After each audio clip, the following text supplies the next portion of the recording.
to give you the land of Canaan and to be your God. If any of your fellow Israelites become poor and sell themselves to you, do not make them work as slaves. They are to be treated as hired workers or temporary residents among you. They are to work for you until the year of Jubilee. Then they and their children are released, and they will go back to their own clans and to the property of their ancestors. Because the Israelites are my servants, whom I have brought out of Egypt, they must not be sold as slaves. Do not rule over them ruthlessly, but fear your God.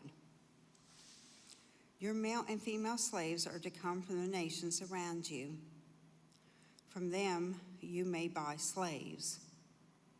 You may also buy some of the temporary residents living among you and members of their clans born in your country, and they will become your property. You can bequeath them to your children as inherited property and can make them slaves for life, but you must not rule over your fellow Israelites ruthlessly. If a foreigner residing among you becomes rich and any of your fellow Israelites become poor and sell themselves to the foreigner or to a member of the foreigner's clan, they retain the right of redemption after they have sold themselves. One of their relatives may redeem them. An uncle or a cousin or any blood relative in their clan may redeem them. Or if they prosper, they may redeem themselves. They and their buyer are to count the time from the year they sold themselves up to the year of Jubilee. The price for their release is to be based on the rate paid to a hired worker for that number of years. If many years remain, they must pay for their redemption a larger share of the price paid for them. If only a few years remain until year of Jubilee, they are to compute that and pay for their redemption accordingly. They are to be treated as workers hired from year to year. You must see to it that those to whom they owe service do not rule over them ruthlessly. Even if someone is not redeemed in any of these ways, they and their children are to be released in the year of Jubilee. For the Israelites belong to me as servants. They are my servants, whom I brought out of Egypt. I am the Lord your God. Reward for obedience. Do not make idols or set up an image or a sacred stone for yourselves, and do not place a carved stone in your land to bow down before it. I am the Lord your God. Observe my Sabbaths and have reverence for my sanctuary. I am the Lord.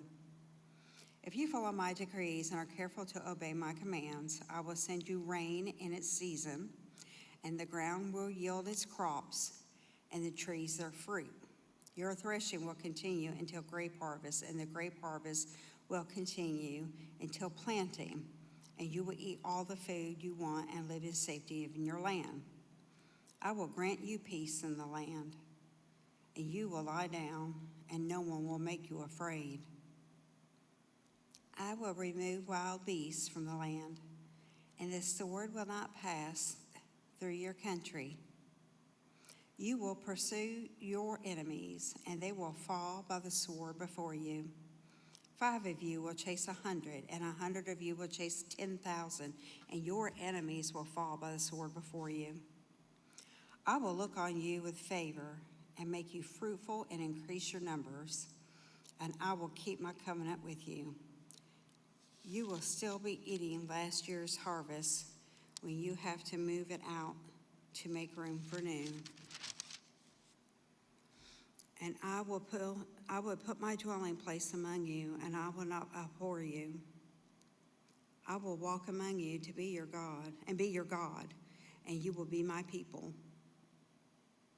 I am the Lord your God, who brought you out of Egypt so that you no longer be slaves to the Egyptians. I broke the bars of your yoke and enabled you to walk with heads held high. Punishment for disobedience. But if you will not listen to me and carry out the commands, and if you reject my decrees and abhor my laws and fail to carry out my commands and so violate my covenant, then I will do this to you. I will bring on you sudden terror, wasting diseases and fever that will destroy your sight and sap your strength. You will plant seed in vain because your enemies will eat it. I will set my face against you so that you will be defeated by your enemies.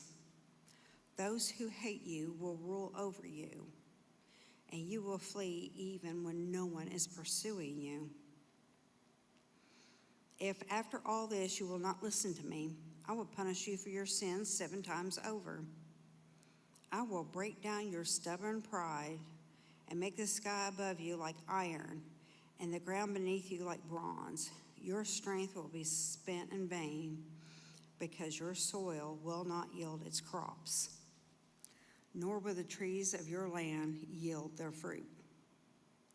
If you remain hostile toward me and refuse to listen to me, I will multiply your afflictions 7 times over, as your sins deserve. I will send wild animals against you, and they will rob you of your children and destroy your cattle and make you so few in number that your roads will be deserted. If in spite of these things you do not accept my correction but continue to be hostile toward me, I myself will be hostile toward you and will afflict you for your sins 7 times over. And I will bring the sword on you to avenge the breaking of the covenant. When you withdraw into your cities, I will send a plague among you, and you will be given into enemy hands. When I cut off your supply of bread, 10 women will be able to bake your bread in one oven, and they will dole out the bread by weight. You will eat, but you will not be satisfied. If in spite of this you continue not to listen to me, but continue to be hostile toward me, then in my anger I will be hostile toward you, and I myself will punish you for your sins 7 times over. You will eat the flesh of your sons and the flesh of your daughters. I will destroy your high places and cut down your incense altars and pile your dead bodies on the lifeless forms of your idols. And I will abhor you. I will turn your cities into ruins and lay waste your sanctuaries, and I will take no delight in the pleasing aroma of your offerings. I myself will lay waste in the land, so that your enemies who live there will be appalled. I will scatter you among the nations and will draw out my sword and pursue you. Your land will be laid to waste, and your cities will lie in ruins. Then the land will enjoy its Sabbath years all the time that it lays desolate, and you are in the country of your enemies. Then the land will rest and enjoy its Sabbaths all the time that it lies desolate. The land will have the rest of it did not have during the Sabbaths you lived in it. As for those of you who are left, I will make their hearts so fearful in the lands of their enemies that the sound of a wind-blown leaf will put them into flight. They will run as though fleeing from the sword, and they will fall, even though no one is pursuing them. They will stumble over one another as though fleeing from the sword, and even though no one is pursuing them, so you will not be able to stand before your enemies. You will perish among the nations. The land of your enemies will devour you. Those of you who are left waste in the lands of their enemies because of their sins, also because of their ancestors' sins, they will waste away. But if they will confess their sins in the sins of their ancestors, their unfaithfulness and their hostility toward me, which made me hostile toward them, so I sent them into the land of their enemies, then when their uncircumcised hearts are humbled and they pay their sin, I will remember my covenant with Jacob and my covenant with Isaac and my covenant with Abraham, and I will remember the land. For the land will be deserted by them, and it will enjoy its Sabbaths while it lies desolate without them. They will pay for their sins because they rejected my laws and abhorred my decrees. Yet in spite of this, when they are in the land of their enemies, I will not reject them or abhor them, as so destroy them completely, breaking my covenant with them. I'm the Lord their God, but for their sake I will remember the covenant with their ancestors who I brought out of Egypt in the sight of the nations to be their God. I am the Lord. These are the decrees, the laws, and the regulations that the Lord established at Mount Sinai between himself and the Israelites through Moses. Redeeming what is the Lord's. The Lord said to Moses, "Speak to the Israelites and say to them, if anyone makes a special vow to dedicate a person to the Lord by giving the equivalent value, set the value of a male between the ages of 20 and 60 at 50 shekels of silver, according to the sanctuary shekel. For a female, set her value at 30 shekels. For a person between the ages of 5 and 20, set the value of a male at 20 shekels and a female at 10 shekels. For a person between 1 month and 5 years, set the value of a male at 5 shekels of silver and that of a female at 3 shekels of silver. For a person 60 years or more, set the value of a male at 15 shekels and a female at 10 shekels. Anyone making the vow is too poor to pay this specific amount. The person being dedicated is to be presented to the priest, who will set the value according to what the one making the vow can afford. If they vowed as an offering that is acceptable as an offering to the Lord, such as an animal given to the Lord, becomes holy, they must not exchange it or substitute it, a good one for a bad one, or a bad one for a good one. If they should substitute one animal for another, both it and the substitute become holy. If what they vow is ceremonially unclean animal, one that is not acceptable as an offering to the Lord, the animal must be presented to the priest, who will judge its quality as good or bad. Whatever value the priest then sets, that is what it'll be.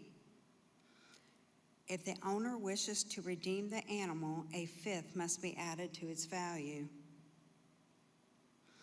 If anyone dedicates the house as something holy to the Lord, the priest will judge its quality as good or bad. Whatever value the priest then sets, it will remain. If the one who dedicates their house wishes to redeem it, they must add a fifth to its value, and the house will again become theirs. If anyone dedicates to the Lord a part of their family land, it is a value to be set according to the amount of seed required for it. 50 shekels of silver to a homer of barley seed.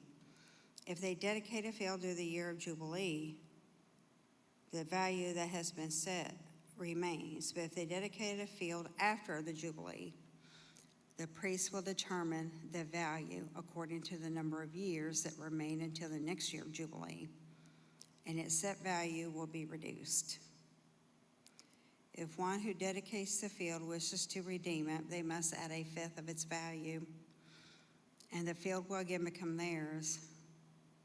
If, however, they do not redeem the field, or if they have sold it to someone else, it can never be redeemed. When the field is released in the Jubilee, it becomes holy, like a field devoted to the Lord. It will become priestly property. If anyone dedicates to the Lord a field they have bought, which is not part of their family land, the priest will determine its value up to the year of Jubilee. And the owner must pay its value on that day as something holy to the Lord. In the year of Jubilee, the field will revert to the person from whom it has bought, the one whose land it was. Every value is to be set according to the sanctuary shekel, 20 gerahs to the shekel.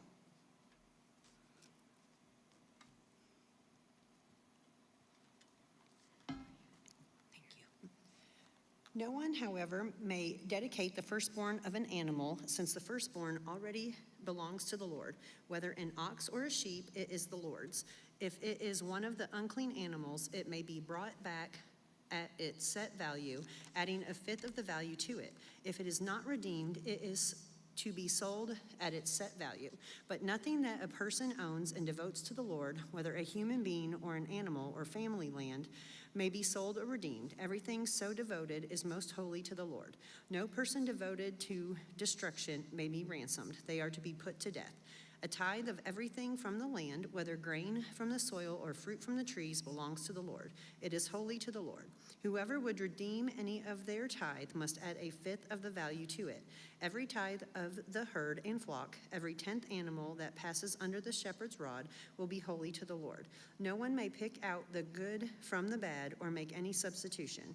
If anyone does make a substitution, both the animal and its substitute become holy and cannot be redeemed. These are the commands the Lord gave Moses at Mount Sinai for the Israelites. Numbers. Exodus. Yep, Numbers. Okay, chapter 1. The Lord spoke to Moses in the tent of meeting in the desert of Sinai on the first day of the 2nd month of the 2nd year after the Israelites came out of Egypt. He said, "Take a census of the whole Israelite community by their clans and families, listing every man by name. One by one, you and Aaron are to count according to their divisions all the men in Israel who are 20 years old or more and able to serve in the army, one man from each tribe. Each of them, the head of his family, is to help you. These are the names of the men who are to assist you. From Reuben, Eleazar, son of Shadur. From Simeon, Shumuel, son of Jershasida. From Judah, Nashon, son of Amminadab. From Issachar, Nathaniel, son of Zuar. From Zebulun, Elib, son of Helon. From the sons of Joseph. From Ephraim, Elishama, son of Ammihud. From Manasseh, Gamaliel. From Pedazar, son of Pedazar. From Benjamin, Abidan, son of Gideon. From Dan, Ahiezer, son of Amminashadiah. From Asher, Pagol, son of Okran. From Gad, Eliphaz, son of Duel. From Naphtali, Ariah, son of Anan. These were the men appointed from the community, the leaders of their ancestral tribes. They were the heads of the clans of Israel. Moses and Aaron took these men whose names had been specified, and they called the whole community together on the first day of the 2nd month. The people registered their ancestry by clans and families, and the men 20 years old or more were listed by name, one by one, as the Lord commanded Moses, and so he counted them in the desert of Sinai. From the descendants of Reuben, the firstborn son of Israel, all the men 20 years old or more who were able to serve in the army were listed by name, one by one, according to the records of their clans and families. The number from the tribe of Reuben was 46,500. From the descendants of Simeon, all the men 20 years old or more who were able to serve in the army were counted and listed by name, one by one, according to the records of their clans and families. The number from the tribe of Simeon was 59,300. From the descendants of Gad, all the men 20 years old or more who were able to serve in the army were listed by name, according to the records of their clans and families. The number from the tribe of Gad was 45,650. From the descendants of Judah, all the men 20 years old or more who were able to serve in the army were listed by name, according to the records of their clans and families. The number from the tribe of Judah was 74,600. From the descendants of Issachar, all the men 20 years old or more who were able to serve in the army were listed by name, according to the records of their clans and families. The number from the tribe of Issachar was 54,400. From the descendants of Zebulun, all the men 20 years old or more who were able to serve in the army were listed by name, according to the records of their clans and families. The number from the tribe of Zebulun was 57,400. From the sons of Joseph, from the descendants of Ephraim, all the men 20 years old or more who were able to serve in the army were listed by name, according to the records of their clans and families. The number from the tribe of Ephraim was 40,500. From the descendants of Manasseh, all the men 20 years old or more who were able to serve in the army were listed by name, according to the records of their clans and families. The number from the tribe of Manasseh was 32,200. From the descendants of Benjamin, all the men 20 years old or more who were able to serve in the army were listed by name, according to the records of their clans and families. The number from the tribe of Benjamin was 35,400. From the descendants of Dan, all the men 20 years old or more who were able to serve in the army were listed by name, according to the records of their clans and families. The number from the tribe of Dan was 62,700. From the descendants of Asher, All the men 20 years old or more who were able to serve in the army were listed by name according to the records of their clans and families. The number from the tribe of Asher was 41,500. From the descendants of Naphtali, all the men 20 years old or more who were able to serve in the army were listed by name according to their records of their clans and families. The number from the tribe of Naphtali was 53,400. These were the men counted by Moses and Aaron and the 12 leaders of Israel, each one representing his family. All the Israelites 20 years old or more who were able to serve in Israel's army were counted according to their families. The total number was 603,550. The ancestral tribe of the Levites, however, was not counted along with the others. The Lord had said to Moses, "You must not count the tribe of Levi or include them in the census of the other Israelites. Instead, appoint the Levites to be in charge of the tabernacle of the covenant law, over all its furnishings and everything belonging to it. They are to carry the tabernacle and all its furnishings. They are to take care of it and encamp around it. Whenever the tabernacle is to move, the Levites are to take it down, and whenever the tabernacle is to be set up, the Levites shall do it. Anyone else who approaches it is to be put to death. The Israelites are to set up their tents by divisions, each of them in their own camp under their standard. The Levites, however, are to set up their tents around the tabernacle of the covenant law so that my wrath will not fall on the Israelite community. The Levites are to be responsible for the care of the tabernacle of the covenant law. The Israelites did all this just as the Lord commanded Moses." Chapter 2. The Lord said to Moses and Aaron, "The Israelites are to camp around the tent of meeting some distance from it, each of them under their standard and holding the banners of their family.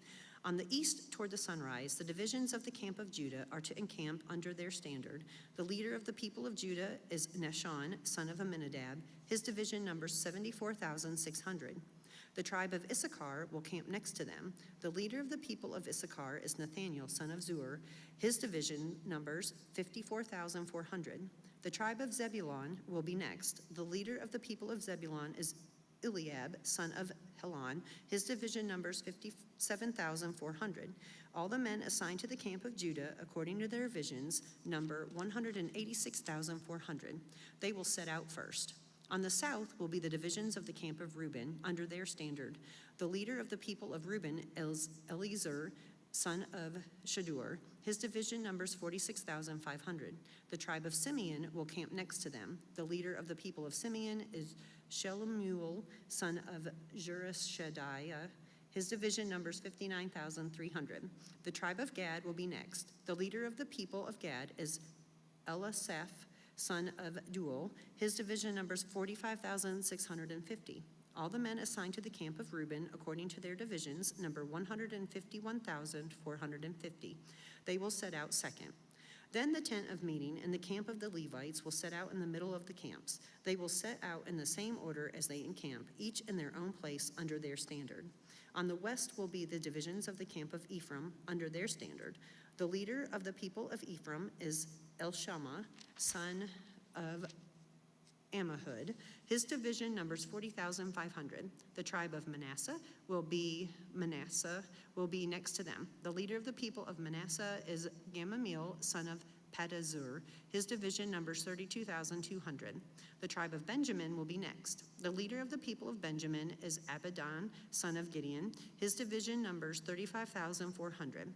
All the men assigned to the camp of Ephraim, according to their divisions, number 108,100. They will set out third. On the north will be the divisions of the camp of Dan under their standard.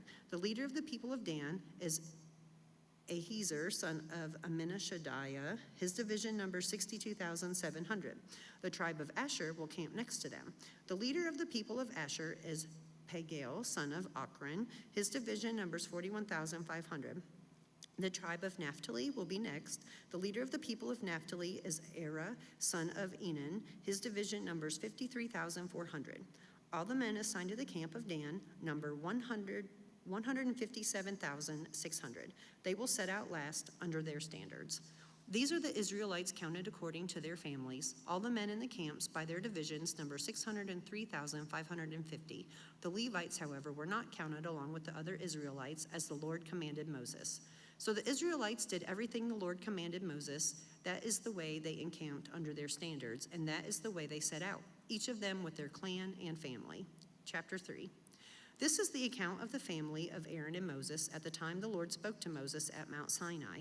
The names of Aaron's sons were Nadab, the firstborn, and Abihu, Eleazar, Ithamar. Those were the names of Aaron's sons, the anointed priests who were ordained to serve as priests. Nadab and Abihu, however, died before the Lord when they made an offering with unauthorized fire before him in the desert of Sinai. They had no sons, so Eleazar and Ithamar served as priests during the lifetime of their father Aaron. The Lord said to Moses, "Bring the tribe of Levi and present them to Aaron the priest to assist him.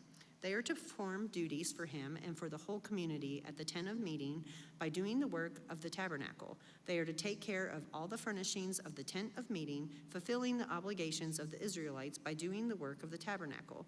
Give the Levites to Aaron and his sons. They are the Israelites who are to be given wholly to him. Appoint Aaron and his sons to serve as priests. Anyone else who approaches the sanctuary is to be put to death." The Lord also said to Moses, "I have taken the Levites from among the Israelites in place of the first male offspring of every Israelite woman. The Levites are mine, for all the firstborn are mine. When I struck down all the firstborn in Egypt, I set apart for myself every firstborn in Israel, whether human or animal. They are to be mine. I am the Lord." The Lord said to Moses in the desert of Sinai, "Count the Levites by their families and clans. Count every male a month old or more." So Moses counted them as he was commanded by the word of the Lord. These were the names of the sons of Levi: Gershon, Kohath, and Merari. These were the names of the Gershonite clans: Libani and Shimei. The Kohathite clans: Amram, Izhar, Hebron, and Uzel. The Merarite clans: Maliah and Mushi. These were the Levite clans according to their families. To Gershon belonged the clans of the Libanites and Shemites. These were the Gershonite clans. The number of all the males a month old or more who were counted was 7,500. The Gershonite clans were to camp on the west behind the tabernacle. The leader of the families of the Gershonites was Elisaph, son of Lael. At the tent of meeting, the Gershonites were responsible for the care of the tabernacle and tent, its coverings, the curtain at the entrance to the tent of meeting, the curtains of the courtyard, the curtain at the entrance to the courtyard surrounding the tabernacle and altar, and the ropes, and everything related to their use. To Kohath belonged the clans of the Amramites, Izharites, Hebronites, and Uzzielites. These were the Kohathite clans. The number of all the males a month old or more was 8,600. The Kohathites were responsible for the care of the sanctuary. The Kohathite clans were to camp on the south side of the tabernacle. The leader of the families of the Kohathite clans was Elzaphan, son of Uzel. They were responsible for the care of the ark, the table, the lampstand, the altars, the articles of the sanctuary used in ministering, the curtain, and everything related to their use. The chief leader of the Levites was Eleazar, son of Aaron, the priest. He was appointed over those who were responsible for the care of the sanctuary. To Merari belonged the clans of the Malahites and the Mushites. These were the Merarite clans. The number of all the males a month old or more who were counted was 6,200. The leader of the families of the Merarite clans was Zuriel, son of Abihail. They were to camp on the north side of the tabernacle. The Merarites were appointed to take care of the frames of the tabernacle, its crossbars, posts, bases, all its equipment, and everything related to their use, as well as the posts of the surrounding courtyard with their bases, tent pegs, and ropes. Moses and Aaron and his sons were to camp to the east of the tabernacle toward the sunrise in front of the tent of meeting. They were responsible for the care of the sanctuary on behalf of the Israelites. Anyone else who approached the sanctuary was to be put to death. The total number of Levites counted at the Lord's command by Moses and Aaron, according to their clans, including every male a month old or more, was 22,000. The Lord said to Moses, "Count all the firstborn Israelite males who are a month old or more, and make a list of their names. Take the Levites for me in place of all the firstborn of the Israelites, and the livestock of the Levites in place of all the firstborn of the livestock of the Israelites. I am the Lord."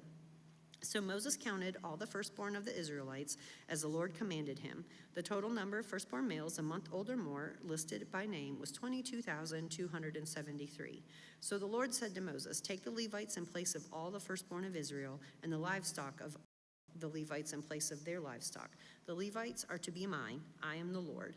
To redeem the 273 firstborn Israelites who exceed the number of the Levites, collect 5 shekels for each one, according to the sanctuary shekel, which weighs 20 gerahs.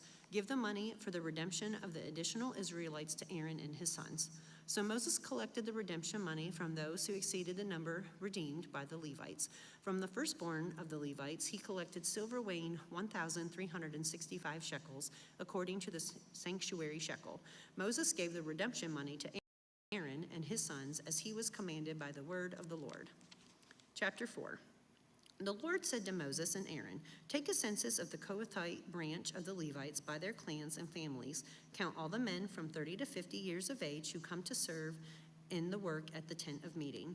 This is the work of the Kohathites at the tent of meeting, the care of the most holy things. When the camp is to move, Aaron and his sons are to go in and take down the shielding curtain and put it over the ark of the covenant law. Then they are to cover the curtain with a durable leather, spread a cloth of solid blue over that, and put the poles in place. Over the table of the presence, they are to spread a blue cloth and put on it the plates, dishes, and bowls, and the jars for drink offerings.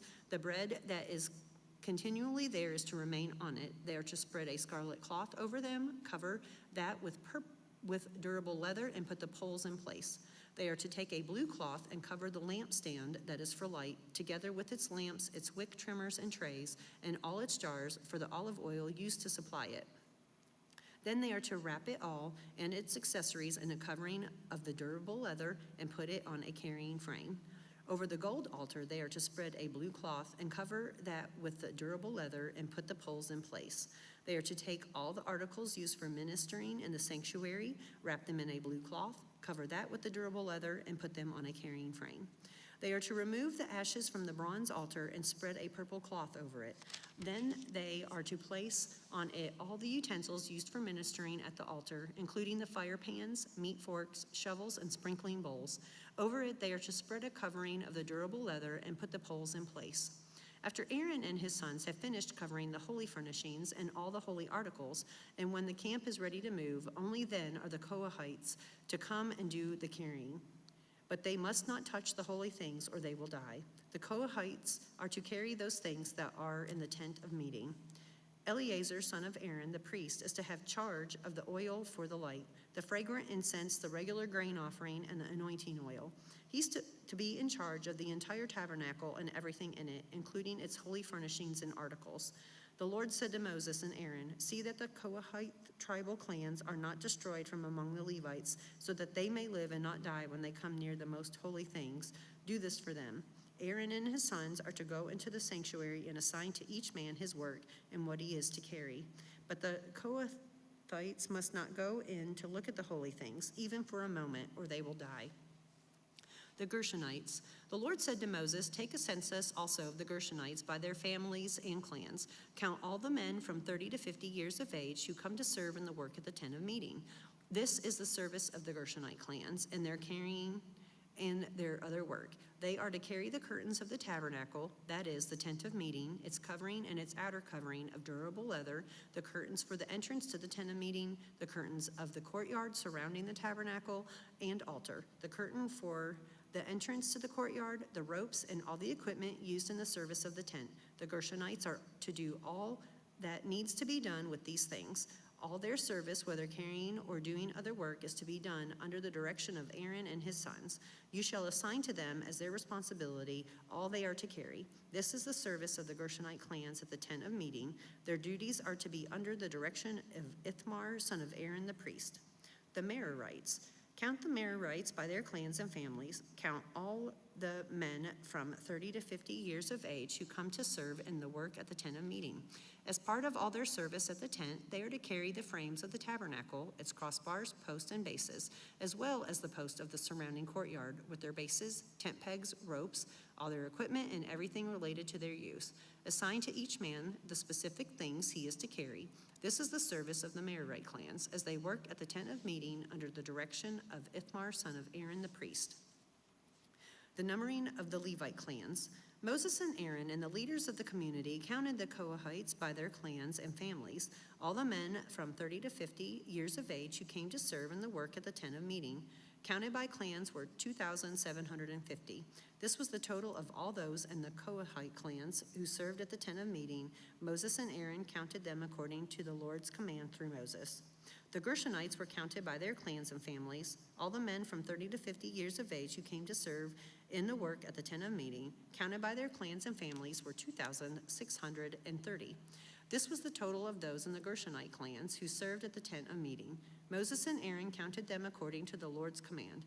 The Merarites were counted by their clans and families, and all the men from 30 to 50 years of age who came to serve in the work at the tent of meeting, counted by their clans, were 3,200. This was the total of those in the Merarite clans. Moses and Aaron counted them according to the Lord's command through Moses. So Moses, Aaron, and the leaders of Israel counted all the Levites by their clans and families, all the men from 30 to 50 years of age who came to do the work of serving and carrying the tent of meeting, numbered 8,580. At the Lord's command through Moses, each was assigned his work and told what to carry. Thus they were counted as the Lord commanded Moses. Chapter 5. The Lord said to Moses, "Command the Israelites to send away from the camp anyone who has a defiling skin disease or a discharge of any kind, or who is ceremonially unclean because of a dead body. Send away male and female alike. Send them outside the camp so they will not defile their camp, where I dwell among them." The Israelites did so. They sent them outside the camp. They did just as the Lord had instructed Moses. Restitution for wrongs. The Lord said to Moses, "Say to the Israelites, any man or woman who wrongs another in any way and so is unfaithful to the Lord is guilty and must confess the sin they have committed. They must make full restitution for the wrong they have done and add a fifth of the value to it and give it all to the person they have wronged. But if that person has no close relative to whom restitution can be made for the wrong, the restitution belongs to the Lord and must be given to the priest along with the ram with which atonement is made for the wrongdoer. All the sacred contributions the Israelites bring to a priest will belong to him. Sacred things belonging to their owners, but what they give to the priest will belong to the priest." The test for an unlawful wife. Then the Lord said to Moses, "Speak to the Israelites and say to them, if a man's wife goes astray and is unfaithful to him, so that another man has sexual relations with her, and this is hidden from her husband, and her impurity is undetected, since there is no witness against her, and she has not been caught in the act, and if feelings of jealousy come over her husband, and he suspects his wife, and she is impure, or if he is jealous and suspects her even though she is not impure, then he is to take his wife to the priest. He must also take an offering of 1/10 of an ephah of barley flour on her behalf. He must not pour olive oil on it or put incense on it, because it is a grain offering for jealousy, a reminder offering to draw attention to wrongdoing. The priest shall bring her and have her stand before the Lord. Then he shall take some holy water in a clay jar and put some dust from the tabernacle floor into the water. After the priest has had the woman stand before the Lord, he shall loosen her hair and place in her hands the reminder offering, the grain offering for jealousy, while he himself holds the bitter water that brings a curse. When the priest shall put the woman under oath and say to her, if no other man has had sexual relations with you, and you have not gone astray and become impure while married to your husband, may this bitter water that brings a curse not harm you. But if you have gone astray while married to your husband, and you have made yourself impure by having sexual relations with a man other than your husband, here the priest is to put the woman under this curse. May the Lord cause you to become a curse among your people when he makes your womb miscarry and your abdomen swell. May this water that brings a curse enter your body so that your abdomen swells or your womb miscarries. Then the woman is to say, Amen, so be it. The priest is to write these curses on a scroll and then wash them off into the bitter water. He shall make the woman drink the bitter water that brings a curse, and this water that brings a curse and causes bitter suffering will enter her. The priest is to take from her hands the grain offering for jealousy, wave it before the Lord, and bring it to the altar. The priest is to then take a handful of the grain offering as a memorial offering and burn it on the altar. After that, he is to have the woman drink the water. If she has made herself impure and been unfaithful to her husband, this will be the result. When she is made to drink the water that brings a curse and causes bitter suffering, it will enter her, her abdomen will swell, and her womb will miscarry, and she will become a curse. If, however, the woman has not made herself impure, but is clean, she will be cleared of guilt and will be able to have children. This, then, is the law of jealousy when a woman goes astray and makes herself impure while married to her husband, or when feelings of jealousy come over a man because he suspects his wife. The priest is to have her stand before the Lord, and is to apply this entire law to her. The husband will be innocent of any wrongdoing, but the woman will bear the consequences of her sin. Chapter 6, the Nazirite. The Lord said to Moses, "Speak to the Israelites and say to them, if a man or woman wants to make a special vow, a vow of dedication to the Lord as a Nazirite, they must abstain from wine and other fermented drink, and must not drink vinegar made from wine or other fermented drink. They must not drink grape juice or eat grapes or raisins as long as they remain under their Nazirite vow. They must not eat anything that comes from the grapevine, not even the seeds or skins. During the entire period of their Nazirite vow, no razor may be used on their head. They must be holy until the period of their dedication to the Lord is over. They must let their hair grow long. Throughout the period of their dedication to the Lord, the Nazirite must not go near a dead body, even if their own father or mother or brother or sister dies. They must not make themselves ceremonially unclean on account of them, because the symbol of their dedication to God is on their head.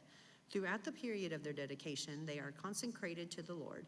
If someone dies suddenly in the Nazirite's presence, thus defiling the hair that symbolizes their dedication, they must shave their head on the seventh day, the day of their cleansing. Then on the eighth day, they must bring 2 doves or 2 young pigeons to the priest at the entrance to the tent of meeting. The priest is to offer one as a sin offering and the other as a burnt offering to make atonement for the Nazirite, because they sinned by being in the presence of a dead body. That same day, they are to consecrate their head again. They must rededicate themselves to the Lord for the same period of dedication, and must bring a year-old male lamb as a guilt offering. The previous days do not count, because they became defiled during their period of dedication. Now this is the law of the Nazirite. When the period of their dedication is over, they are to be brought to the entrance to the tent of meeting. There they are to present their offerings to the Lord: a year-old male lamb without defect for a burnt offering, a year-old ewe lamb without defect for a sin offering, a ram without defect for a fellowship offering, together with their grain offerings and drink offerings, and a basket of bread made with the finest flour and without yeast, thick loaves with olive oil mixed in, and thin loaves brushed with olive oil. The priest is to present all these before the Lord and make the sin offering and the burnt offering. He is to present the basket of unleavened bread, as is to sacrifice the ram as a fellowship offering to the Lord, together with its grain offering and drink offering. Then at the entrance to the tent of meeting, the Nazirite must shave off the hair that symbolizes their dedication. They are to take their hair and put it in the fire that is under the sacrifice of the fellowship offering. After the Nazirite has shaved off their hair that symbolizes their dedication, the priest is to place in their hands a boiled shoulder of the ram and 1 thick loaf and 1 thin loaf from the basket, both made without yeast. The priest shall then wave these before the Lord as a wave offering. They are holy and belong to the priest, together with the breast that was waved and the thigh that was presented. After that, the Nazirite may drink wine. This is the law of the Nazirite who vows offerings to the Lord in accordance with their dedication. In addition to whatever else they can afford, they must fulfill the vows they have made according to the law of the Nazirite. The priestly blessings. The Lord said to Moses, "Tell Aaron and his sons, this is how you are to bless the Israelites. Say to them, the Lord bless you and keep you. The Lord make his face shine on you and be gracious to you. The Lord turn his face toward you and give you peace. So they will put my name on the Israelites, and I will bless them." Offerings at the dedication of the tabernacle, chapter 7. When Moses finished setting up the tabernacle, he anointed the consecrated it and all its furnishings. He also anointed and consecrated the altar and its utensils. Then the leaders of Israel, the heads of families who were the tribal leaders in charge of those who were counted, made offerings. They brought as their gifts before the Lord 6 covered carts and 12 oxen, an ox from each leader and a cart from every 2. These they presented before the tabernacle. The Lord said to Moses, "Accept these from them and from them that they may be used in the work at the tent of meeting. Give them to the Levites as each man's work requires. So Moses took the carts and oxen and gave them to the Levites. He gave 2 carts and 4 oxen to the Gershonites as their work required, and he gave 4 carts and 8 oxen to the Merarites as their work required. They were all under the direction of Ithamar, son of Aaron, the priest. But Moses did not give any to the Kohathites because they were to carry on their shoulders the holy things for which they were responsible. When the altar was anointed, the leaders brought their offerings for its dedication and presented them before the altar. For the Lord had said to Moses, each day 1 leader is to bring his offering for the dedication of the altar. The one who brought his offering on the first day was Nahshon, son of Amminadab, of the tribe of Judah. His offering was 1 silver plate weighing 130 shekels, and 1 silver sprinkling bowl weighing 70 shekels, both according to the sanctuary shekel, each filled with the finest flour mixed with olive oil as a grain offering. 1 gold dish weighing 10 shekels, filled with incense, 1 young bull, 1 ram, and 1 male lamb, a year old, for a burnt offering, 1 male goat for sin offering, and 2 oxen, 5 rams, 5 male goats, and 5 male lambs, a year old, to be sacrificed as a fellowship offering. This was the offering of Nahshon and the son of Amminadab. Thank you. Bless the reading of his word. On the second day, Nathaniel, son of Zuar, the leader of Issachar, brought his offering. The offering he brought was 1 silver plate weighing 130 shekels and 1 silver sprinkling bowl weighing 70 shekels, both according to the sanctuary shekel, each filled with the finest flour mixed with olive oil as a grain offering, 1 gold dish weighing 10 shekels, filled with incense, 1 young bull, 1 ram, and 1 male lamb, a year old, for a burnt offering, 1 male goat for a sin offering, and 2 oxen, 5 rams, 5 male goats, and 5 male lambs, a year old, to be sacrificed as a fellowship offering. This was the offering of Nathaniel, son of Zuar. On the third day, Eliab, son of Helon, the leader of the people of Zebulun, brought his offering. His offering was 1 silver plate weighing 130 shekels and 1 silver sprinkling bowl weighing 70 shekels, both according to the sanctuary shekel, each filled with the finest flour mixed with olive oil as a grain offering, 1 gold dish weighing 10 shekels filled with incense, 1 young bull, 1 ram, and 1 male lamb, a year old, for a burnt offering, 1 male goat for a sin offering, and 2 oxen, 5 rams, 5 male goats, and 5 male lambs, a year old, to be sacrificed as a fellowship offering. This was the offering of Eliab, son of Helon. On the fourth day, Elizur, son of Shedeur, the leader of the people of Reuben, brought his offering. His offering was 1 silver plate weighing 130 shekels and 1 silver sprinkling bowl weighing 70 shekels, both according to the sanctuary shekel, each filled with the finest flour mixed with olive oil as a grain offering, 1 gold dish weighing 10 shekels filled with incense, 1 young bull, 1 ram, and 1 male lamb, a year old, for a burnt offering, 1 male goat for a sin offering, and 2 oxen, 5 rams, 5 male goats, and 5 male lambs, a year old, to be sacrificed as a fellowship offering. This was the offering of Elizur, son of Shedeur. On the fifth day, Shelemiel, son of Shurishadai, the leader of the people of Simeon, brought his offering. His offering was 1 silver plate weighing 130 shekels and 1 silver sprinkling bowl weighing 70 shekels, both according to the sanctuary shekel, each filled with the finest flour mixed with olive oil as a grain offering, 1 gold dish weighing 10 shekels filled with incense, 1 young bull, 1 ram, and 1 male lamb, a year old, for the burnt offering, 1 male goat for a sin offering, and 2 oxen, 5 rams, 5 male goats, and 5 male lambs, a year old, to be sacrificed as a fellowship offering. This was the offering of Shelemiel, son of Zurishaddai. On the sixth day, Eliasaph, son of Deuel, the leader of the people of Gad, brought his offering.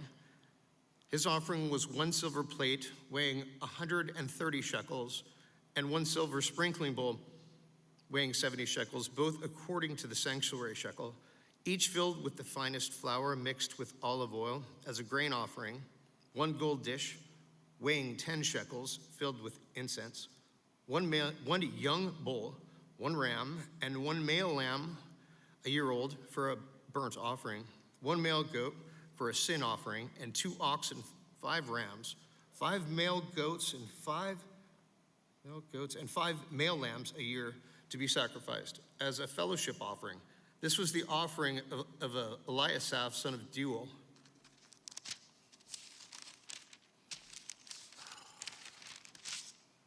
On the 7th day, Elishama, son of Ammihud, the leader of the people of Ephraim, brought his offering. His offering was 1 silver plate weighing 130 shekels, 1 silver sprinkling bowl weighing 70 shekels, both according to the sanctuary shekel, each filled with the finest flour mixed with olive oil as a grain offering, 1 gold dish weighing 10 shekels, filled with incense, 1 young bull, 1 ram, and 1 male lamb, a year old, for a burnt offering, 1 male goat for a sin offering, and 2 oxen, 5 rams, 5 male goats, and 5 male lambs, a year old, to be sacrificed as a fellowship offering.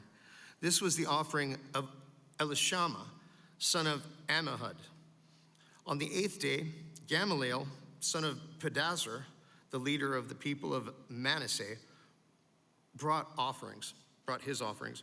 His offering was 1 silver plate weighing 130 shekels, and 1 silver sprinkling bowl weighing 70 shekels, both according to the sanctuary shekel, each filled with the finest flour mixed with olive oil as a grain offering, 1 gold dish weighing 10 shekels, filled with incense, 1 young bull, 1 ram, and 1 male lamb, a year old, for a burnt offering, 1 male goat for a sin offering, and 2 oxen, 5 rams, 5 male goats, and 5 male lambs, a year old, to be sacrificed as a fellowship offering. This was the offering of Gamaliel, son of Pedazur. On the 9th day, Abidan, son of Gideoni, the leader of his people of Benjamin, brought his offering. His offering was 1 silver plate weighing 130 shekels, and 1 silver sprinkling bowl weighing 70 shekels, both according to the sanctuary shekel, each filled with the finest flour mixed with olive oil as a grain offering, 1 gold dish weighing 10 shekels, filled with incense, 1 young bull, 1 ram, and 1 male lamb, a year old, for a burnt offering, 1 male goat for a sin offering, and 2 oxen, 5 rams, 5 male goats, and 5 male lambs, a year old, to be sacrificed as a fellowship offering. This was the offering of Abidan, son of Gideoni. On the 10th day, Ahiezer, son of Ammishaddai, the leader of the people of Dan, brought his offering. His offering was 1 silver plate weighing 130 shekels, and 1 silver sprinkling bowl weighing 70 shekels, both according to the sanctuary shekel, each filled with the finest flour mixed with olive oil as a grain offering, 1 gold dish weighing 10 shekels, filled with incense, 1 young bull, 1 ram, 1 male lamb, a year old, for a burnt offering, 1 male goat for a sin offering, and 2 oxen, 5 rams, 5 male goats, and 5 male lambs, a year old, to be sacrificed as a fellowship offering. This was the offering of Ahiezer, son of Ammishaddai. On the 11th day, Pagiel, son of Okran, the leader of the people of Asher, brought his offering. His offering was 1 silver plate weighing 130 shekels, 1 silver sprinkling bowl weighing 70 shekels, both according to the sanctuary shekel, each mixed with the finest flour, each filled with the finest flour mixed with olive oil as a grain offering, 1 gold dish weighing 10 shekels, filled with incense, 1 young bull, 1 ram, and 1 male lamb, a year old, for a burnt offering, 1 male goat for a sin offering, and 2 oxen, 5 rams, 5 male goats, and 5 male lambs, a year old, to be sacrificed as a fellowship offering. This was the offering of Pagiel, son of Okran. On the 12th day, Ahira, son of Enon, the leader of the people of Naphtali, brought his offering. His offering was 1 silver plate weighing 130 shekels and 1 silver sprinkling bowl weighing 70 shekels, both according to the sanctuary shekel, each filled with the finest flour and mixed with olive oil as a grain offering. 1 gold dish weighing 10 shekels, filled with incense. 1 young bull, 1 ram, and 1 male lamb, a year old, for a burnt offering. 1 male goat for a sin offering, and 2 oxen, 5 rams, 5 male goats, and 5 male lambs, a year old, to be sacrificed as a fellowship offering. This was the offering of Ahira, son of Enon.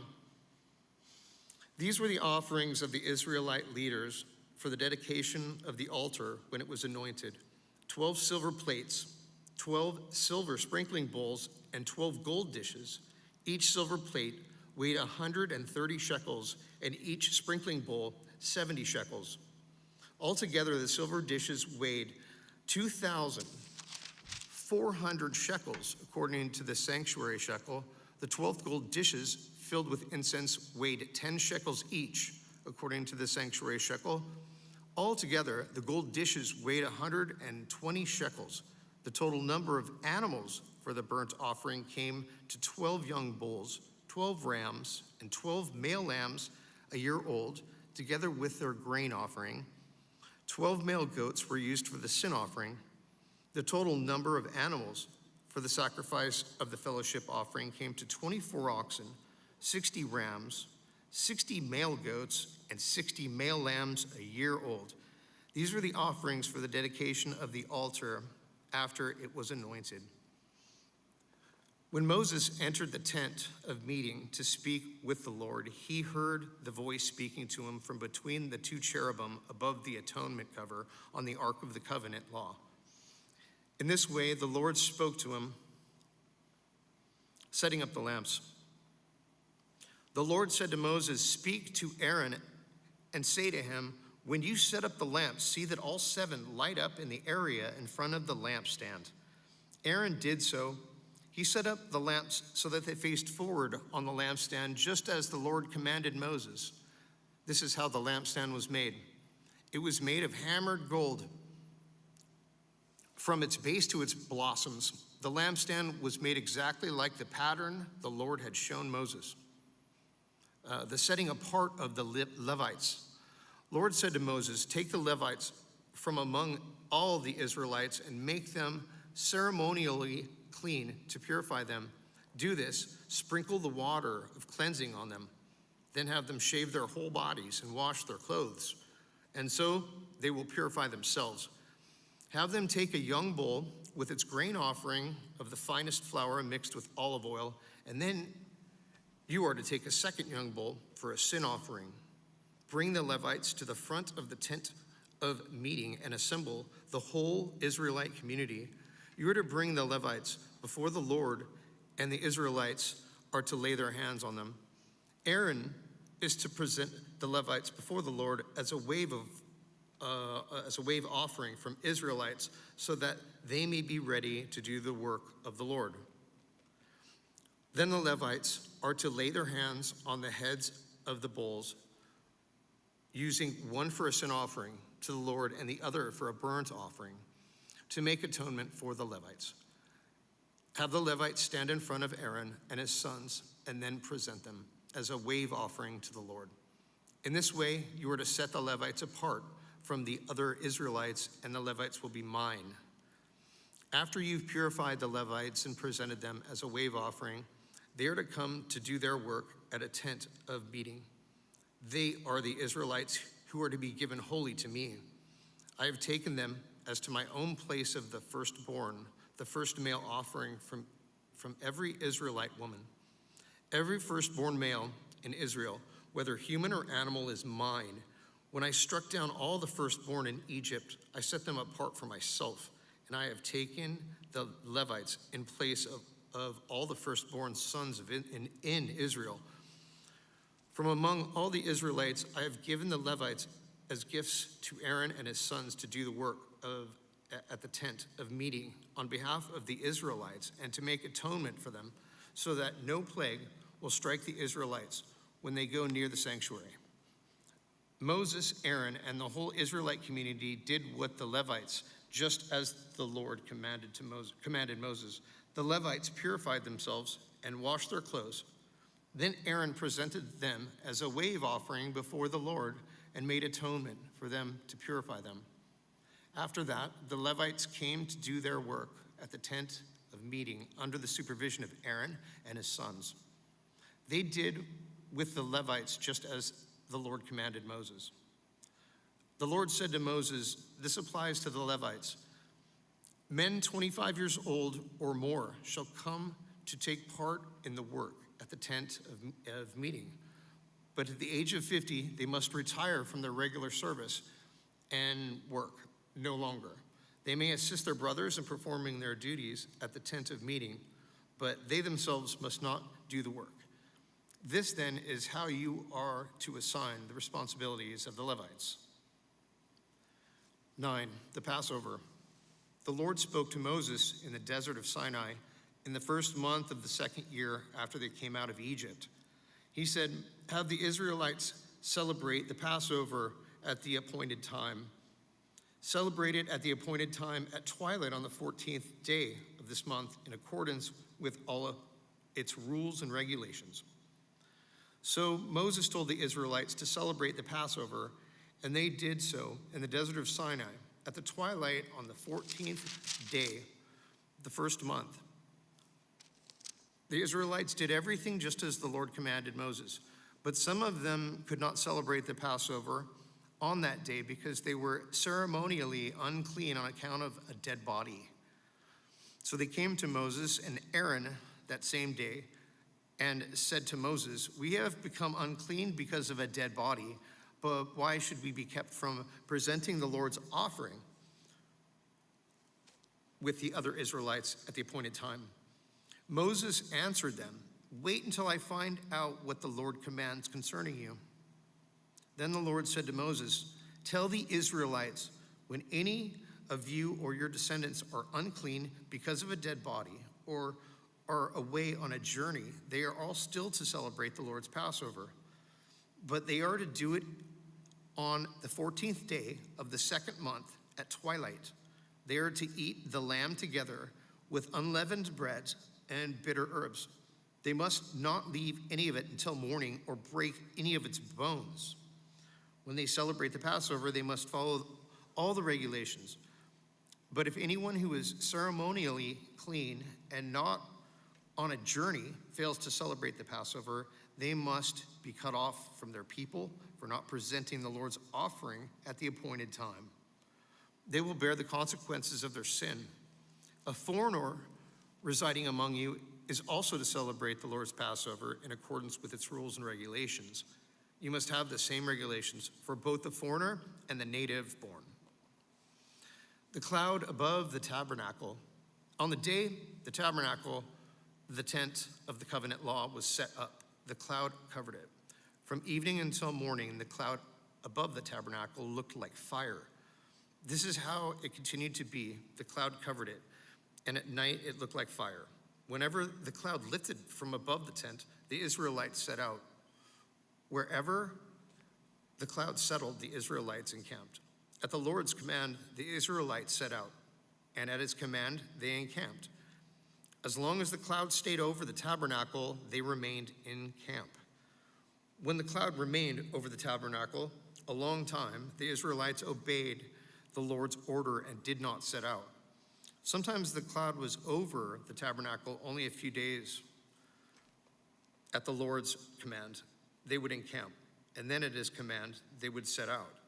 Sometimes the cloud stayed only for the evening till morning, and when it lifted in the morning, they set out. Whether by day or by night, whenever the cloud lifted, they set out. Whether the cloud stayed over the tabernacle for 2 days or a month or a year, the Israelites would remain in camp and not set out. But when it lifted, they would set out. At the Lord's command, they encamped. At the Lord's command, they set out. They obeyed the Lord's order in accordance with his commands through Moses.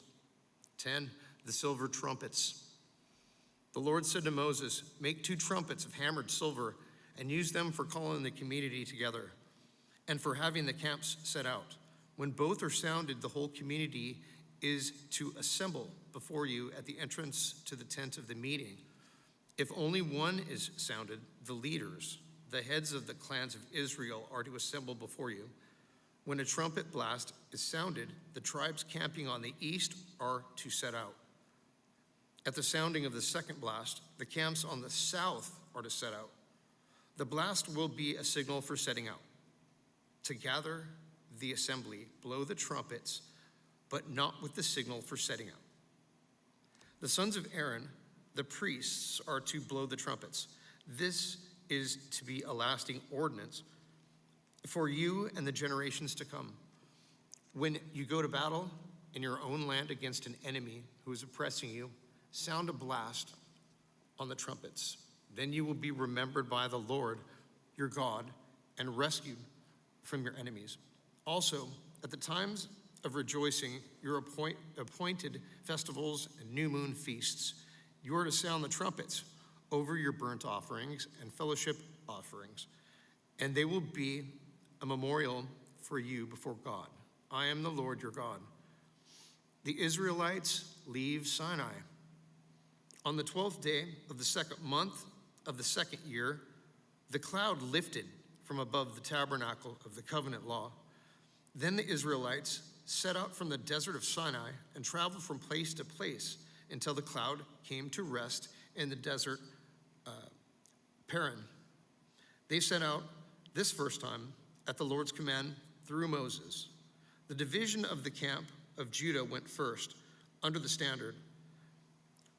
Nahshon, son of Amminadab, was in command. Nathaniel, son of Zuar, was over the division of the tribe of Issachar, and Eliab, son of Helon, was over the division of the tribe of Zebulun. And then the tabernacle was taken down, and the Gershonites and the Merarites who were carried set out. The divisions of the camp of Reuben went next, under their standard. Elizur, son of Shedeur, was in command. Shelemiel, son of Zurishaddai, was over the division of the tribe of Simeon, and Eliasaph, son of Deuel, was over the division of the tribe of Gad.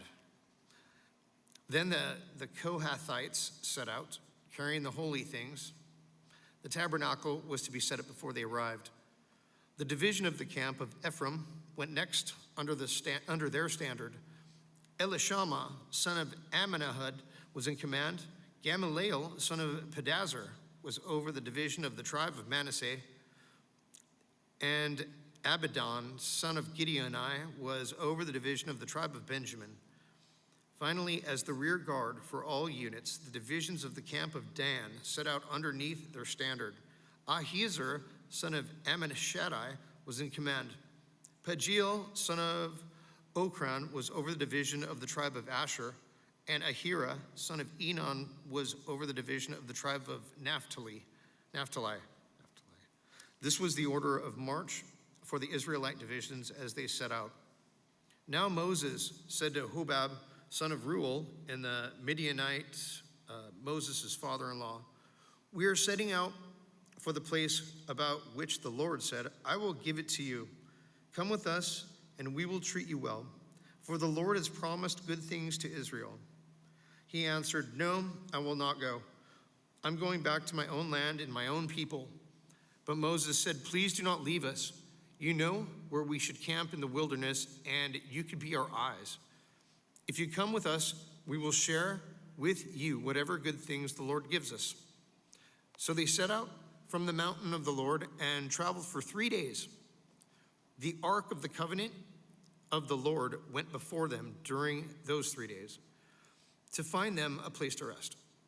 The cloud of the Lord was over them by day when they set out from camp. Whenever the ark is set out, Moses said, 'Rise up, Lord. May your enemies be scattered. May your foes flee before you.' Whenever it came to rest, he said, 'Return, Lord, to the countless thousands of Israel.' Fire from the Lord, number 11. Now the people complained about their hardships in the hearing of the Lord, and when he heard them, his anger was aroused. Then fire from the Lord burned among them and consumed some of the outskirts of the camp. When the people cried out to Moses, he prayed to the Lord, and the fire died down. So that place was called Taberah, because fire from the Lord had burned among them. Quail from the Lord. The rabble with them began to crave other food. And again the Israelites started wailing and said, if only we had meat to eat. We remember the fish we ate in Egypt at no cost, also the cucumbers, melons, leeks, onions, and garlic. But now we have lost our appetite. We never see anything but this manna. The manna was like coriander seed, and it looked like resin. The people went around gathering it and then ground it in a hand mill or crushed it in a mortar. They cooked it in a pot or made it into loaves, and then it tasted like something made with olive oil. When the dew settled on the camp at night, the manna also came down. Moses heard the people of every family wailing at the entrance of their tents. The Lord became exceedingly angry, and Moses was troubled. He asked the Lord, why have you brought this trouble on your servant? What have I done to displease you that put the burden of all these people on me? Did I conceive all these people? Did I give them birth? Why do you tell me to carry them in my arms as a nurse carries an infant? To the land you promised on oath to their ancestors, where can I get meat for all these people? They keep wailing to me, give us meat to eat. I cannot carry all these people by myself. The burden is too heavy for me. If this is how you're going to treat me, please go ahead and kill me. If I have found favor in your eyes, and do not let me face my own ruin. The Lord said to Moses, bring me 70 of Israel's elders who are known to you as leaders and officials among the people. Have them come to the tent of meeting, that they may stand there with you. I will come down and speak with you there, and I will take some of the power of the Spirit that is on you and put it on them. They will share the burden of the people with you so that you will not have to carry it alone. Tell the people, consecrate yourselves in preparation for tomorrow when you will eat meat. The Lord heard you when you wailed. If only we had meat to eat. We were better off in Egypt. Now the Lord will give you meat, and you will eat it. You will not eat it for just 1 day or 2 days or 5, 10, or 20 days, but for a whole month, until it comes out of your nostrils and you loathe it because you have rejected the Lord who is among you and have wailed before him, saying, why did we ever leave Egypt? But Moses said, here I am among 600,000 men on foot, and you say, I will give them meat to eat for a whole month. Would they have enough if flocks and herds were slaughtered for them? Would they have enough if all the fish in the sea were caught for them? The Lord answered Moses, is the Lord's arm too short? Now you will see whether or not I say will come true for you. So Moses went out and told the people what the Lord had said. He brought together 70 of the elders and had them stand around the tent. Then the Lord came down in the cloud and spoke with them, and he took some of the power of the Spirit that was on him and put it on the 70 elders. When the Spirit rested on them, they prophesied, but did not do so again. However, 2 men whose names were Eldad and Medad had remained in the camp. They were listed among the elders, but did not go out to the tent. Yet the Spirit also rested on them, and they prophesied in the camp. A young man ran and told Moses, Eldad and Medad are prophesying in the camp. Joshua, son of Nun, who had been Moses' aide since youth, spoke up and said, Moses, my Lord, stop them. But Moses replied, are you jealous for my sake? I wish that All the Lord's people were prophets, and that the Lord would put his spirit on them. Then Moses and the elders of Israel returned to the camp. Now a wind went out from the Lord and drove quail in from the sea. It scattered them up to 2 cubits deep all around the camp, as far as the day's walk in any direction. All that day and night, and all the next day, the people went out and gathered quail. No one gathered less than 10 homers. Then they spread them out all around the camp. But while the meat was still between their teeth and before it could be consumed, the anger of the Lord burned against the people, and he struck them with a severe plague.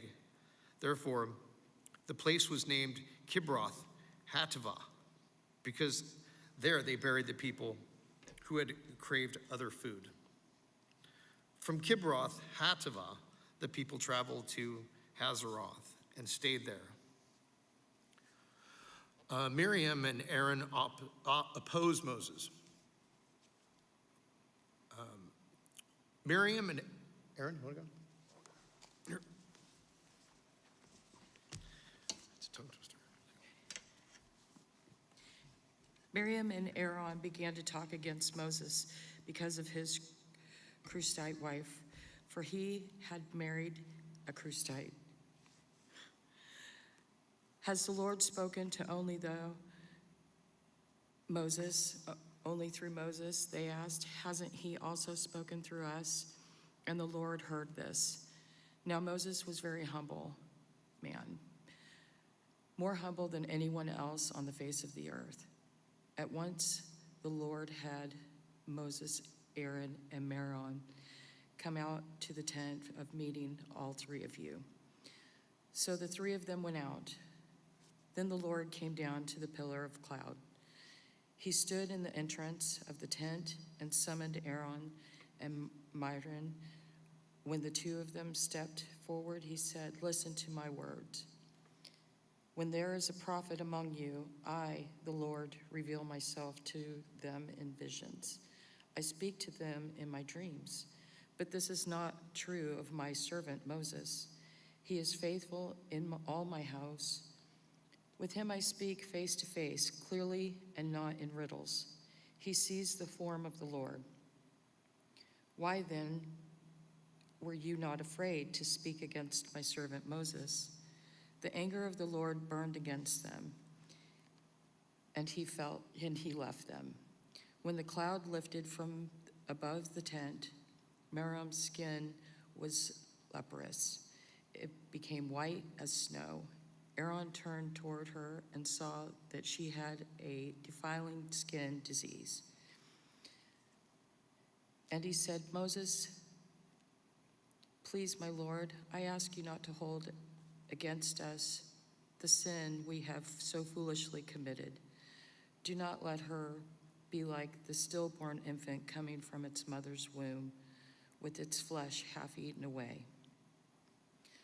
So Moses cried out to the Lord, "Please, God, heal her." The Lord replied to Moses, "If her father had spit in her face, would she not have been in disgrace for 7 days? Confine her outside the camp for 7 days. After that, she can be brought back." So Miriam was confined outside the camp for 7 days, and the people did not move on until she was brought back. After that, the people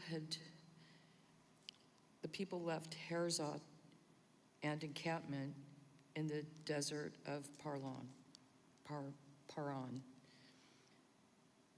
Exploring Canaan, 13. The Lord said, "Moses, send some men to explore the land of Canaan, which I am giving to the Israelites. From each essential tribe, send one of its leaders." So the Lord's commanded Moses, sent them out from the desert of Paran. All of them were leaders of the Israelites. These are their names. From the tribe of Reuben, Shimon, son of Zerah. From the tribe of Simon, Shaphat, son of Hori. From the tribe of Judah, Caleb, and son of Jehonan. From the tribe of Issachar, Agal, and son of Joseph. From the tribe of Ephraim, Hosea, son of Nun. The tribe of Benjamin, Pelad, son of Raphu. From the tribe of Zebulun, Gadiel, son of Saul. The tribe of Messiah, Messiah, and tribe of Gadi's son. I think you need to read. From the tribe of Dan, you take over. From the tribe of Manasseh, a tribe of Joseph, Gadai, son of Susi. From the tribe of Dan, Amiel, son of Gemali. And from the tribe of Asher, Sether, son of Michael. From the tribe of Naphtali, Nabi, son of Vosphi. From the tribe of Gad, Guel, son of Maki. These are the names of the men Moses sent to explore the land. Moses gave Hoshea, son of Nun, the name Joshua. When Moses sent them to explore Canaan, he said, "Go up through the Negev on into the hill country. See what the land is like, and whether the people who live there are strong or weak, few or many. And what kind of land do they live in? Is it good or bad? What kind of towns do they live in? Are they unwalled or fortified? How is the soil? Is it fertile or poor? Are there trees in it or not? Do your best to bring back some of the fruit of the land." It was a season for the first ripe grapes. So they went up and explored the land from the desert of Zin as far as Rehob towards Lebo Hamath. They went up through the Negev and came to Hebron, where Ahiman, Sheshai, and Talmai, the descendants of Anak, lived. Hebron had been built 7 years before Zoan in Egypt, when they reached the valley of Eshcol. They cut off a branch bearing a single cluster of grapes. 2 of them carried it on a pole between them, among with some pomegranates and figs. That place was called the valley of Eshcol because of the cluster of grapes, and Israelites cut off there. At the end of 40 days, they returned from exploring the land. Report on the exploration. So they came to Moses and Aaron and the whole Israelite community at Kadesh in the desert of Paran. There they reported to them and to the whole assembly and showed them the fruit of the land. They gave Moses this account. "We went into the land to which you sent us, and it does flow with milk and honey. Here is its fruit. But the people who live there are powerful, and the city is fortified and very large. When we even saw descendants of Anak there. The Amalekites live in the Negev. The Hittites, Jebusites, and Amorites live in the hill country. And the Canaanites live near the sea and along the Jordan." Then Caleb silenced the people before Moses and said, "We should go up and take possession of the land. For we can certainly do it." But the men who had gone up with him said, "We can't attack these people. They are stronger than we are." And they spread among the Israelites a bad report about the land they had explored. They said, "The land we explored devours those living in it.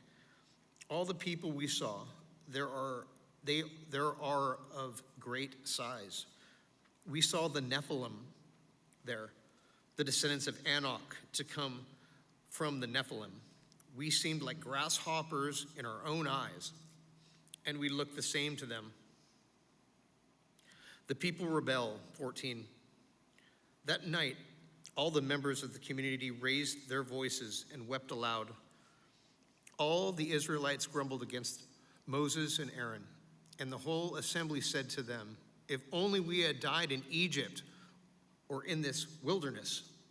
Why is the Lord bringing us to this land only to let us fall by the sword? Our wives and children will be taken as plunder. Wouldn't it be better for us to go back to Egypt?" And they said to each other, "We should choose a leader and go back to Egypt." Then Moses and Aaron fell face down in front of the whole Israelite assembly gathered there. Joshua, son of Nun, and Caleb, son of Jephunneh, who were among those who had explored the land, tore their clothes and said to the entire Israelite assembly, "The land we passed through and explored is exceedingly good. If the Lord is pleased with us, he will lead us into that land, a land flowing with milk and honey, and will give it to us. Only do not rebel against the Lord, and do not be afraid of the people of the land, because we will devour them. Their protection is gone, but the Lord is with us. Do not be afraid of them." But the whole assembly talked about stoning them.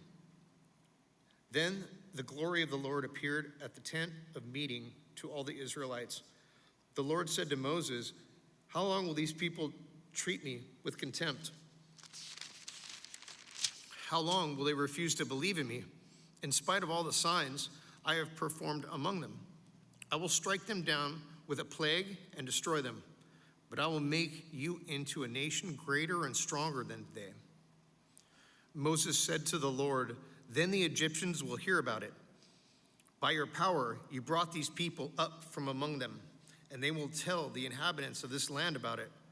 They have already heard that you, the Lord, are with these people, and that you, Lord, have been seen face to face, and your cloud stays over them, and that you go before them in a pillar of cloud by day and a pillar of fire by night. If you put all these people to death, leaving none alive, the nations who have heard this report about you will say, 'The Lord was not able to bring these people into the land he promised them on oath, so he slaughtered them in the wilderness.' Now may the Lord's strength be displayed, just as you have declared. The Lord is slow to anger, abounding in love, and forgiving sin and rebellion. Yet he does not leave the guilty unpunished. He punishes the children for the sin of the parents to the third and fourth generation. In accordance with your great love, forgive the sin of these people, just as you have pardoned them from the time they have left Egypt until now." The Lord replied, "I have forgiven them as you asked. Nevertheless, as surely as I live, and as surely as the glory of the Lord fills the whole earth, not one of those who saw my glory and the signs I performed in Egypt and in the wilderness, but who disobeyed me and tested me 10 times, not one of them will ever see the land I promised on oath to their ancestors. No one who has treated me with contempt will ever see it. But because my servant Caleb has different spirit and follows me wholeheartedly, I will bring him into the land he went to, and his descendants will inherit it. Since the Amalekites and the Canaanites are living in the valleys, turn back tomorrow and set out towards the desert along the route to the Red Sea." The Lord said to Moses and Aaron, "How long will this wicked community grumble against me? I have heard the complaints of these grumbling Israelites.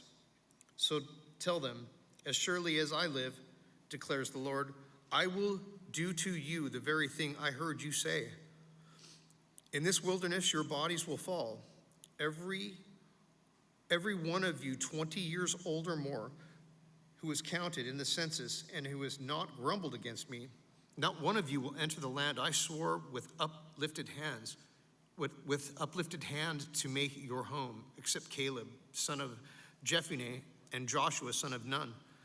As for your children that you said would be taken as plunder, I will bring them in to enjoy the land you have rejected.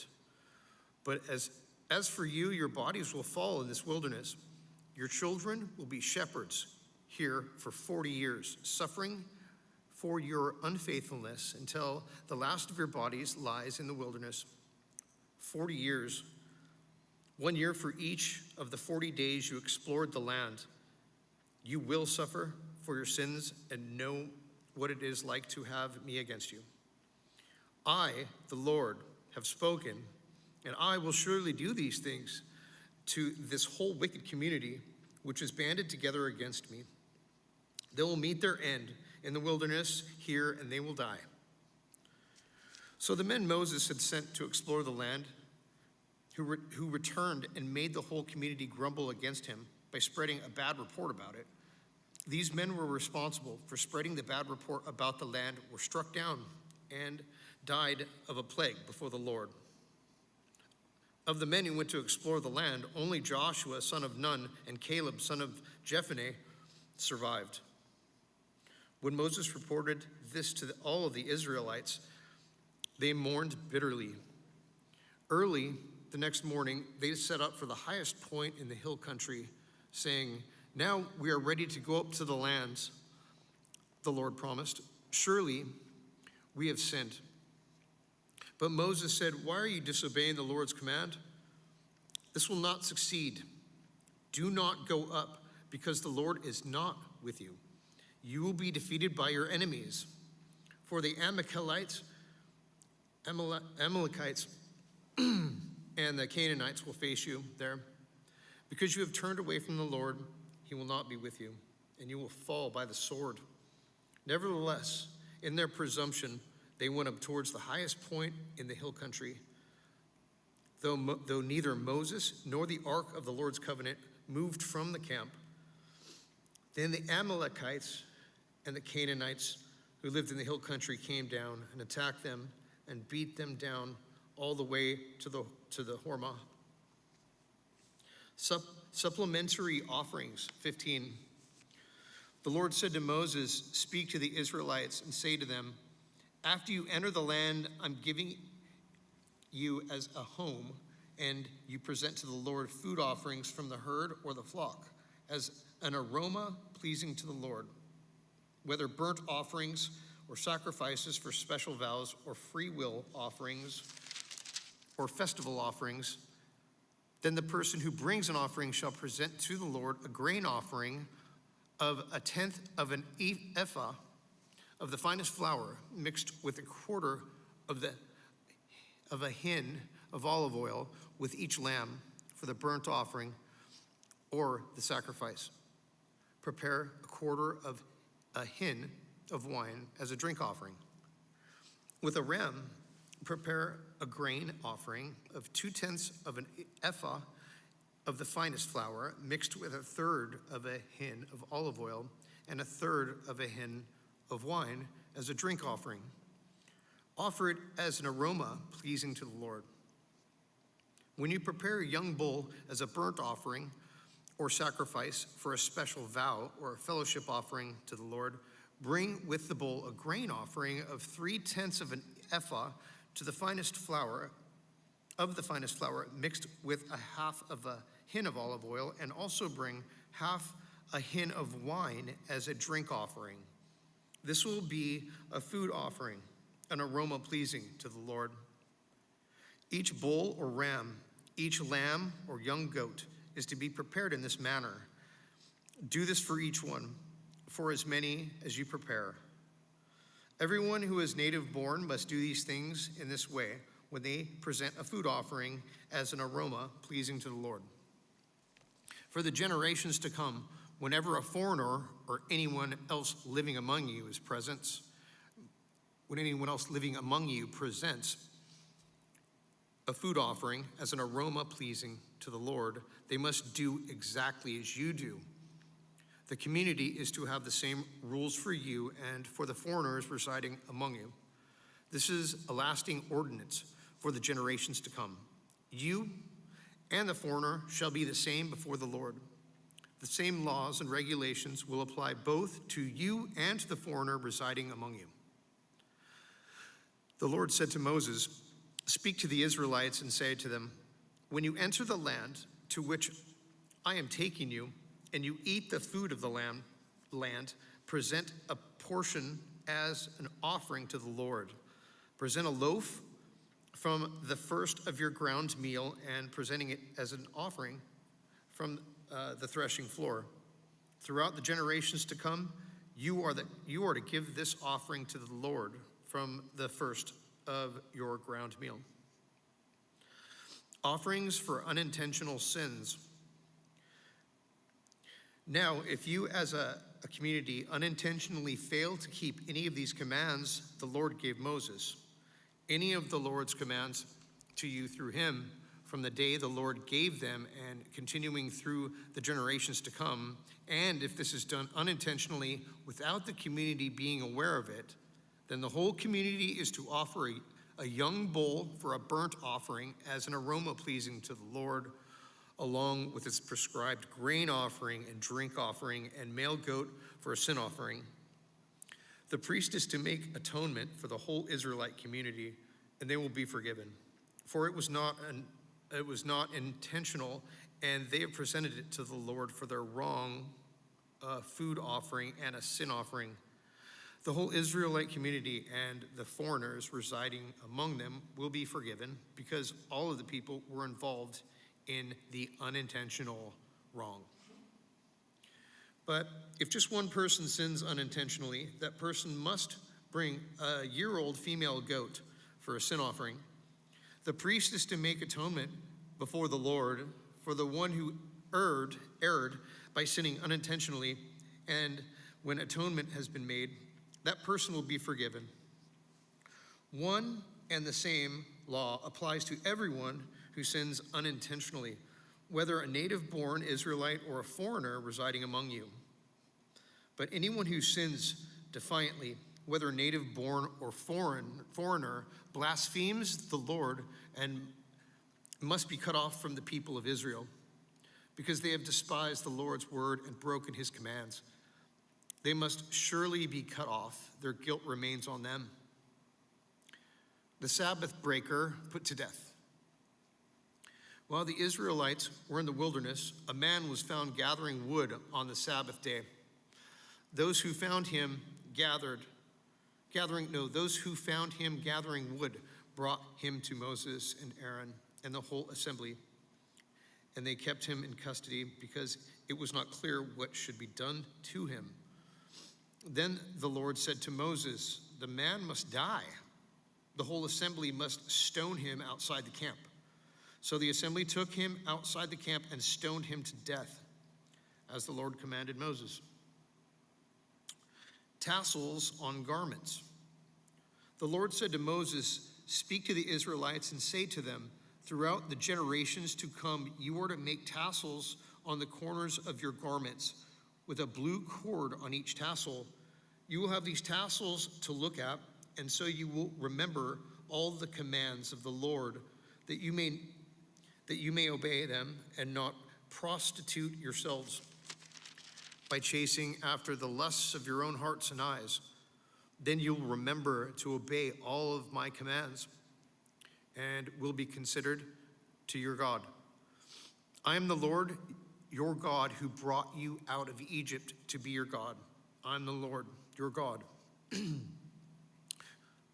Korah, Dathan, and Abiram, 16. Korah, son of Izhar, the son of Kohath, son of Levi, and certain Reubenites, Dathan and Abiram, sons of Eliab, and On, son of Peleth, became insolvent and rose up against Moses. With them were 250 Israelite men, well-known community leaders who had been appointed members of the council. They came as a group to oppose Moses and Aaron and said to them, "You've gone too far. The whole community is holy, every one of them, and the Lord is with them. Why then do you set yourselves above the Lord's assembly?" When Moses heard this, he fell face down. Then he said to Korah and his followers, "In the morning the Lord will show who belongs to him and who is holy, and he will have the person come near him. The man he chooses, he will cause to come near him. You, Korah, and all of your followers are to do this.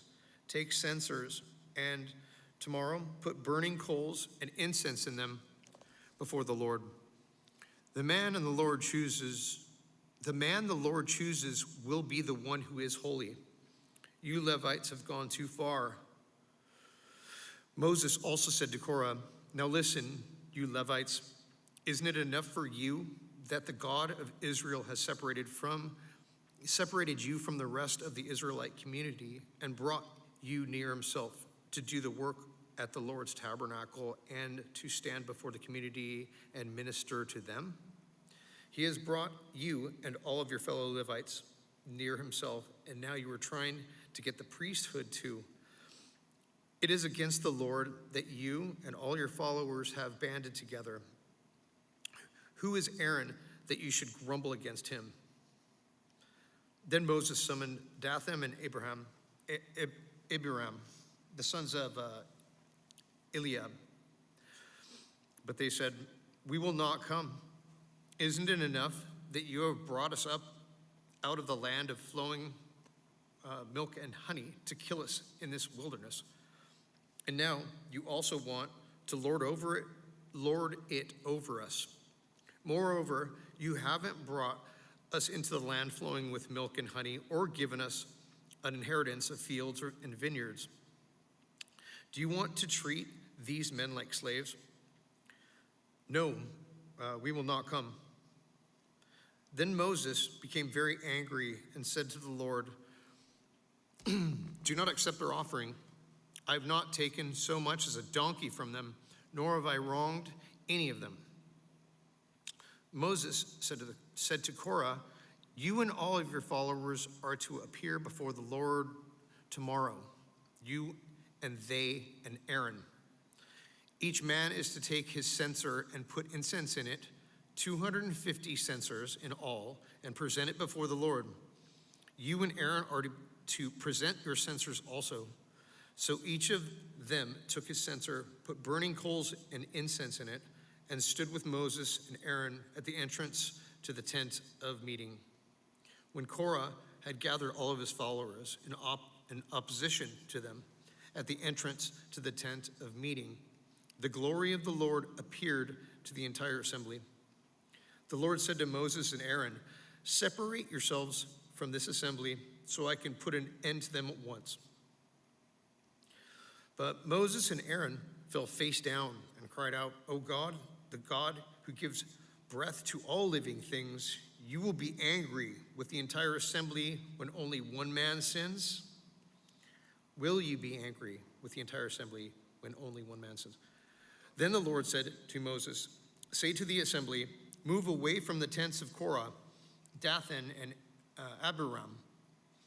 Moses got up and went to Dathan and Abiram, and the elders of Israel followed him. He warned the assembly, move back from the tents of these wicked men. Do not touch anything belonging to them, or you will be swept away because of all their sins. So they moved away from the tents of Korah, Dathan, and Abiram. Dathan and Abiram had come out and were standing with their wives, children, and little ones at the entrances to their tents. Then Moses said, this is how you will know that the Lord has sent me to do all these things, and that it was not my idea. If these men die a natural death and suffer the fate of all mankind, then the Lord has not sent me. But if the Lord brings about something totally new, and the earth opens its mouth and swallows them with everything that belongs to them, and they go down alive into the realm of the dead, then you will know that these men have treated the Lord with contempt. As soon as he finished saying all of this, the ground underneath them split apart, and the earth opened its mouth and swallowed them and their households, and all those associated with Korah, together with all their possessions. They went down alive into the realm of the dead with everything they owned. The earth closed over them, and they perished, and they were gone from the community. At their cries, all the Israelites around them fled, shouting, the earth is going to swallow us too. And fire came out of the Lord and consumed the 250 men who were offering the incense. The Lord said to Moses, "Tell Eleazar, son of Aaron, the priest, to remove the censers from the charred remains and scatter the coals some distance away, for the censers are holy. The censers of the men who sinned at the cost of their lives. Hammer the censers into sheets to overlay the altar, for they are to be presented before the Lord and have become holy. Let them be a sign to the Israelites." So Eleazar, a priest, collected the bronze censers brought by those who had been burnt to death, and he had them hammered out to overlay the altar, as the Lord directed him through Moses. This was to remind the Israelites that no one except a descendant of Aaron should come to burn incense before the Lord, or he would become like Korah and his followers. The next day, the whole Israelite community grumbled against Moses and Aaron. "You have killed the Lord's people," they said. But when the assembly gathered in opposition to Moses and Aaron and turned towards the tent of meeting, suddenly the cloud covered it, and the glory of the Lord appeared. And then Moses and Aaron went to the front of the tent of meeting, and the Lord said to Moses, "Get away from this assembly, so I can put an end to them at once." And they fell face down.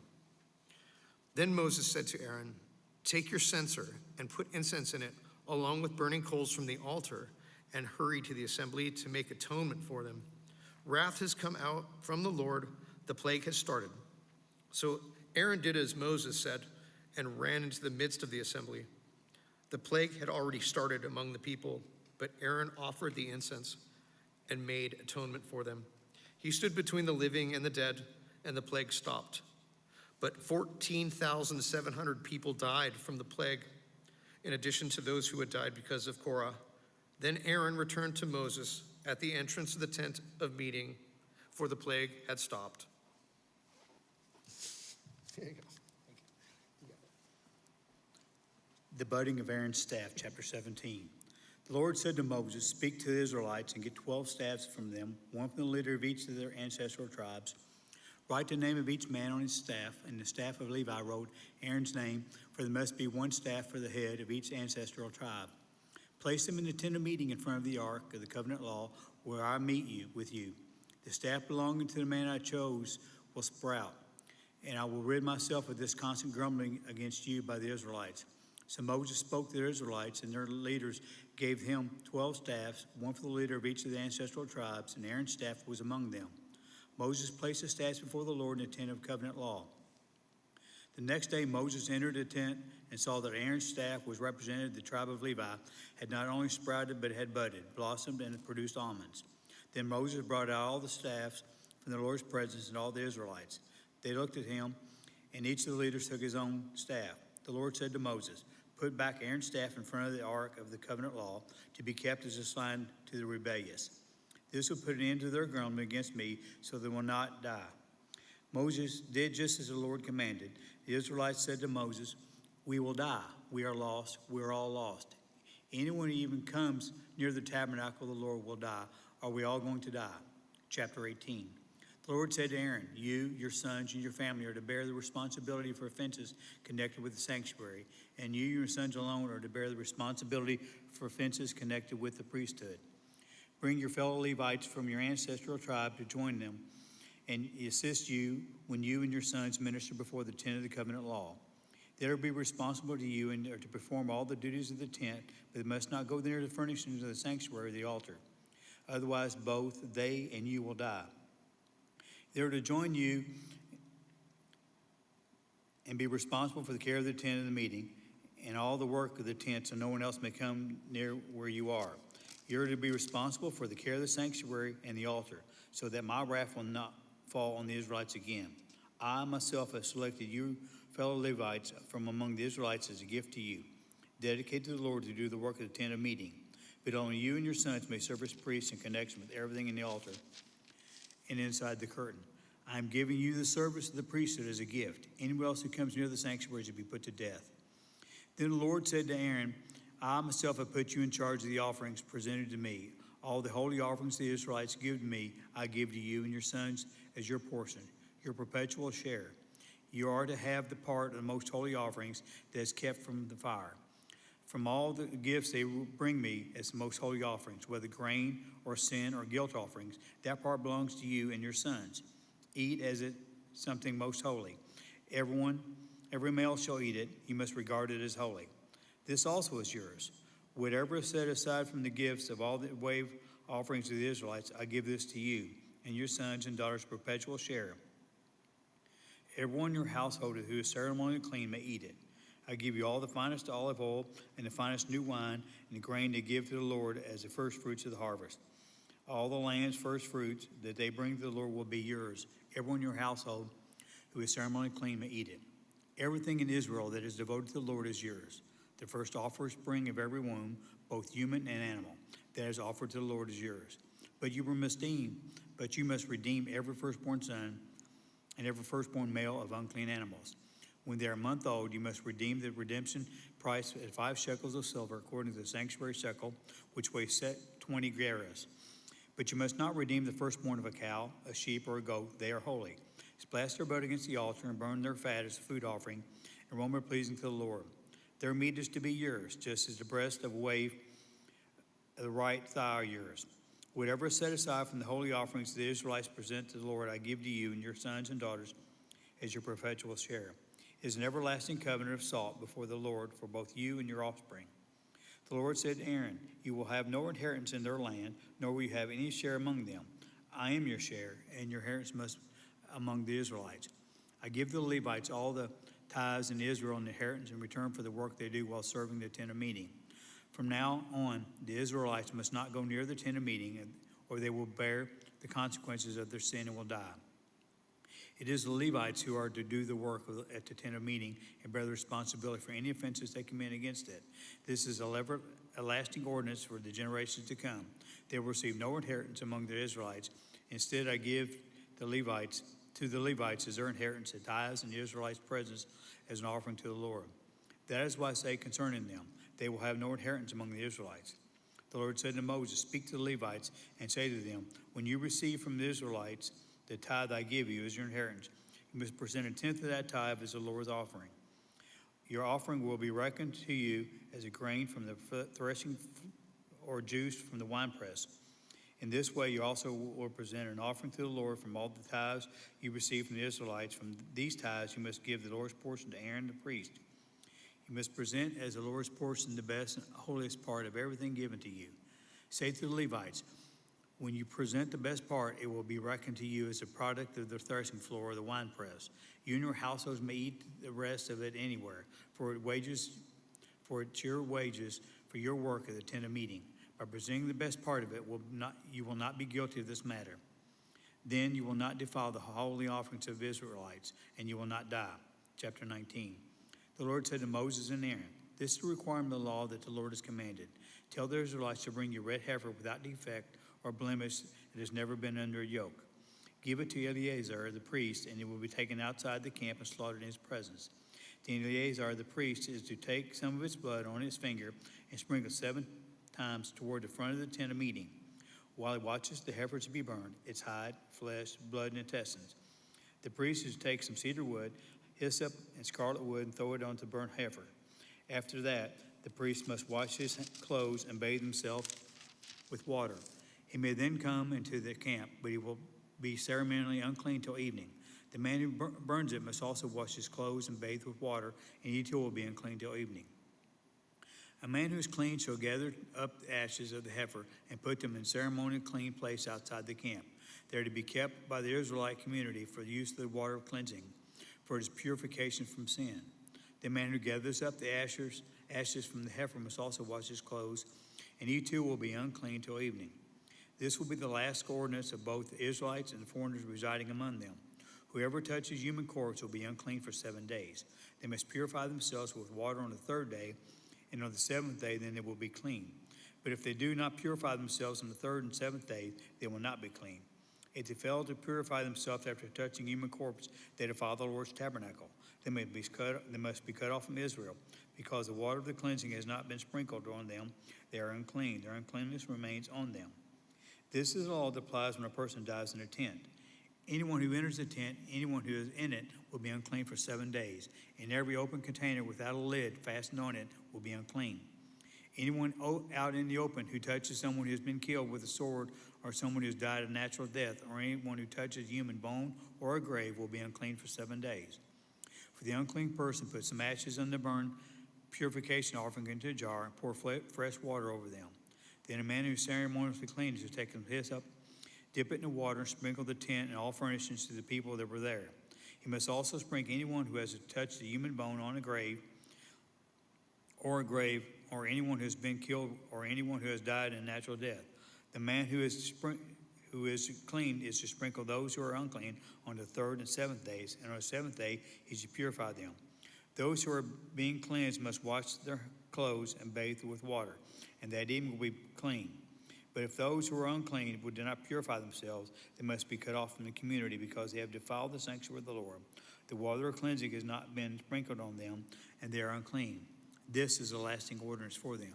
The man who sprinkles the water of cleansing must also wash his clothes, and anyone who touches the water of cleansing will be unclean till evening. Anything that an unclean person touches becomes unclean, and anyone who touches it becomes unclean till evening. Chapter 20. It is from the first month that Israelite community arrived at Desert Zin, and they stayed at Kadesh. There Miriam died and was buried. Now there was no water for the community, and the people gathered in opposition to Moses and Aaron. They quarreled with Moses and said, "If we only had died with our brothers, fell dead before the Lord. Why did you bring the Lord's community into the wilderness, that we and our livestock should die here? Why did you bring us up here out of Egypt to this terrible place? It has no grain or figs, grapevines or pomegranates. There's no water to drink." Moses and Aaron went from the assembly to the entrance of the tent of meeting, fell face down, and the glory of the Lord appeared to them. The Lord said to Moses, "Take the staff, and you and your brother Aaron gather the assembly together. Speak to that rock before their eyes, and it will pour out its water. You will bring water out of the rock for the community so they and their livestock can drink." So Moses took from the staff from the Lord's presence, just as he commanded, and he and Aaron gathered together in front of the rock, and Moses said to them, "Listen, you rebels, must we bring you water out of this rock?" Then Moses raised his arm and struck the rock twice with his staff. Water gushed out, and the community and their livestock drank.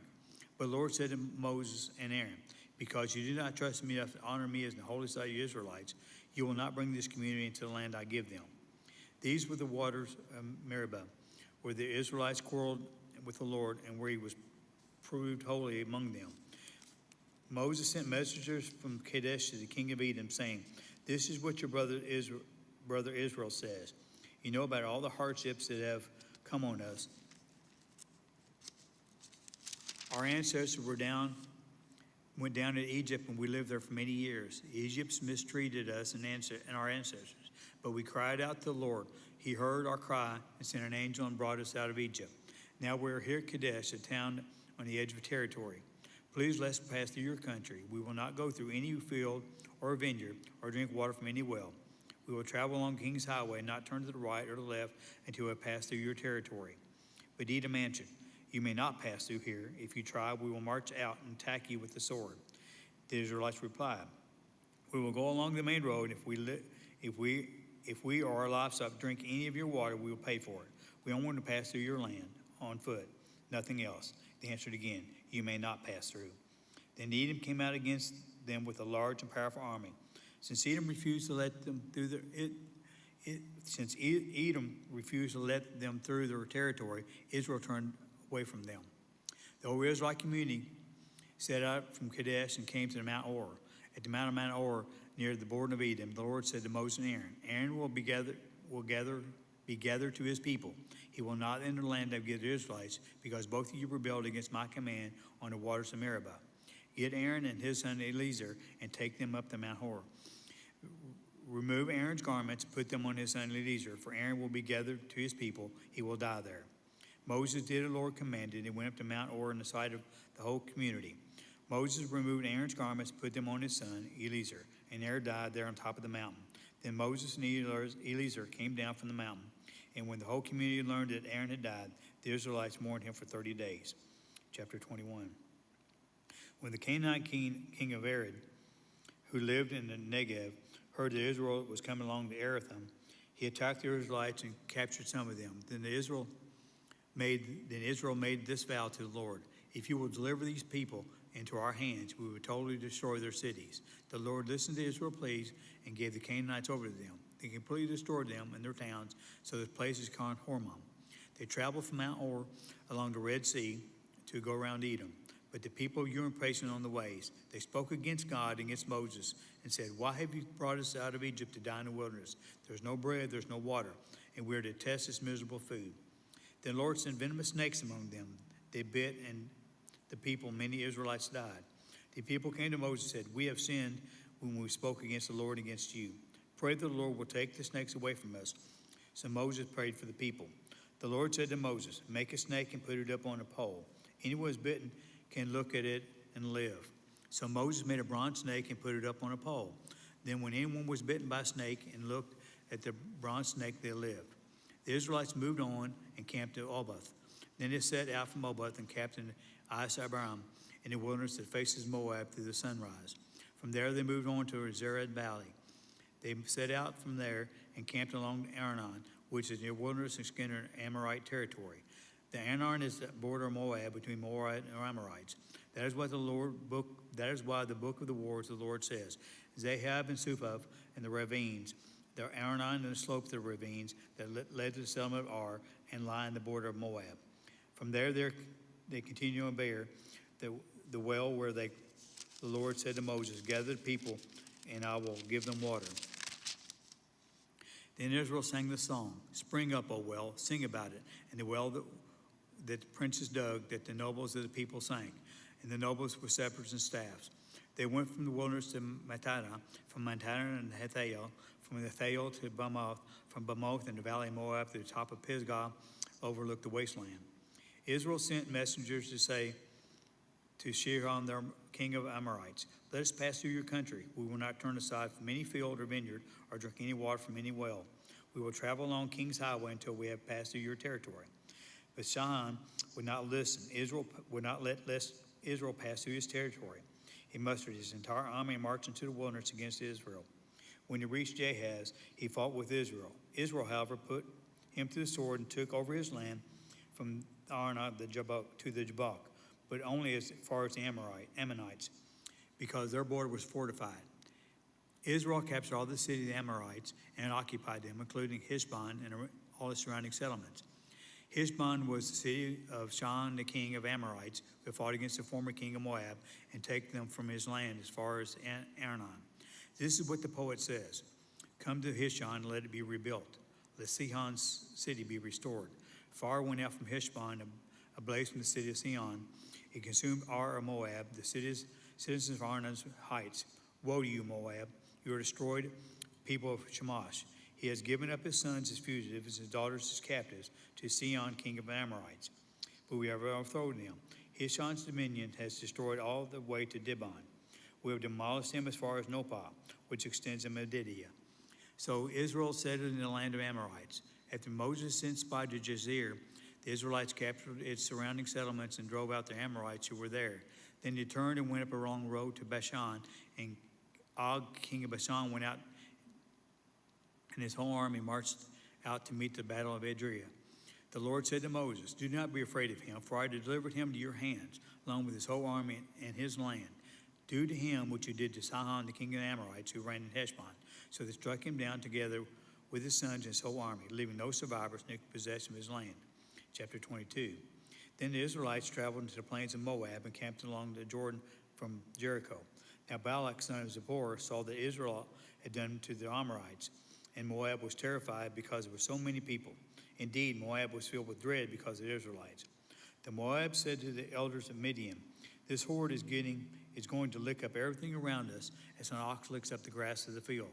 So Balak, son of Zippor, who was the king of Moab at the time, sent messengers to summon Balaam, son of Beor, who was at Pethor near the Euphrates River in his native land. Balak said, "A people has come out of Egypt. They cover the face of the land and settled next to me.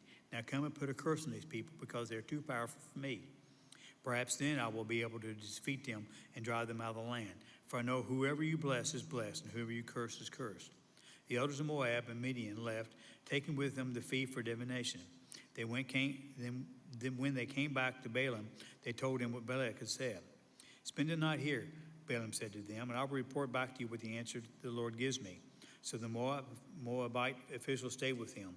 God came to Balaam and asked, who are these men with you? Balaam said to God, Balak, son of Zippor, king of Moab, sent me this message. A people has come out of Egypt, covers the face of the land. Now come and put a curse on them for me. Perhaps I will be able to fight them and drive them away. But God said to Balaam, do not go with them. You must not put a curse on these people because they are blessed. The next morning, Balaam got up and said to Balak's officials, go back to your own country, for the Lord has refused to let me go with you. So the Moabite officials returned to Balak and said, Balaam refused to come with us. Then Balak said to the officials, more numerous and more distinguished than the first. Then Balaam came and said, this is what Balak son of Zippor says. Do not let anything keep you from coming to me, because I will reward you handsomely and do whatever you say. Come and put a curse on these people for me. But Balaam answered them, even if Balak gave me all the silver and gold in his palace, I could not do anything great or small to go beyond the command of the Lord my God. Now spend the night here so I can find out what else the Lord will tell me. That night God came to Balaam and said, since these men have come to summon you, go with them, but do only what I tell you. Balaam got up that morning, saddled his donkey, and went to the Moabite officials. But God was very angry when he went, and the angel of the Lord stood in the road to oppose him. Balaam was riding on his donkey, and 2 servants were with him. When the donkey saw the angel of the Lord standing in the road with a drawn sword in his hand, it turned off the road in a field. Balaam beat it to get back on the road. Excuse me. Then the angel of the Lord stood in a narrow path through the vineyards with walls on both sides. When the donkey saw the angel of the Lord, it pressed close to the wall, crushing Balaam's foot against it. So he beat the donkey again. Then the angel of the Lord moved ahead and stood in a narrow place where there was no room to turn either to the right or to the left.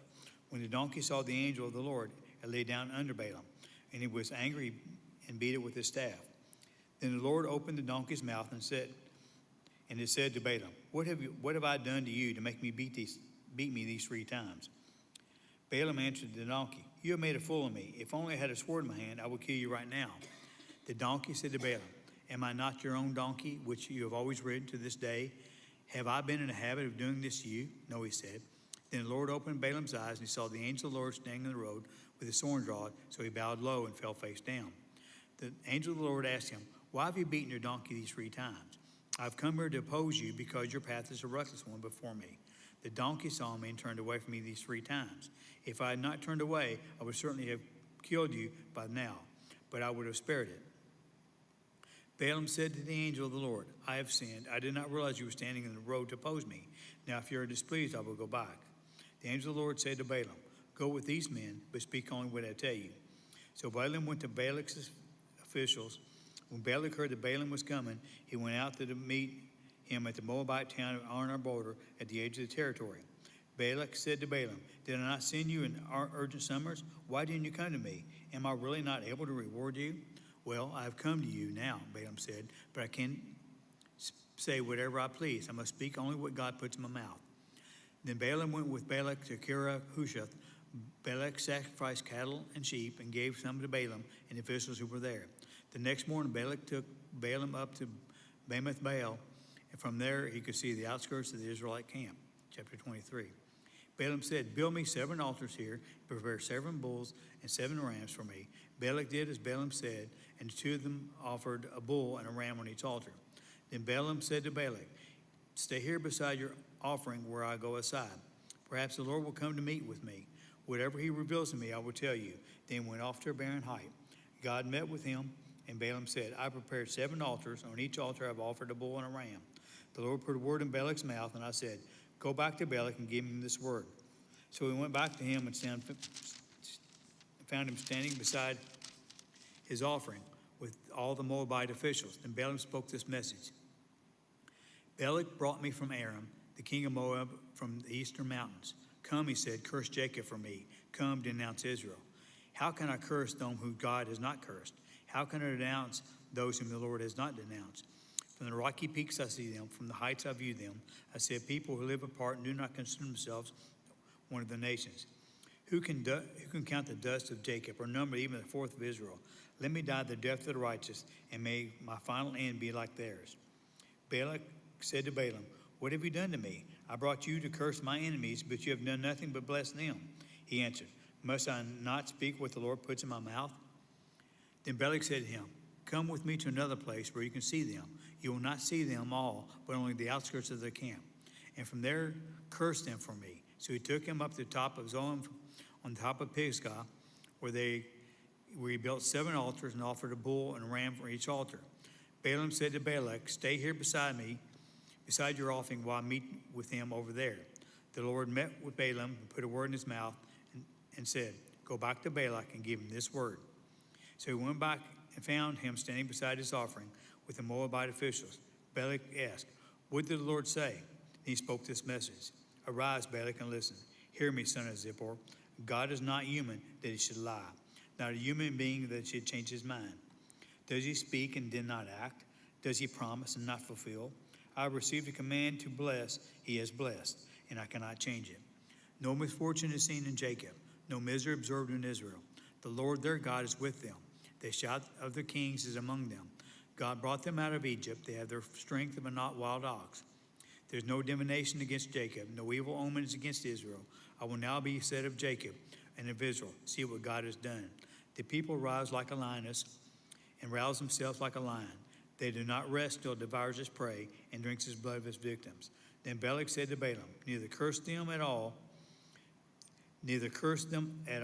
nor bless them at all. Balaam said, did I not tell you I must do whatever the Lord says?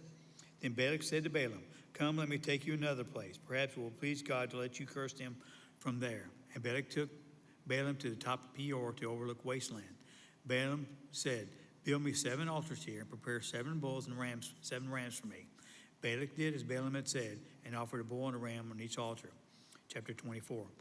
Now when Balaam saw that it pleased the Lord to bless Israel, it did not resort to divination at other times, but turned his face toward the wilderness. When Balaam looked out and saw Israel's camp tribe by the tribe, the Spirit of God came to him on a message. The prophecy of Balaam, son of Beor, the prophecy of one whose eyes see clearly, the prophecy of one who hears the words of God, who sees a vision from the Almighty, whose falls prostrate and our eyes are opened. How beautiful your tents, Jacob, your dwelling places, like valleys spread out, like gardens beside a river, like aloes planted by the Lord, like cedars beside the water. Waters will flow with buckets. Their seed will have abundant water. Their king will be greater than Agag. The kingdom will be exalted.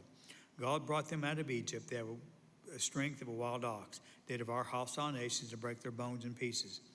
And their arrows, they pierce them. Like a lion, they crouch and lay down. Like a lioness who dares to rouse them. May those who bless you be blessed, and those who curse you be cursed. Then Balak's hands were burned against Balaam. He struck his hands together and said to him, I summon you to curse my enemies, but you have blessed them 3 times. Now leave at once and go home. I said I would reward you handsomely, but the Lord has kept me from being rewarded. But the Lord has kept you from being rewarded. Then Balaam answered Balak, did I not tell you the messengers you sent me? Even if Balak called me, gave me all the silver and gold in his palace, I could not do anything of my own accord, good or bad, to go beyond the command of the Lord. And I must say what the Lord says. Now I'm going back to my people, but come, let me warn you of what this people will do to you the days to come. Then he spoke this message. The prophecy of Balaam, son of Beor, the prophecy of one whose eyes see clearly, the prophecy of one who hears the words of God, who has knowledge from the Most High, who sees a vision from the Almighty, who falls prostrate and eyes are opened. I see him, but not now. I behold him, but not near. A star will come out of Jacob. A scepter will rise out of Israel. He will crush the foreheads of Moab, the skulls of all the people of Sheth. Edom will be conquered. Seir, his enemy, will be conquered. But Israel will grow strong. A ruler will come out of Jacob and destroy the survivors of the city. Then Balaam saw Amalek and spoke this message. Amalek was first among the nations, but their end will be utter destruction. Then he saw the Canaanites and spoke this message. Your dwelling place is secure, and nest is set in a rock, for you Canaanites will be destroyed when Asher takes you captive. Then he spoke this message. Alas, who can live when God does this? Ships will come from the shores of Cyprus. They will subdue Ashur and Eber. They too will come to ruin. Then Balak got up and returned home, and Balak went his own way. Chapter 25. While Israel was staying in Shittim, the man began to indulge in morality with Moabite women, who invited them to sacrifice to their gods. The people ate the sacrificial meal and bowed down before them. So Israel yoked themselves together to the Baal of Peor, and the Lord's anger burned against them. The Lord said to Moses, take all the leaders of these people, kill them, expose them in broad daylight before the Lord, so the Lord's fierce anger may turn against from Israel. So Moses said to Israel's judgment, each of you must put to death those of your people who have yoked themselves in the Baal of Peor. Then an Israelite man brought up a Midianite woman right before his eyes, and the whole assembly was there while weeping at the entrance of the tent meeting. When Phinehas, son of Eleazar, son of Aaron, the priest, saw this, he left the assembly and took a spear in his hand, and followed the Israelite tent. He drove the spear into both of them, right through the Israelite man and into the woman's stomach. Then the plague against the Israelites was stopped, but those who died in the plague was 24,000. The Lord said to Moses, Phinehas, son of Eleazar, the son of Aaron, the priest, has turned my anger away from Israelites. And since he was zealous for my honor among them as I am, I did not put an end to them in my zeal. Therefore, tell him I'm making my covenant of peace with him. He and his descendants will have a covenant of the lasting priesthood. And because he was zealous for the honor of his God, and he made an atonement for the Israelites. The name of the Israelite who was killed with the Midianite woman was Zemar, the son of Salah, the leader of the Simonite family. And the name of the Midianite woman who was put to death was Zobai, daughter of Zua, a tribal chief of the Midianite family. The Lord said to Moses, treat the Midianites as enemies and kill them. They treated you as enemies when they deceived you in the Peor incident involving your sister Zebai and the daughter of the Midianite leader, the woman who was killed when the plague came as a result of that incident. Chapter 26. After the plague of the Lord said to Moses and Zedar, the son of Aaron, the priest, take a census of the whole Israelite community,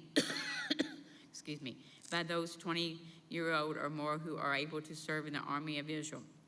So the plains of Moab, by the Jordan across from Jericho, Moses and Zedar, the priest, spoke with them and said, take a census of the men 20 years or more, as the Lord commanded Moses. These are the Israelites who came up out of Egypt. The descendants of Reuben, the firstborn son of Israel, were Hankar, the Hankarite clan, through Pelite, the Pelite clan, the Zedarite clan, and Carmon, the Carmonite clan. These are the clans of Reuben. Those numbers were 43,730. The son of Palu was Elam. The son of Elam were Nineveh, Natha, and Abram. And the same Nathan and Abram were the community officials who were rebelled against Moses and Aaron, and who were among the Korah followed when they rebelled against the Lord. The earth opened its mouth and swallowed them along the Korah, whose followers died when the fire devoured the 250 men, and they served as a warning sign. The line of Korah, however, did not die out. The descendants of Simon, where his clans were Nebian and Nebianite clan, through Jabian, the Jabinite clan, through Jachin, the Jachinite clan, through Zedar, the Zedarite clan, through Salah, the Salahite clan. Those were the clans of Simon, and whose numbers were 22,200. The descendants of Gad by their clans were Zebar, Zebarlites, through Haggah, the Haggahite clan, through Shechem, the Shemonite clan, through Zoronite, the Zoronite clan, through Eor, the Eorite clan, through Edador, the Edardite clan, through Edolite, the Edolite clan. These were the clans of Gad, and whose numbers were 40,500. Eor and Aon were the sons of Judah, but they died in Canaan. The descendants of Judah by their clans were Shelam, Shelamite clan, through Pezar, the Pezarite clan, through Ezar, the Ezrahite clan. The descendants of Pezar were through Ezom and Zemonite clan, through Halem and the Halenite clans. These were the clans of Judah, and they were numbered 76,500. The descendants of Ishkar by their clans were through Tola, the Tolite clan, through Pezar, the Purite clan, through Shemar, the Shamonite clan, through Shemar and the Amorite clan. Those were the clans of Ishtar, whose numbers were 64,300. And the descendants of Zebulun by their clans were through Zered and Zerite clan, through Edlar and Edlite clan, through Jahiel and Jahielite clan. These were the clans of Zebulite. Those numbers were 60,500. The descendants of Joseph by their clans were Massian and Ephanar were. The descendants of Masonite were Machir and Machirite clan. Machir was the father of Gideon, and who's Gideon, the Gideonite clan. These were the descendants of Gilead through Azarah and the Azarite clan, through Elzagah and the Elzagah clan, through Azarite, Real and Azarite clan, through Shishim and the Shishil clan, through Shemadan and the Shemadan clan, through Hephar and the Hephar clan, through the Zeplar, the son of Hephar, had no sons, and he had only daughters, whose names were Mahlah, Noah, Hogah, Malachi, and Terah. These were the clans of the Massians, whose numbers were 52,700. These were the descendants of Ephraim by their clan, through Shelah and Shelah clan, through Becca and the Beccaite clan, through Tamar and the Tamarite clans. These were descendants of Shelalite, through Aaron and Aaronites. These were the clans of the Ephraimites, and her numbers were 32,500. These were the descendants of Joseph by their clans. The descendants of Benjamin by their clans were through Bela and Belanite clans, through Ashbel and Ashbel clan, through Amorite and the Amorite clan, through Shem and Shehemite clans, through Heparian and the Heparite clans. The descendants of Bela through Er and Napia were through Aaron and Aaronite clans, through Napian and Naparite clans, Nahum and the Namnite clans. These were the clans of Benjamin, whose numbers were 45,600. These were descendants of Dan by their clan, through Shaham and Shahamanite. These were the clans of Dan. All those were Shemanite clans, and whose numbers were 64,400. The descendants of Asher by their clans were through Imeran and the Amorite clan, through Ishavar and the Ishavar clans, through Bera and the Beralite clans, through the descendants of Berite, through Herbert and the Hubert clan, through Malachi and the Malachite clans. Asher had a daughter named Sheerah, and those were the clans of Asher, whose numbers were 54,400. The descendants of Naphiite, where their clans were Jehazareel clan, through Guna and the Gunanite clans, through Jezer and the Jezreelite clan, through Shahaim and Shahayanite clans. These were the clans of the Naparites, whose numbers were 45,400. The total number of the men in Israel was 601,730. The Lord said to Moses, "The land is to be allotted to them as an inheritance based on the number of names. To a larger group given a larger inheritance, to a smaller group a smaller one. Each is to receive its inheritance according to the numbers of those listed. Be sure that the land is distributed by lot. What each group inherits will be according to the name of its ascendant tribe. Each inheritance will be distributed by a lot among the larger and smaller groups." These were the Levites who were counted by their clan, through Gezor and Gezerite clan, through Keharth and Keharth clan, through Merite and Meronite clan. These were the Levi clans, the Libonite clan, the Hebronite clan, the Maelite clan, the Mishite clan, the Kohathite clan. Kohath was the co-father of Aram, and the name of Aram's wife was Jochebed, and the descendants of Levi, who was born to the Levites in Egypt. To Aham she bore Aaron, Moses, and their sister Mariah. And Aaron was the father of Nahum and Alahai, Ezra and Eshitar. But Nahum and Alabu died when they made an offering before the Lord with the unauthorized fire. All the male men a month old or more numbered 23,000. They were not counted among the other Israelites because they received no inheritance among them. These are the ones counted by Moses and Ezra the priest when they counted the Israelites on the plains of Moab by the Jordan across from Jericho. Not one of them among them was counted by Moses and Aaron the priest when they counted the Israelites in the desert of Seir. For For the Lord had told those Israelites they would surely die in the wilderness, and not one of them was left except Caleb the son of Jephunneh and Joshua son of Nun. Chapter 27. The daughter of Zebulite had the son of Hepher, and the son of Gideon, the son of Maacah, the son of Maaseiah, belonged to the clans of Maaseiah, son of Joseph. The names of the daughters were Malachi, Noah, Hogah, Malachi, and Tyrus. They came forward and stood before Moses, Eleazar the priest, and the leaders of the whole assembly at the entrance to the temple of meeting, and said, Our father died in the wilderness. We was not among the Korah's followers who banded together against the Lord, but he died for his own sin and left no sons. Why should our father's name disappear from the clan because he has no sons? Give us the property among our father's relatives. So Moses brought their case before the Lord, and the Lord said to them, What Zebah and his daughters are saying is right. You must certainly give them property as inheritance among their father's relatives, and give their father's inheritance to them. Say to the Israelites, if a man dies and leaves no son, give his inheritance to the daughter. If he has no daughter, give his inheritance to his brothers. And if he has no brothers, give his inheritance to his father's brothers. And if the father has no brothers, give his inheritance to the nearest relative in his clan, that he possesses it. This is to have the force of law for the Israelites, as the Lord commanded Moses. Then the Lord said to Moses, Go up to the mountain in the Abraham range and see the land I have given the Israelites.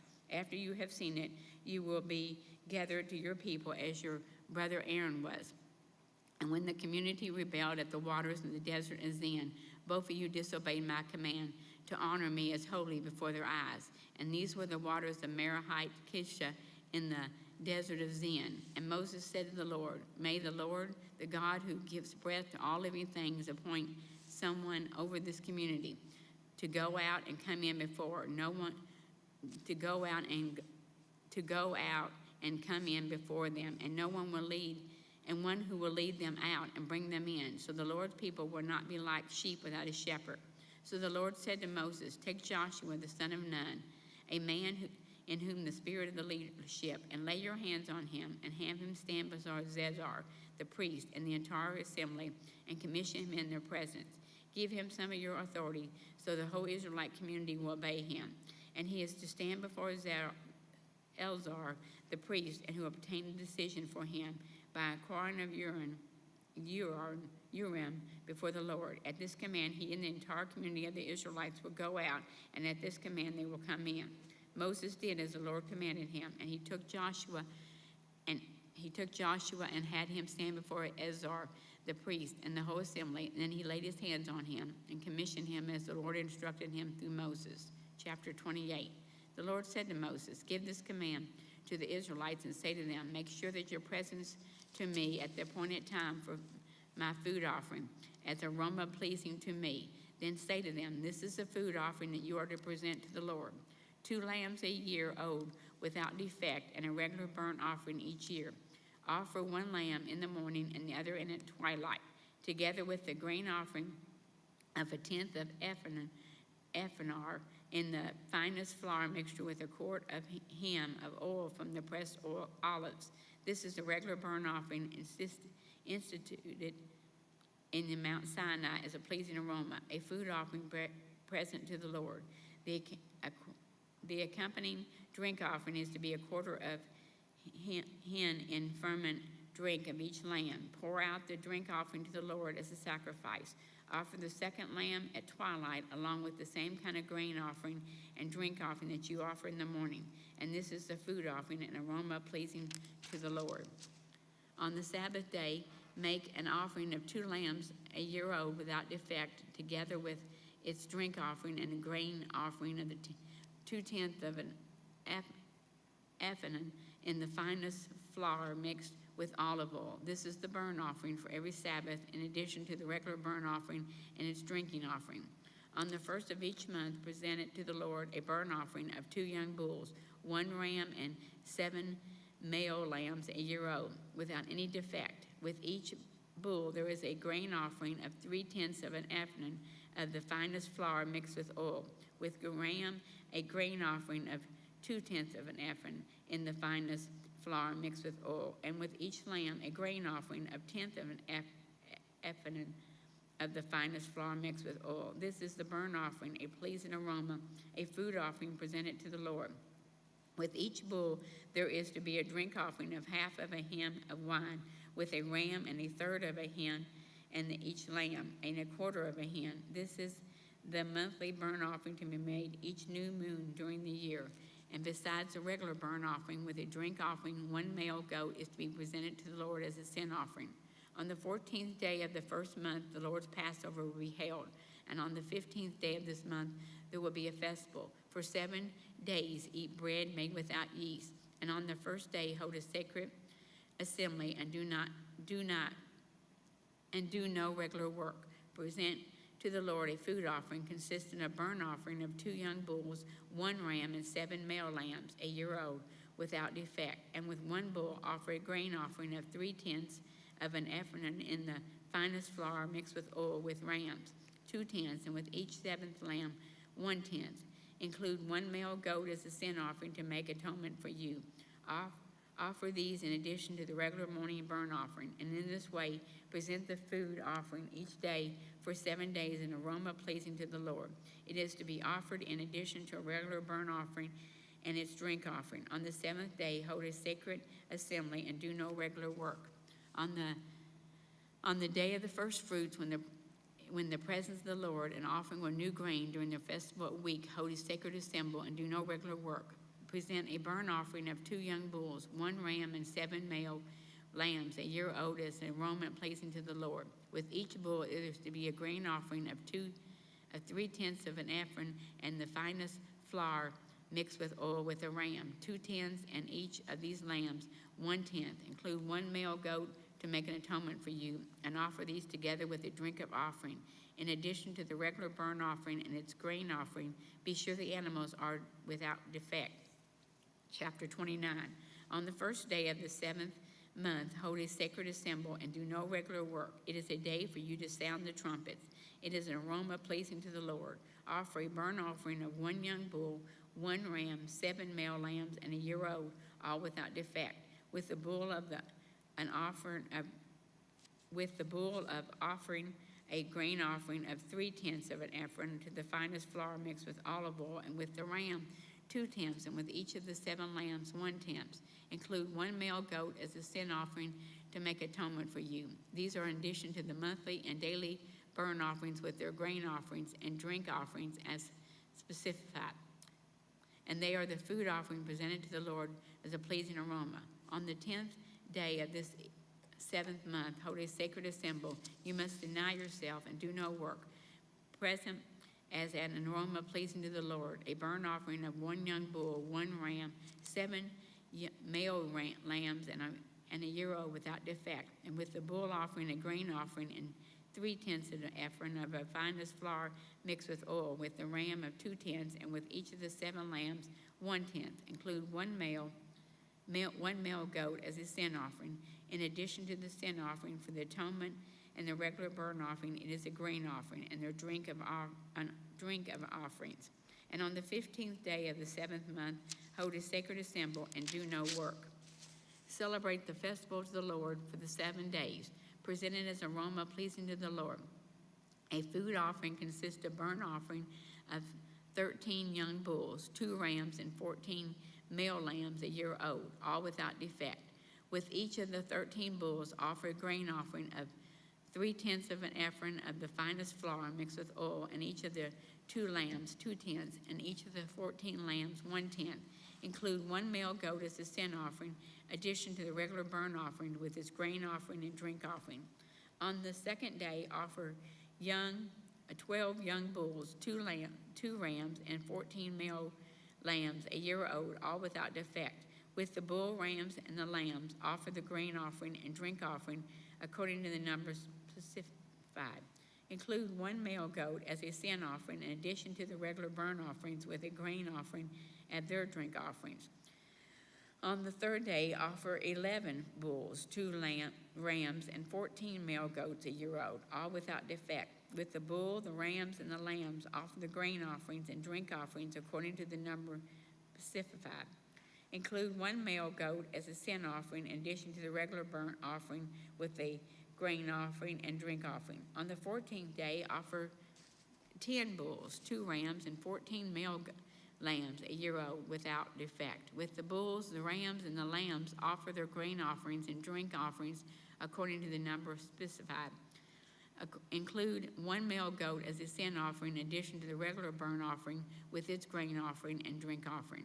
On the 5th day, offer 9 bulls, 2 rams, and 14 male lambs a year old without defect. With the bull, rams, and the lambs, offer their grain offerings and drink offerings according to the number specified.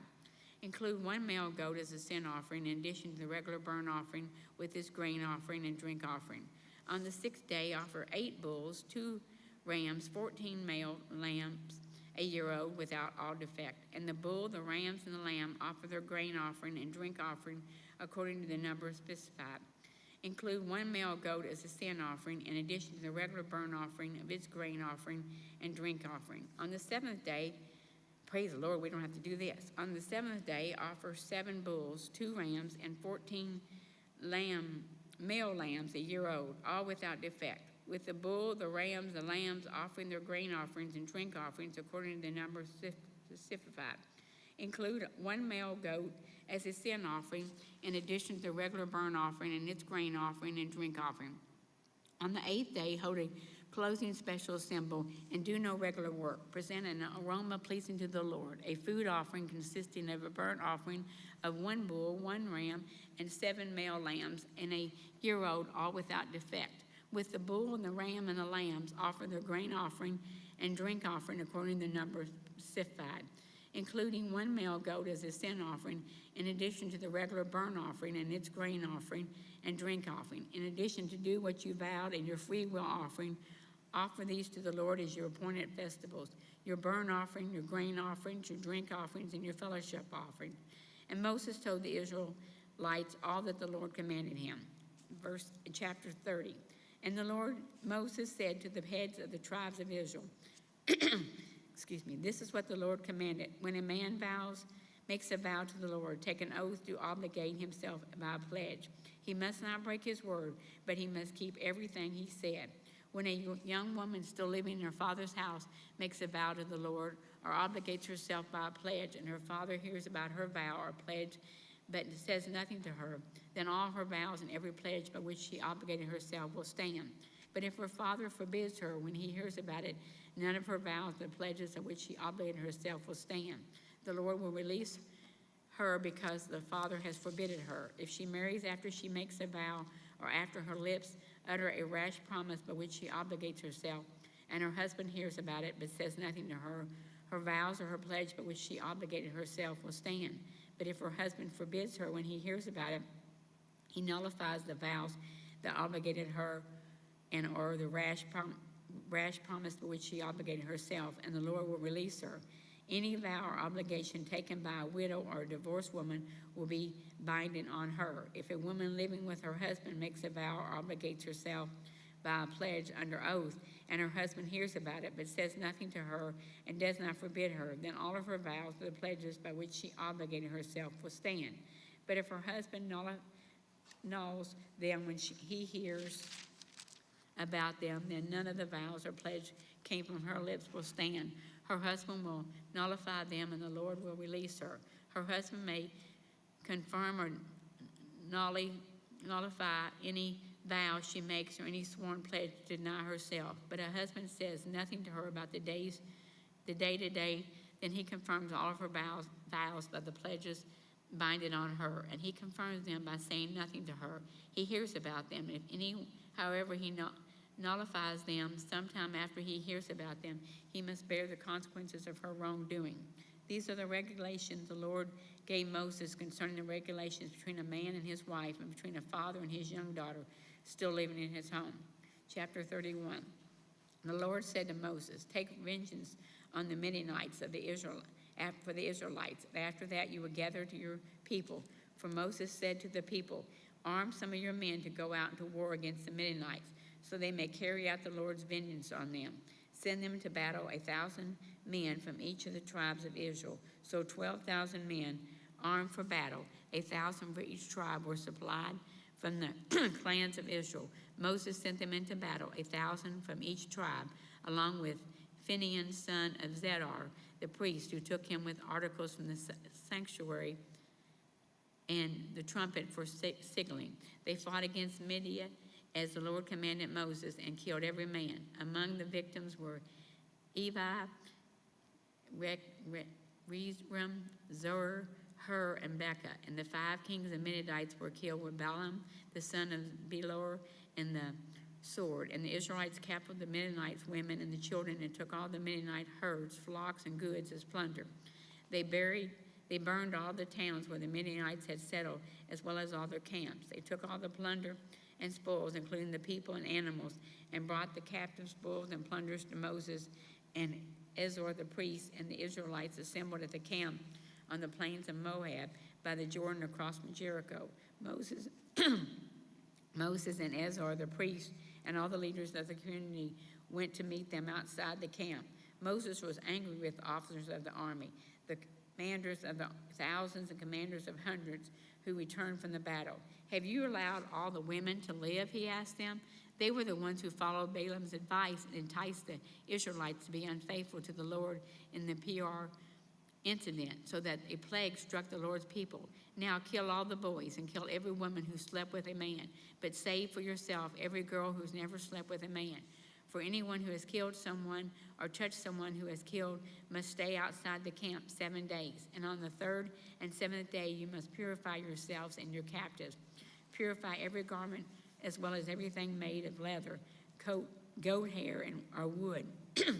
Then Zedar the priest said to the soldiers who had gone into battle, this is what was required by the law that the Lord gave Moses: gold, silver, bronze, iron, tin, lead, and anything else that can be withstand fire must be put through the fire, and then it will be clean. But it must also be purified with the water of cleansing, and whatever cannot withstand fire must be put through that water. And on the 7th day wash your clothes, and you will be clean.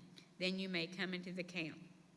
The Lord said to Moses, you and Zedar the priest and the family head to the community are to count the people and animals that were captured. Divide the spoils equally between the soldiers who took their part in the battle and the rest of the community. And the soldiers who fought the battle set apart as tribute to the Lord for one every 500, and whether people, cattle, donkeys, or sheep. Take this tribute from your half share and give it to Ezra the priest as the Lord's part. From the Israelites, half select one every 50, whether people, cattle, donkeys, sheep, or other animals. Give them to the Levites, who are responsible for the care of the Lord's tabernacle. So Moses and Ezra the priest did as the Lord commanded Moses. The plunder remained from the spoils that the soldiers took was 675,000 sheep, 72,000 cattle, 61,000 donkeys, 32,000 women who never slept with a man, and half the share of those who fought in the battle was 337,500 sheep, of which the tribute of the Lord was 675. 36,000 cattle, from which the tribute of the Lord was 72. 30,500 donkeys, from which the tribute of the Lord was 61. 16,000 people, of whom the tribute of the Lord was 32. Moses gave the tribute to Ezra the priest as the Lord's part, as the Lord commanded Moses. The half belonging to the Israelites with the Lord, in which Moses set apart from that of the fighting men, and the community half was 337,500 sheep, 36,000 cattle, 30,500 donkeys, 16,000 people. From the Israelites, half the Moses selected one out of every 50 people and animals of the Lord commanded him, and gave them to the Levites, who were responsible for the care of the Lord's tabernacle. Then the officers who were in the unit of the army, the commanders of thousands and commanders of hundreds, went to Moses and said, your servants has counted the soldiers under our command, and not one of missing. So we have brought as an offering to the Lord the gold articles each of us acquired: armlet, bracelets, signet rings, earrings, and necklaces to make atonement for ourselves before the Lord. Moses and Ezra the priest accepted them from the gold, all the crafted articles, all the gold from the commanders of thousands and the commanders of hundreds. And Moses and Ezra presented the gifts to the Lord, weighing 16,700 shekels. Each soldier had taken plunder of himself. Moses and Ezra the priest accepted the gold from the commanders of thousands and commanders of hundreds and brought them into the tent of meetings of a memorial for the Israelites before the Lord. Chapter 32. The Reubenites and the Gadites, who had a very large herd in the flock, saw that the land of Jazer and Gilead were suitable for livestock. So they came to Moses and Ezra the priest and to the leaders of the community and said, Atareth, Dibon, Jazer, Nimrite, Hivites, Elite, Sheman, Noban, and Dion, and the land of the Lord subdued before the Lord of Israelites were suitable for livestock, and the servants have livestock. And if you have favor with your eyes, they said, let this land be given to your servants as possession, and do not make us cross the land of Jordan.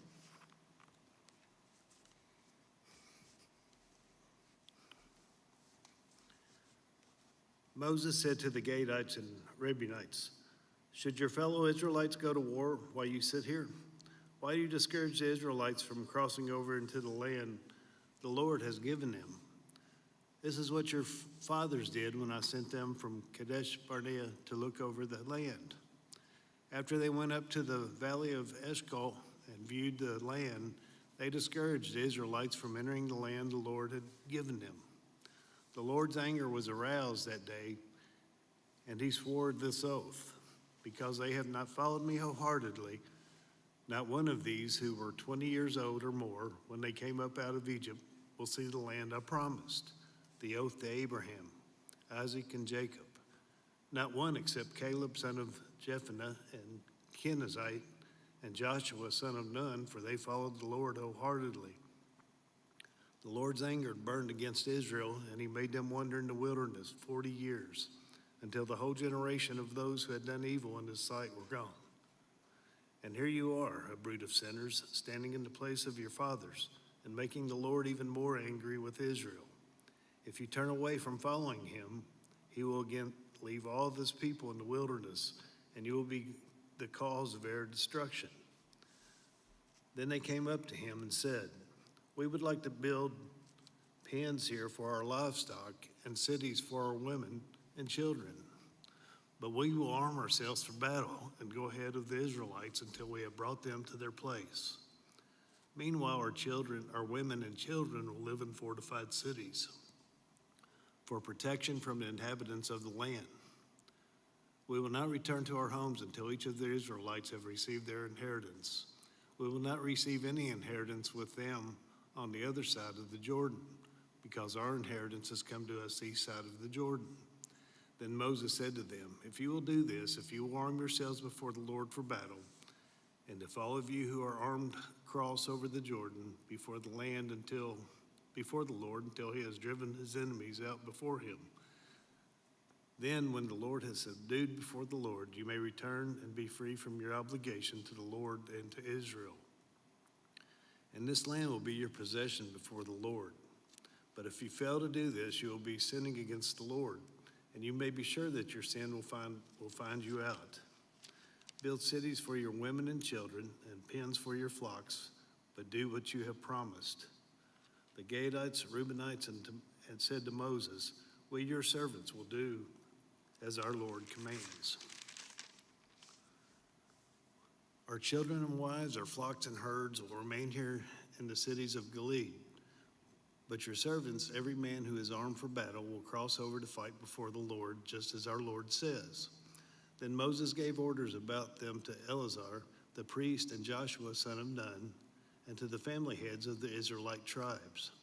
He said to them, if the Gadites and the Reubenites, every man armed for battle, cross over the Jordan with you before the Lord, then when the land is subdued before you, you must give them the land of Gilead as their possession.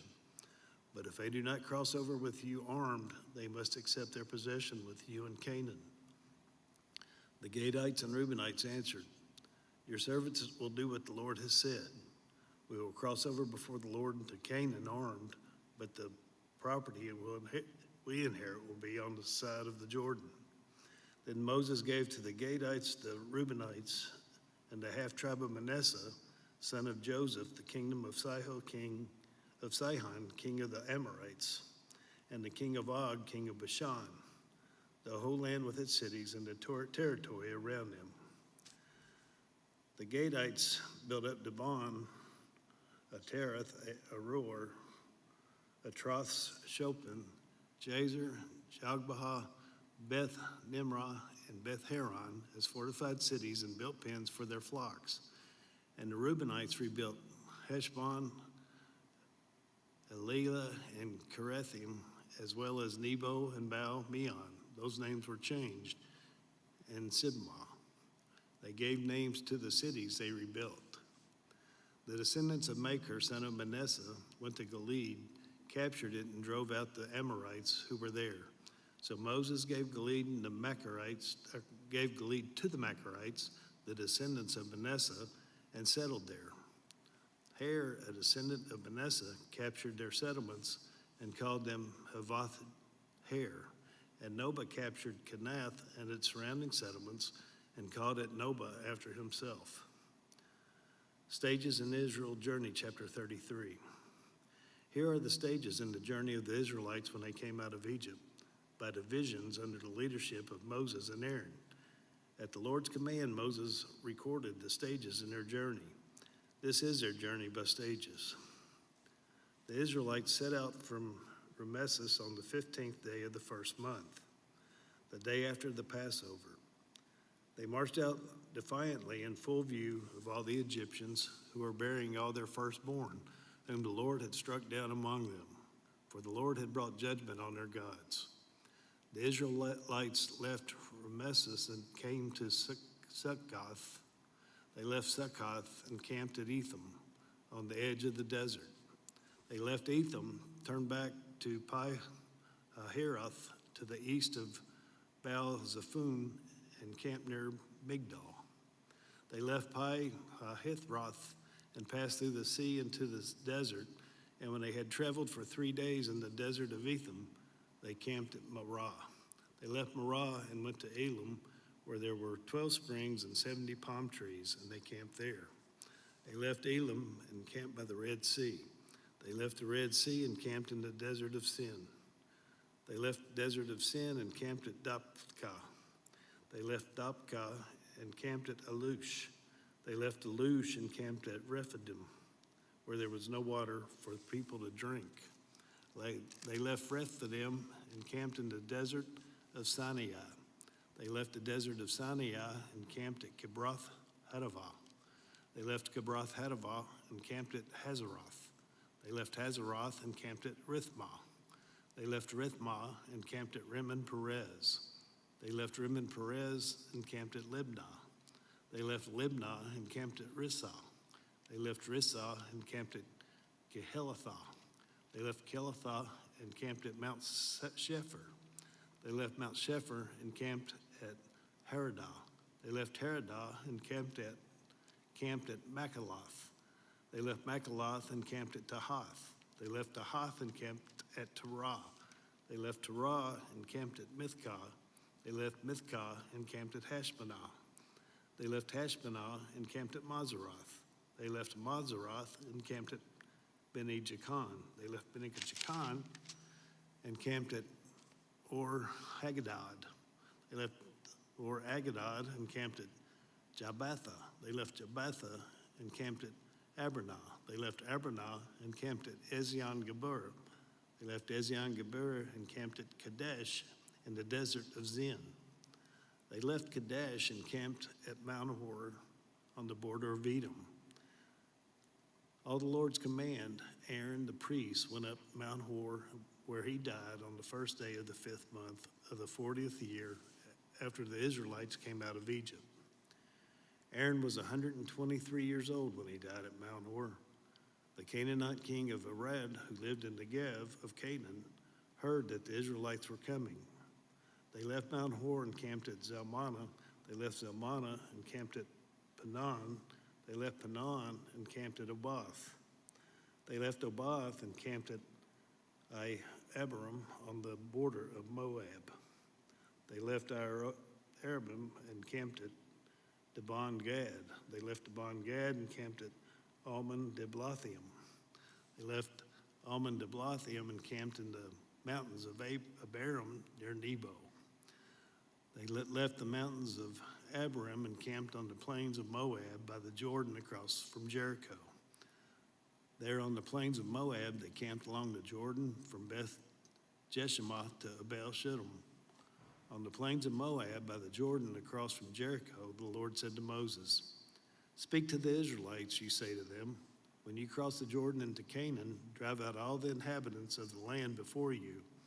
Destroy all their carved images and their cast idols, and demolish all their high places.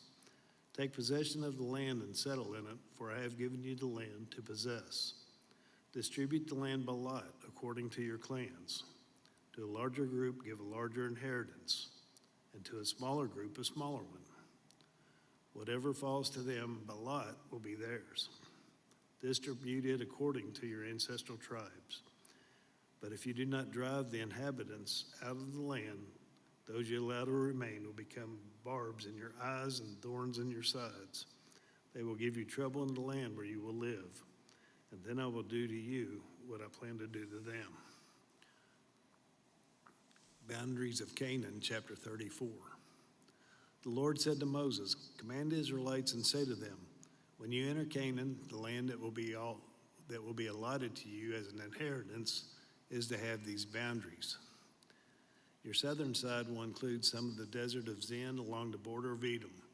Your southern boundary will start in the east from the southern end of the Dead Sea, cross south of Scorpion Pass, continue on to Zin, and go south to Kadesh Barnea. Then it will go to Hazar Adar and over to Asmon, where it will turn, join the Wadi of Egypt, and end at the Mediterranean Sea. Your western boundary will be the coast of the Mediterranean Sea. This will be your boundary on the west. For your northern boundary, run a line from the Mediterranean Sea to Mount Hor, and from Mount Hor to Lebo Hamath. Then the boundary will go to Zadad and continue to Ziphron, and end at Hazar Enan. This will be your boundary on the north. For your eastern boundary, run a line from Hazar Enan to Shephem. The boundary will go down from Shephem to Riblah on the east side of Ain and continue along the slopes east to the Sea of Galilee. Then the boundary will go down along the Jordan and end at the Dead Sea. This will be your land with its boundaries on every side. Moses commanded the Israelites to assign this land by lot as an inheritance. The Lord has ordered that it be given to the 9.5 tribes, because the families of the tribe of Reuben, the tribe of Gad, and the half-tribe of Manasseh have received their inheritance. These 2.5 tribes have received their inheritance east of the Jordan, across from Jericho toward the sunrise. The Lord said to Moses, "These are the names of the men who are to assign the land for you as an inheritance: Eleazar the priest and Joshua son of Nun, and appoint one leader from each tribe to help assign the land.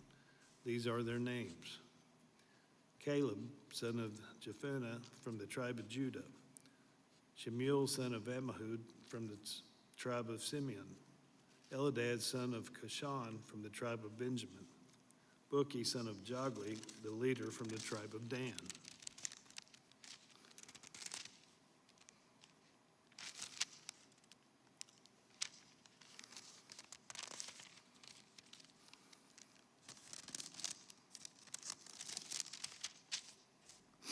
Hanil, son of Ephod, the leader from the tribe of Manasseh, son of Joseph; Kemuel, son of Shiphan, the leader from the tribe of Ephraim, son of Joseph; Elizaphan, son of Parnak, the leader from the tribe of Zebulun; Paltiel, son of Azan, the leader from the tribe of Issachar; Ahihud, son of Shalomi, the leader from the tribe of Asher; Bedahel, son of Ammihud, the leader from the tribe of Naphtali. These are the men the Lord commanded to assign the inheritance to the Israelites in the land of Canaan. Town for the Levites, chapter 35. On the plains of Moab by the Jordan across from Jericho, the Lord said to Moses, "Command the Israelites to give the Levites towns to live in from the inheritance the Israelites will possess, and give them pasture land around the two towns. Then they will have towns to live in and pasture lands for the cattle they own and all their other animals. The pasture lands around the towns that you give the Levites will extend 1,000 cubits from the town wall. Outside the town, measure 2,000 cubits on the east side, 2,000 on the south side, 2,000 on the west, and 2,000 on the north. With the town in the center, they will have this area as pasture land for the towns." Cities of refuge. 6 of the towns you give the Levites will be cities of refuge, to which a person who has killed someone may flee. In addition, give them 42 other towns, and all you must give the Levites 48 towns together with their pasture lands. The towns you give the Levites from the land the Israelites possess are to be given in proportion to the inheritance of each tribe. Take many towns from a tribe that has many, but few from one that has few. Then the Lord said to Moses, "Speak to the Israelites and say to them, when you cross the Jordan into Canaan, select some towns to be your cities of refuge to which a person who has killed someone accidentally may flee. They will be places of refuge from the avenger, so that anyone accused of murder may not die before they stand trial before the assembly.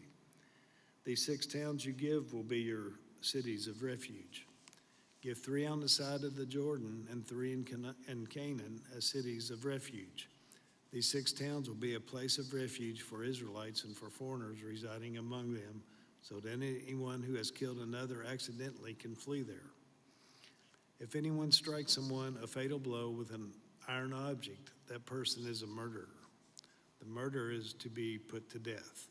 Or if anyone is holding a stone and strikes someone a fatal blow with it, that person is a murderer. The murderer is to be put to death. Or if anyone is holding a wooden object and strikes someone a fatal blow with it, that person is a murderer, and the murderer is to be put to death. The avenger of blood shall put the murderer to death. When the avenger comes upon the murderer, the avenger shall put the murderer to death. If anyone with malice afterthought shoves another or throws something at them intentionally so that they die, or if out of enmity one person hits another with their first so that the other dies, that person is to be put to death. That person is a murderer. The avenger of blood shall put the murderer to death when they meet. But if without enmity someone suddenly pushes another or throws something at them unintentionally, or without seeing them drops on them a stone heavy enough to kill them and they die, then since that other person was not an enemy and no harm was intended, the assembly must judge between the accused and the avenger of blood according to those regulations. The assembly must protect the one accused of murder from the avenger of blood and send the accused back to the city of refuge to which they fled. The accused must stay there until the death of the high priest who was anointed with the holy oil. But if the accused ever goes outside the limits of the city of refuge to which they fled, and the avenger of blood finds them outside the city, the avenger of blood may kill the accused without being guilty of murder. The accused must stay in the city of refuge until the death of the high priest. Only after the death of the high priest may they return to their own property. This is to have the force of law for you throughout the generations to come, wherever you live. Anyone who kills a person is to be put to death as a murderer, only on the testimony of witnesses. But no one is to be put to death on the testimony of only one witness. Do not accept a ransom for the life of a murderer who deserves to die. They are to be put to death. Do not accept a ransom for anyone who has fled to a city of refuge, and so allow them to go back and live on their own land before the death of the high priest. Do not pollute the land where you are. Bloodshed pollutes the land, and atonement cannot be made for the land on which blood has been shed, except by the blood of the one who shed it. Do not defile the land where you lived and where I dwell, for I, the Lord, dwell among the Israelites. Inheritance of Zelophehad's daughters. The family heads of the clan of Gilead's son of Machir, the son of Manasseh, who were from the clans of the descendants of Joseph, came and spoke before Moses and the leaders, the heads of the Israelite families. They said, "When the Lord commanded my Lord to give the land as an inheritance to the Israelites by lot, he ordered you to give the inheritance of your brother Zelophehad to his daughters. Now suppose they marry men from other Israelite tribes, then their inheritance will be taken from our ancestral inheritance and added to that of the tribe they marry into. And so part of the inheritance allotted to us will be taken away. When the year Jubilee from the Israelite comes, their inheritance will be added to that if the tribe into which they marry and their property will be taken from the tribal inheritance of our ancestors." Then at the Lord's command, Moses gave this order to the Israelites. What the tribe of the descendant of Joseph is saying is right. This is what the Lord commands for Zelophehad's daughters. They may marry anyone they please as long as they marry within their father's tribal clan. No inheritance in Israel is to pass from one tribe to another, for every Israelite shall keep the tribal inheritance of their ancestors. Every daughter who inherits land in any Israelite tribe must marry someone in her father's tribal clan, so that every Israelite will possess the inheritance of their ancestors. No inheritance may pass from one tribe to another, for each Israelite tribe is to keep the land it inherits. So Zelophehad's daughters did as the Lord commanded Moses. Zelophehad's daughters, Manlah, Tirzah, Hoglah, Bilkah, and Noah, married their cousins on their father's side. They married within the clans of the descendants of Manasseh, son of Joseph, and their inheritance remained in their father's tribe and clan. These are the commands and regulations the Lord gave through Moses to the Israelites on the plains of Moab by the Jordan across from Jericho. Deuteronomy chapter 1, the command to leave Horeb. These are the words Moses spoke to all Israel in the wilderness east of the Jordan, that is, in the Arabah opposite Suf, between Paran and Tophel, Laban, Hazeroth, and Dizahab. It takes 11 days to go from Horeb to Kadesh Barnea by the Mount Seir road. In the 40th year, on the first day of the 11th month, Moses proclaimed to the Israelites all that the Lord had commanded him concerning them. This was after he had defeated Sihon, king of the Amorites, who reigned in Heshbon and at Edrei, and defeated Og, king of Bashan, who reigned in Ashtaroth. East of the Jordan in the territory of Moab, Moses began to expound this law, saying, "The Lord our God said to us at Horeb, 'You have stayed long enough at this mountain. Break camp and advance into the hill country of the Amorites. Go to all the neighboring peoples in the Arabah in the mountains, in the western foothills, in the Negev, and along the coast to the land of the Canaanites, and to Lebanon, as far as the great river, the Euphrates. See, I have given you this land. Go in and take possession of the land the Lord swore he would give to your fathers, to Abraham, Isaac, and Jacob, and to their descendants after them.'" The appointment of leaders.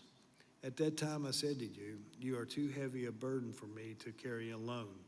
The Lord your God has increased your numbers, so that today you are as numerous as the stars in the sky. May the Lord, the God of your ancestors, increase you 1,000 times and bless you as he has promised. But how can I bear your problems and your burdens and your disputes all by myself? Choose some wise, understanding, and respected men from each of your tribes, and I will set them over to you.' You answered me, 'What you purpose to do is good.' So I took the leading men of your tribes, wise and respected men, and appointed them to have authority over you as commanders of thousands, of hundreds, of fifties, and of tens, as tribal officials. And I charged your judges at that time. Hear the disputes between your people and judge fairly, whether the case is between two Israelites or between an Israelite and a foreigner residing among you. Do not show partiality in judging. Here both small and great alike. Do not be afraid of anyone, for judgment belongs to God. Bring me any case too hard for you, and I will hear it. And at that time I told you everything you were to do. Spy sent out. Then, as the Lord our God commanded us, we set out from Horeb and went toward the hill country of the Amorites, through that vast and dreadful wilderness that you have seen. And so we reached Kadesh Barnea. Then I said to you, you have reached the hill country of the Amorites, which the Lord our God is giving us.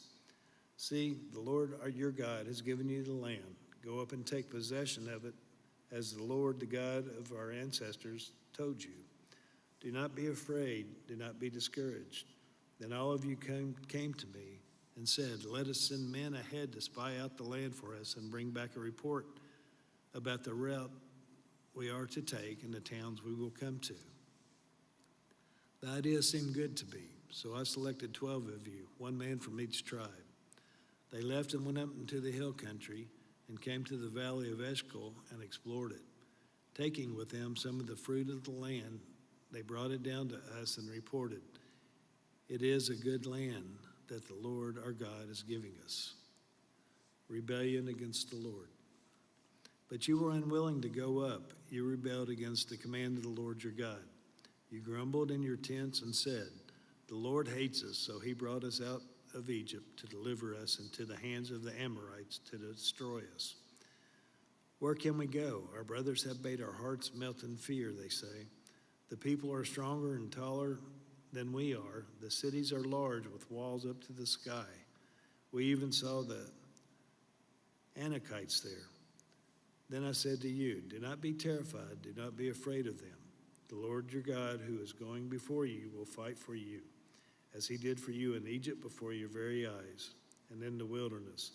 Then you saw how the Lord your God carried you, as a father carries a son, all the way you went until you reached this place. In spite of this, you did not trust in the Lord your God, who went ahead of you on your journey, in fire by night and in cloud by day, to search out places for you to camp and to show the way you should go. When the Lord heard what you said, he was angry and solemnly swore, no one from this evil generation shall see the good land I swore to give your ancestors, except for Caleb, son of Jephunneh, he will see it. And I will give him and his descendants the land he set his feet on, because he followed the Lord wholeheartedly. Because of you, the Lord became angry with me also and said, you shall not enter it either, but your assistant, Joshua, son of Nun, will enter it. Encourage him, because he will lead Israel to inherit it. And the little ones that you said would be taken captive, your children who do not yet know good from bad, they will enter the land. I will give it to them, and they will take possession of it. But as for you, turn around and set out toward the desert along the route to the Red Sea. Then you replied, we have sinned against the Lord. We will go up and fight, as the Lord our God commanded us. So every one of you put on his weapons, thinking it easy to go up into the hill country. But the Lord said to me, tell them, do not go up and fight, because I will not be with you. You will be defeated by your enemies. So I told you, but you would not listen. You rebelled against the Lord's command, and in your arrogance, you marched up into the hill country. The Amorites who lived in those hills came out against you. They chased you like a swarm of bees and beat you down from Seir all the way to Hormah.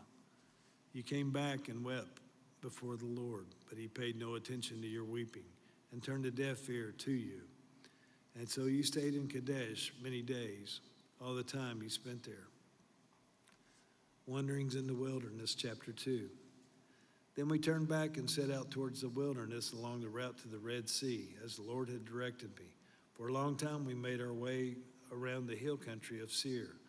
Then the Lord said to me, you have made your way around this hill country long enough. Now turn north. Give the people these orders. You are about to pass through the territory of your relatives, the descendants of Esau, who live in Seir. They will be afraid of you, but be very careful. Do not provoke them to war, for I will not give you any of their land, not even enough to put your foot on. I have given Esau the hill country of Seir as his own.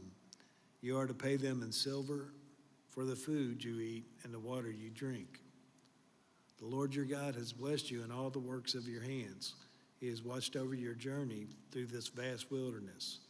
These 40 years the Lord your God has been given with you, and you have not lacked anything.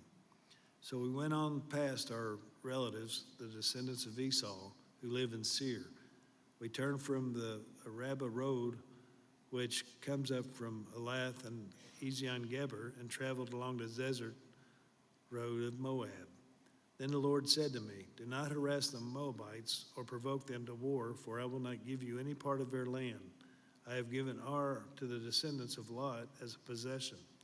The enemies used to live there, a people strong and numerous and as tall as the Anakites.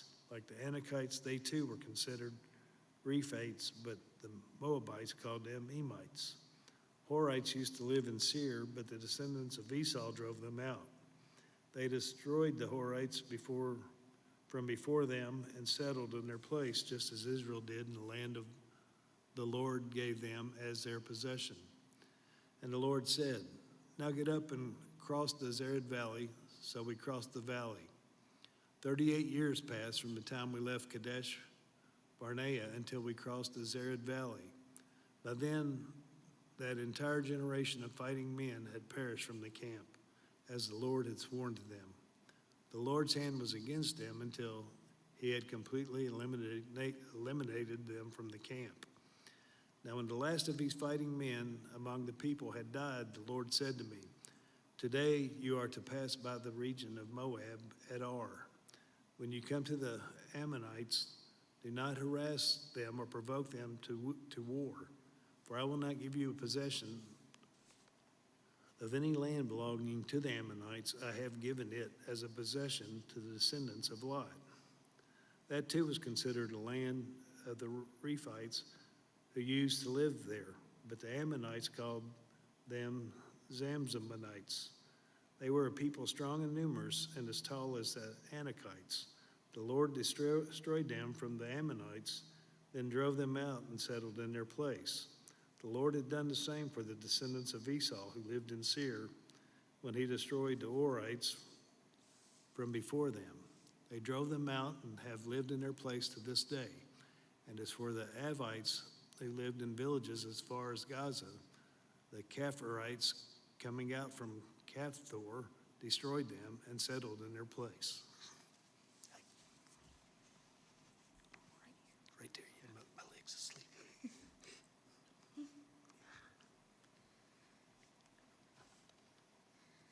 Set out now and across the Arnon Gorge. See, I have given into your hand Sihon the Amorite, king of Heshbon, and his country. Begin to take possession of it and engage him in battle. This very day I will begin to put the terror and fear of you on all the nations under heaven. There will hear reports of you and will tremble and be in anguish because of you. From the desert of Kedemoth I sent messengers to Sihon, king of Heshbon, offering peace and saying, let us pass through your country. We will stay on the main road. We will not turn aside to the right or to the left. Sell us food to eat and water to drink for their price in silver. Only let us pass through on foot, as the descendants of Esau who live in Seir and the Moabites who live in Ar did for us, until we cross the Jordan into the land the Lord our God is giving us. But Sihon, king of Heshbon, refused to let us pass through. For the Lord your God had made his spirit stubborn and his heart obstinate in order to give him into your hands, as he has now done. The Lord said to me, see, I have begun to deliver Sihon and his country over to you. Now begin to conquer and possess his land.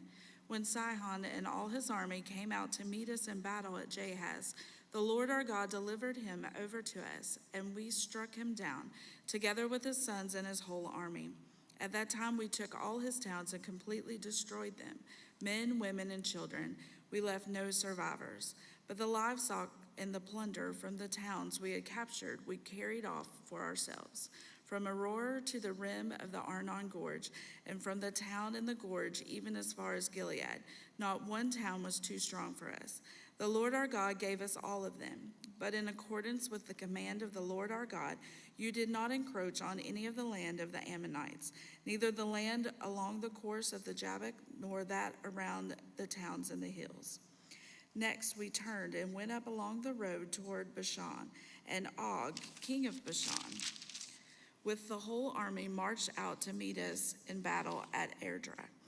The Lord said to me, do not be afraid of him, for I have delivered him into your hands, along with his whole army and his land. Do to him what you did to Sihon, king of the Amorites, who reigned in Heshbon. So the Lord our God also gave into our hands Og, king of Bashan, and all his army. We struck them down, leaving no survivors. At that time we took all his cities. There was not one of the 60 cities that we did not take from them. The whole region of Argob, Og's kingdom in Bashan.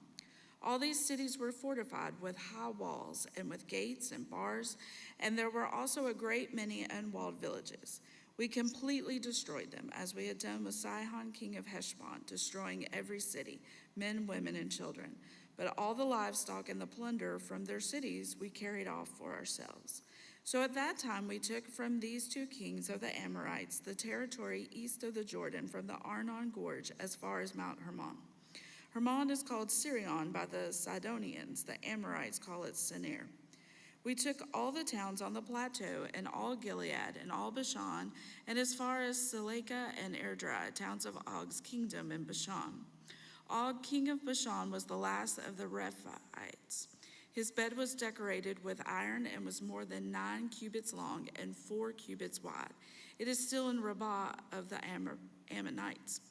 Of the land that we took over at that time, I gave the Reubenites and the Gadites the territory north of Aroer by the Arnon Gorge, including half the hill country of Gilead, together with its towns, the rest of Gilead, and also all of Bashan, the kingdom of Og. I gave to the half-tribe of Manasseh the whole region of Argob in Bashan, used to be known as the land of the Rephaites. Jair, a descendant of Manasseh, took the whole region of Argob as far as the border of the Geshurites and the Maccathites. It was named after him, so that to this day Bashan is called Havoth Jair. And I gave Gilead to Machir. But to the Reubenites and the Gadites I gave the territory extending from Gilead down to the Arnon Gorge, the middle of the gorge being the border, and out to the Jabbok River, which is the border of the Ammonites. Its western border was the Jordan in the Arabah, from Kinnereth to the Sea of the Arabah, that is the Dead Sea, below the slopes of Pisgah. I commanded you at that time, the Lord your God has given you this land to take possession of it. But all your able-bodied men armored for battle must cross over ahead of other Israelites. However, your wives, your children, and your livestock, I know you have much livestock, may stay in the towns I have given you, until the Lord gives rest to your fellow Israelites as he has to you. And they have too taken over the land that the Lord your God is giving them across the Jordan. After that, each of you may go back to the possession I have given you. At that time I commanded Joshua, you have seen with your own eyes all that the Lord your God has done to these two kings. The Lord will do the same to all the kingdoms over there where you are going. Do not be afraid of them. The Lord your God himself will fight for you. At that time I pleaded with the Lord, Sovereign Lord, you have begun to show to your servant your greatness and your strong hand. For what God is there in heaven or on earth who can do the deeds and mighty works you do? Let me go over and see the good land beyond the Jordan, that fine hill country in Lebanon. But because of you, the Lord was angry with me and would not listen to me. That is enough, the Lord said. Do not speak to me any more about this matter. Go up to the top of Pisgah and look west and north and south and east. Look at the land with your own eyes, since you are not going to cross this Jordan. But commission Joshua and encourage and strengthen him, for he will lead this people across and will cause them to inherit the land that you will see. So we stayed in the valley near Beth Peor. Now Israel, hear the decrees and laws I am about to teach you. Follow them so that you may live and may go in and take possession of the land the Lord, the God of your ancestors, is giving you. Do not add to what I command you, and do not subtract from it, but keep the commands of the Lord your God that I give you. You saw with your own eyes what the Lord did at Baal Peor. The Lord your God destroyed from among you everyone who followed the Baal of Peor. but all of you who held fast to the Lord your God are still alive today. See, I have taught you decrees and laws as the Lord my God commanded me, so that you may follow them in the land you are entering to take possession of it. Observe them carefully, for this will show your wisdom and understanding to the nations, who will hear about all these decrees and say, surely this great nation is a wise and understanding people. What other nation is so great as to have their gods near them the way the Lord our God is near us whenever we pray to him? And what other nation is so great as to have such righteous decrees and laws as this body of laws I am setting before you today? Only be careful and watch yourselves closely so that you do not forget the things your eyes have seen, or let them fade from your heart as long as you live. Teach them to your children and to their children after them. Remember the day you stood before the Lord your God at Horeb, when he said to me, assemble the people before me to hear my words, so that they may learn to revere me as long as they live in the land, and may teach them to their children. You came near and stood at the foot of the mountain while it blazed with fire to the very heavens, with black clouds and deep darkness. Then the Lord spoke to you out of the fire. You heard the sound of words, but saw no form. There was only a voice. He declared to you his covenant, the 10 Commandments, which he commanded you to follow, and then wrote them on 2 stone tablets. And the Lord directed me at that time to teach you the decrees and laws you are to follow in the land that you are crossing the Jordan to possess. You saw no form of any kind the day the Lord spoke to you at Horeb out of the fire. Therefore watch yourselves very carefully, so that you do not become corrupt and make for yourselves an idol, an image of any shape, whether formed like a man or a woman, or like an animal on earth, or any bird that flies in the air, or like any creature that moves along the ground, or any fish in the waters below. And when you look up to the sky and see the sun, the moon, and the stars, all the heavenly array, do not be enticed into bowing down to them and worshiping things the Lord your God has apportioned to all the nations under heaven. But as for you, the Lord took you and brought you out of the iron smelting furnace out of Egypt to be the people of his inheritance, as you now are.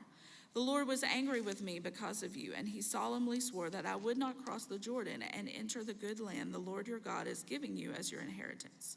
I will die in this land. I will not cross the Jordan, but you are about to cross and take possession of the good land.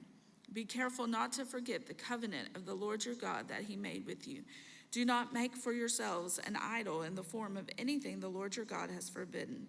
For the Lord your God is a consuming fire, a jealous God. After you have had children and grandchildren and have lived in the land a long time, if you then become corrupt and make any kind of idol, doing evil in the eyes of the Lord your God and arousing his anger, I call the heavens and the earth as witnesses against you this day, that you will quickly perish from the land that you are crossing the Jordan to possess. You will not live there long, but will certainly be destroyed. The Lord will scatter you among the peoples, and only a few of you will survive among the nations to which the Lord will drive you. There you will worship man-made gods of wood and stone, which cannot see or hear or eat or smell. But if from there you seek the Lord your God, you will find him if you seek him with all your heart and with all your soul. When you are in distress and all these things have happened to you, then in later days you will return to the Lord your God and obey him. For the Lord your God is a merciful God. He will not abandon or destroy you or forget the covenant with your ancestors, which he confirmed to them by oath. Ask now about the former days, long before your time, from the day God created human beings on the earth. Ask from one end of the heavens to the other. Has anything so great as this ever happened, or has anything like it ever been heard of? Has any other people heard the voice of God speaking out of fire as you have and lived?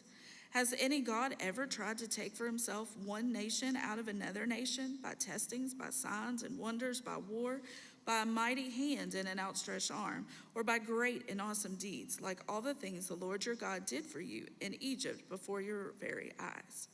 You were shown these things so that you might know that the Lord is God. Besides him, there is no other. From heaven, he made you hear his voice to discipline you. On earth, he showed you his great fire, and you heard his words from out of the fire.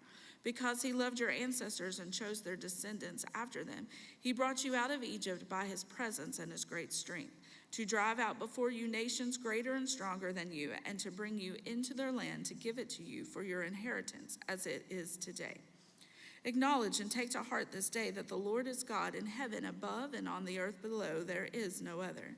Keep his decrees and commands, which I am giving you today, so that it may go well with you and your children after you, and that you may live long in the land the Lord your God gives you for all time. Then Moses set aside 3 cities east of the Jordan, to which anyone who had killed a person could flee if they had unintentionally killed a neighbor without malice aforethought. They could flee into one of these cities and save their life. The cities were these: Bezer in the wilderness plateau for the Reubenites, Ramoth and Gilead for the Gadites, and Golan and Bashan for the Manassites. This is the law Moses set before the Israelites.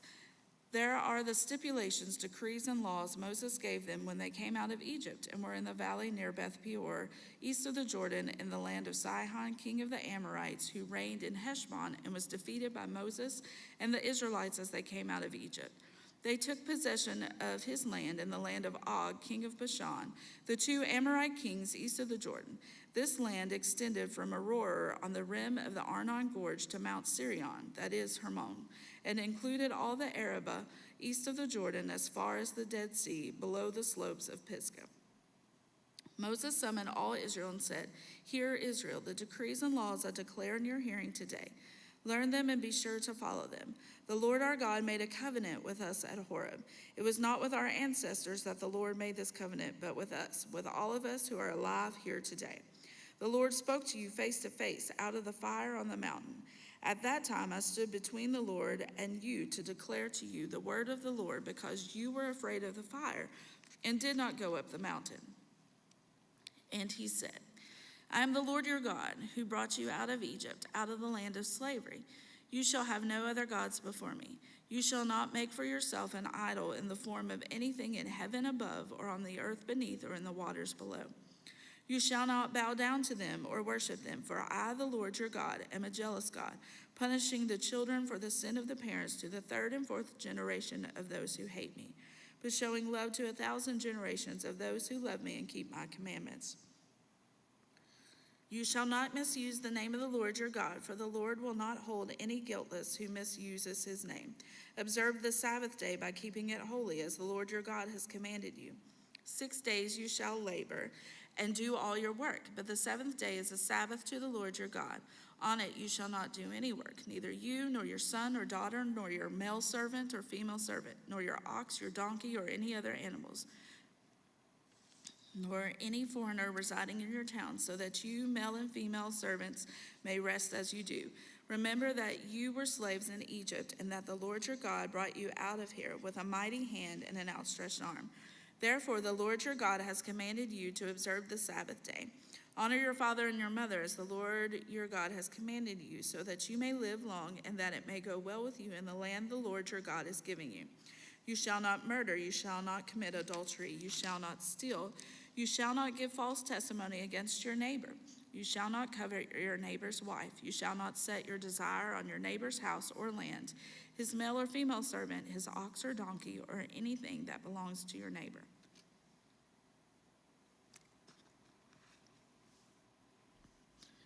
These are the commandments the Lord proclaimed in a loud voice to your whole assembly there on the mountain from out of the fire, the cloud and the deep darkness, and he added nothing more. Then he wrote them on 2 stone tablets and gave them to me.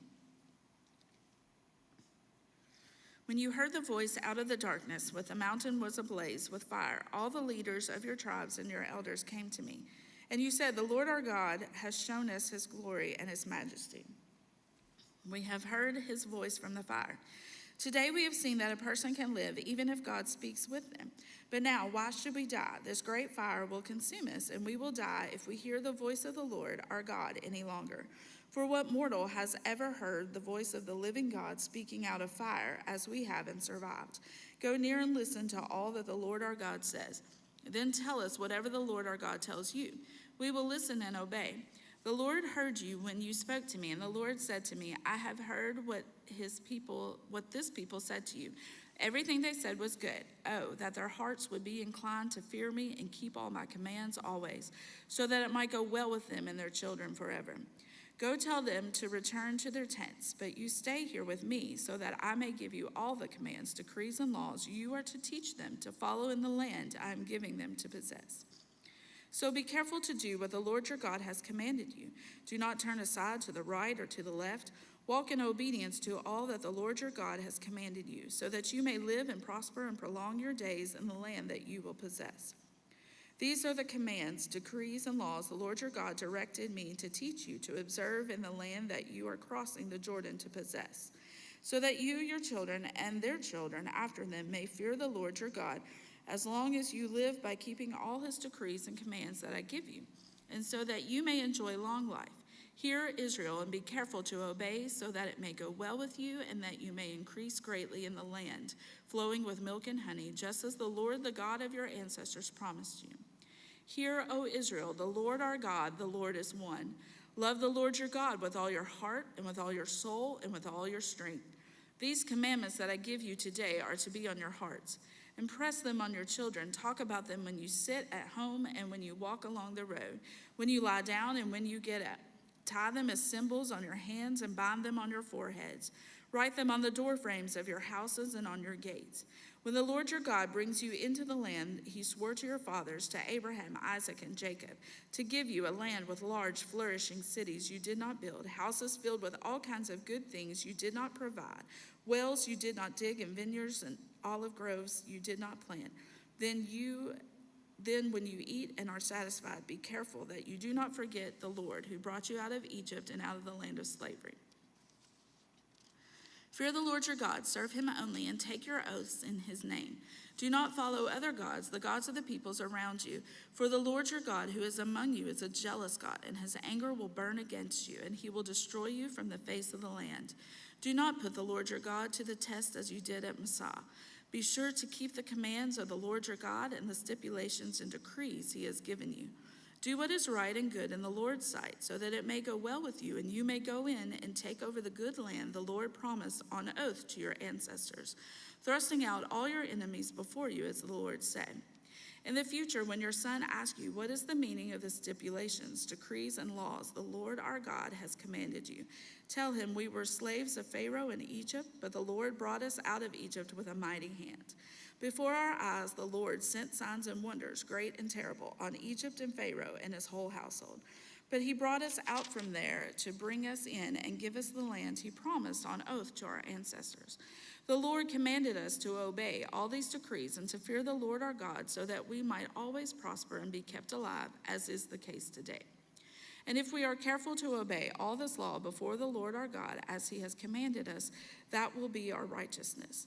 When the Lord your God brings you into the land and you are entering to possess, and drives out before you many nations, the Hittites, Girgashites, Amorites, Canaanites, Perizzites, Hivites, and Jebusites, 7 nations larger and stronger than you, and when the Lord your God has delivered them over to you and you have defeated them, then you must destroy them totally. Make no treaty with them and show them no mercy. Do not intermarry with them. Do not give your daughters to their sons, or take their daughters for your sons. For they will turn your children away from following me to serve other gods. And the Lord's anger will burn against you and will quickly destroy you. This is what you are to do to them. Break down their altars, smash their sacred stones, cut down their Asherah poles, and burn their idols in the fire. For you are a people holy to the Lord your God. The Lord your God has chosen you out of all the peoples on the face of the earth to be his people, his treasured possession. The Lord did not set his affection on you and choose you because you were more numerous than other peoples, for you were the fewest of all peoples. But it was because the Lord loved you and kept the oath he swore to your ancestors, that he brought you out with a mighty hand and redeemed you from the land of slavery, from the power of Pharaoh, king of Egypt. Know therefore that the Lord your God is God. He is the faithful God, keeping his covenant of love to 1,000 generations of those who love him and keep his commandments. But those who hate him will repay to their face by destruction. He will not be slow to repay to their face those who hate him. Therefore, take care to follow the commands, decrees, and laws I give you today. If you pay attention to these laws and are careful to follow them, then the Lord your God will keep his covenant of love with you as he swore to your ancestors. He will love you and bless you and increase your number. He will bless the fruit of your womb, the crops of your land, your grain, new wine, and olive oil, the calves of your herds and the lambs of your flocks, and the land he swore to your ancestors to give you. You will be blessed more than any other people. None of your men or women will be childless, nor will any of your livestock be without young.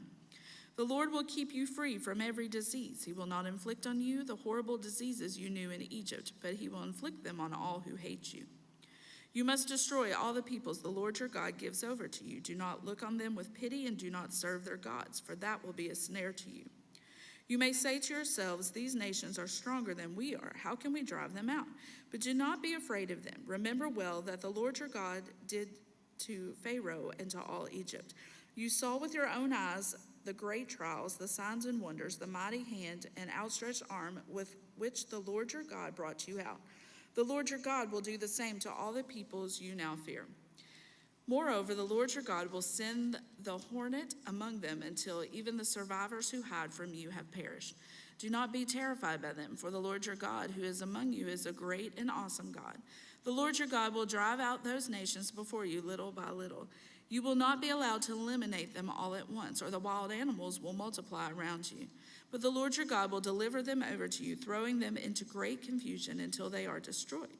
He will give their kings into your hands, and you will wipe out their names from under heaven. No one will be able to stand up against you. You will destroy them. The images of their gods you are to burn in the fire. Do not covet the silver and gold on them, and do not take it for yourselves, or you will be ensnared by it. For it is detestable to the Lord your God. Do not bring a detestable thing into your house, or you, like it, will be set apart for destruction. Regard it as vile and utterly detest it, for it is set apart for destruction. Be careful to follow every command I am giving you today, so that you may live and increase and may enter and possess the land the Lord promised on oath to your ancestors. Remember how the Lord your God led you all the way in the wilderness these 40 years to humble and test you in order to know what was in your heart, whether or not you would keep his commands. He humbled you, causing you to hunger and then feeding you with manna, which neither you nor your ancestors had known, to teach you that man does not live on bread alone, but on every word that comes from the mouth of the Lord. Your clothes did not wear out, and your feet did not swell during these 40 years. Know then in your heart that as a man disciplines his son, so the Lord your God disciplines you. Observe the commands of the Lord your God, walking in obedience to him and revering him. For the Lord your God is bringing you into a good land, a land with brooks, streams, and deep springs gushing out in the valleys and hills, a land with wheat and barley, vines and fig trees, pomegranates, olive oil, and honey, a land where bread will not be scarce and you will lack nothing, a land where the rocks are iron and you can dig copper out of the hills. When you have eaten and are satisfied, praise the Lord your God for the good land he has given you. Be careful that you do not forget the Lord your God, failing to observe his commands, his laws, and his decrees that I am giving you this day. Otherwise, when you eat and are satisfied, when you build fine houses and settle down, and when your herds and flocks grow large and your silver and gold increase and all you have is multiplied, then your heart will become proud and you will forget the Lord your God who brought you out of Egypt, out of the land of slavery. He led you through the vast and dreadful wilderness, that thirsty and waterless land with its venomous snakes and scorpions. He brought you water out of hard rock. He gave you manna to eat in the wilderness, something your ancestors had never known, to humble and test you, that in the end it might go well with you. You may say to yourself, my power and the strength of my hands have produced this wealth for me. But remember the Lord your God, for it is he who gives you the ability to produce wealth and so confirms his covenant, which he swore to your ancestors as it is today. If you ever forget the Lord your God and follow other gods and worship and bow down to them, I testify against you today that you will surely be destroyed. Like the nations the Lord destroyed before you, so you will be destroyed for not obeying the Lord your God. Hear, Israel, you are now about to cross the Jordan to go in and dispossess nations greater and stronger than you, with large cities that have walls up to the sky. The people are strong and tall, Anakites. You know about them and have heard it said, who can stand up against the Anakites? But be assured today that the Lord your God is the one who goes across ahead of you like a devouring fire. He will destroy them. He will subdue them before you, and you will drive them out and annihilate them quickly, as the Lord has promised you. After the Lord your God has driven them out before you, you do not say to yourself, the Lord has brought me here to take possession of this land because of my righteousness. No, it is on account of the wickedness of these nations that the Lord is going to drive them out before you. It is not because of your righteousness or your integrity that you are going in to take possession of their land, but on account of the wickedness of these nations, the Lord your God will drive them out before you to accomplish what he swore to your fathers, to Abraham, Isaac, and Jacob. Understand then that it is not because of your righteousness that the Lord your God is giving you this good land to possess, for you are a stiff-necked people. Remember this and never forget how you aroused the anger of the Lord your God in the wilderness. From the day you left Egypt until you arrived here, you have been rebellious against the Lord. At Horeb, you aroused the Lord's wrath so that he was angry enough to destroy you. When I went up on the mountain to receive the tablets of stone, the tablets of the covenant that the Lord had made with you, I stayed on the mountain 40 days and 40 nights. I ate no bread and drank no water. The Lord gave me 2 stone tablets inscribed by the finger of God. On them were all the commandments the Lord proclaimed to you on the mountain out of the fire on the day of the assembly. At the end of the 40 days and 40 nights, the Lord gave me the 2 stone tablets, the tablets of the covenant. Then the Lord told me, go down from here at once, because your people, whom you brought out of Egypt, have become corrupt. They have turned away quickly from what I commanded them and have made an idol for themselves. And the Lord said to me, I have seen this people, and they are a stiff-necked people indeed. Let me alone so that I may destroy them and blot out their name from under heaven. And I will make you into a nation stronger and more numerous than they. So I turned and went down from the mountain while it was ablaze with fire. And the 2 tablets of the covenant were in my hands. When I looked, I saw that you had sinned against the Lord your God. You had made for yourselves an idol cast in the shape of a calf. You had turned aside quickly from the way that the Lord had commanded you.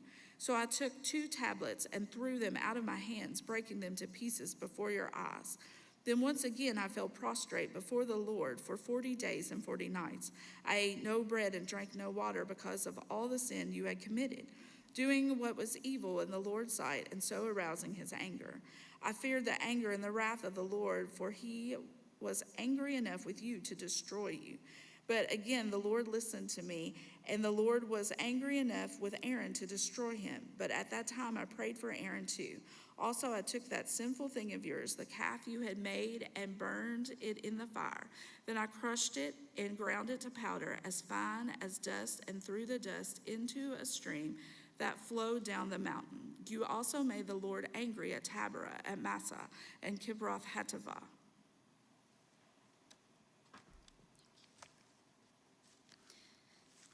And when the Lord sent you out from Kadesh Barnea, he said, go up and take possession of the land I have given you.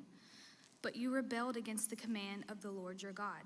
You did not trust him or obey him.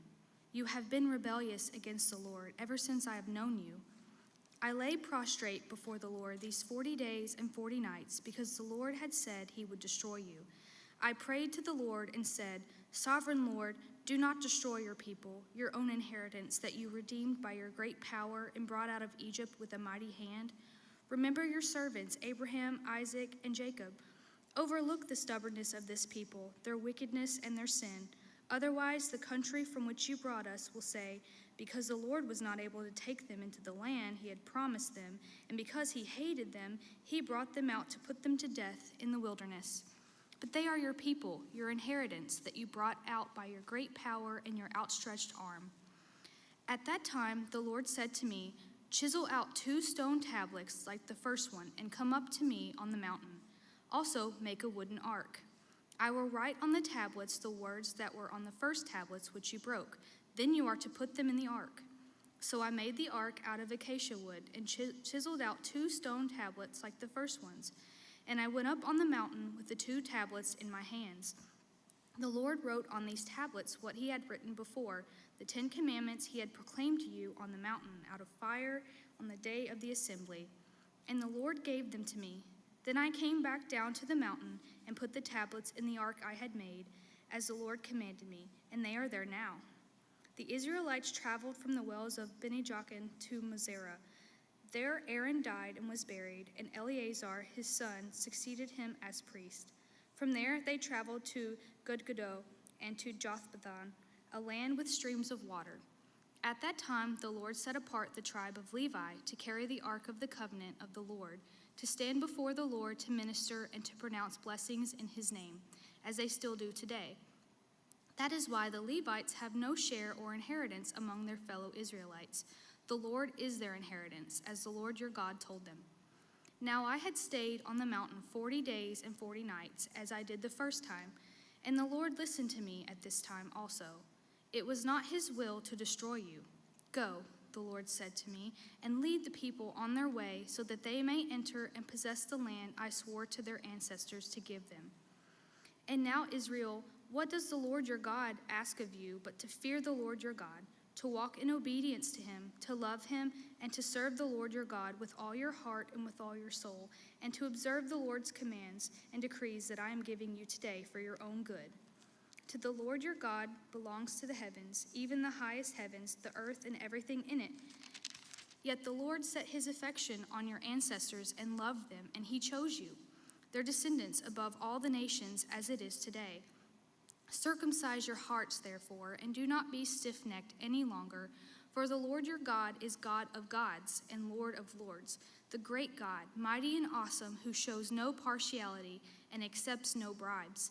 He defends the cause of the fatherless and the widow, and loves the foreigner residing among you, giving them food and clothing. And you are to love those who are foreigners, for you yourselves were foreigners in Egypt.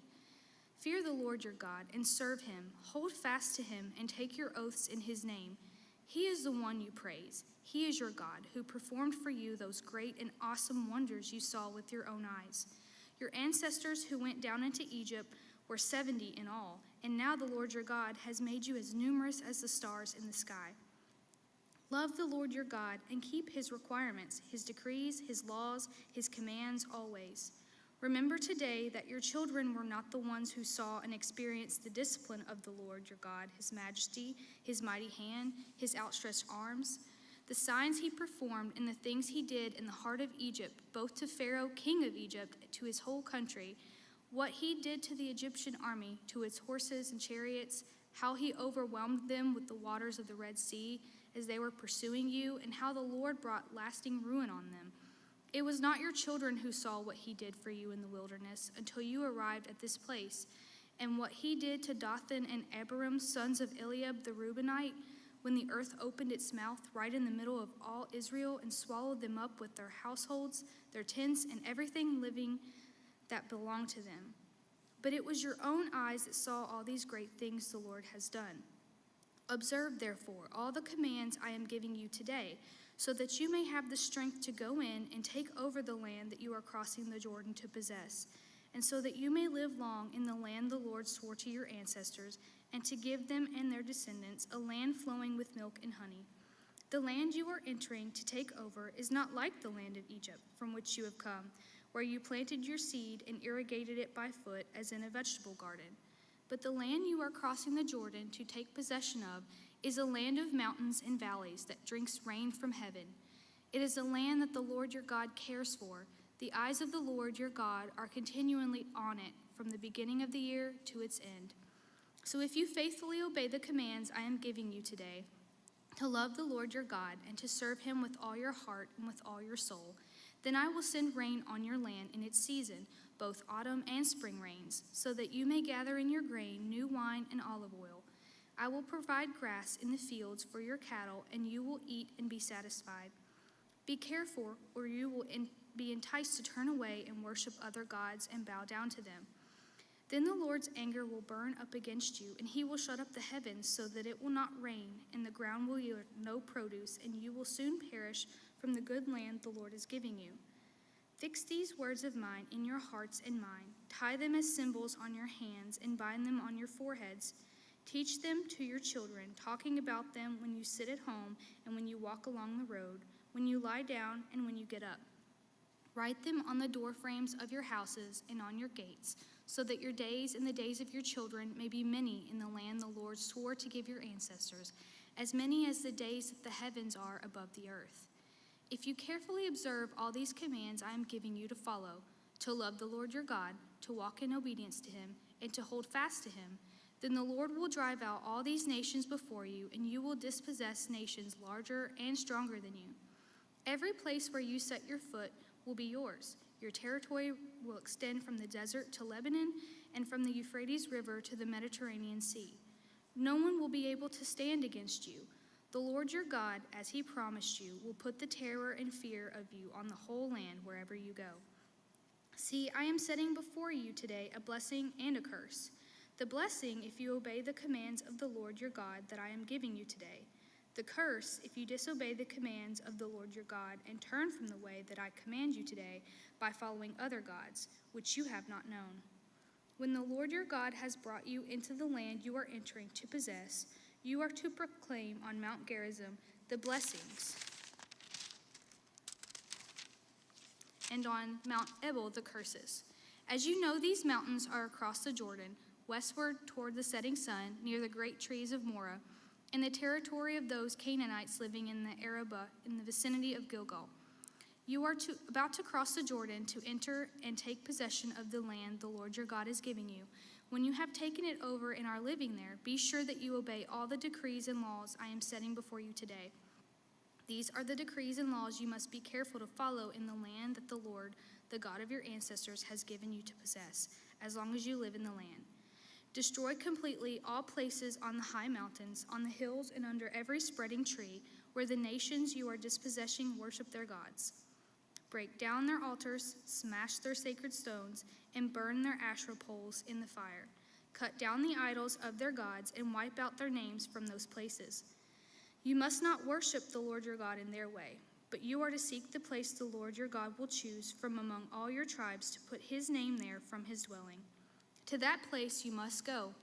There bring your burnt offerings and sacrifices, your tithes and special gifts, what you have vowed to give, and your free will offerings, and the firstborn of your herds and flocks. There, in the presence of the Lord your God, you and your family shall eat and shall rejoice in everything you have put your hands to, because the Lord your God has blessed you.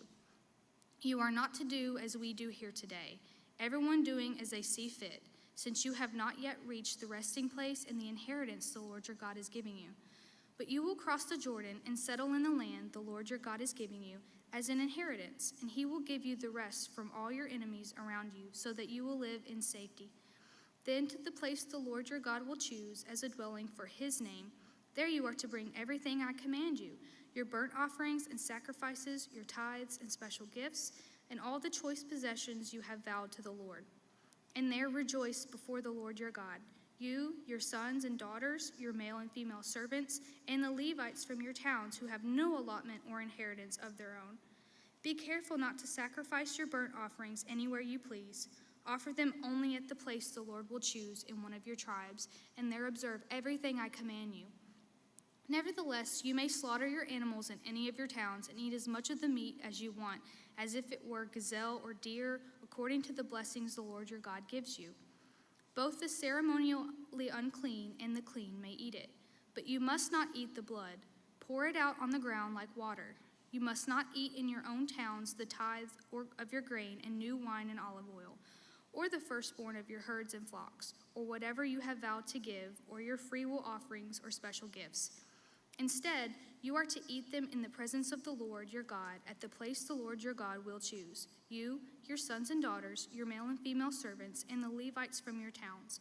And you are to rejoice before the Lord your God in everything you put your hand to. Be careful not to neglect the Levites as long as you live in your land.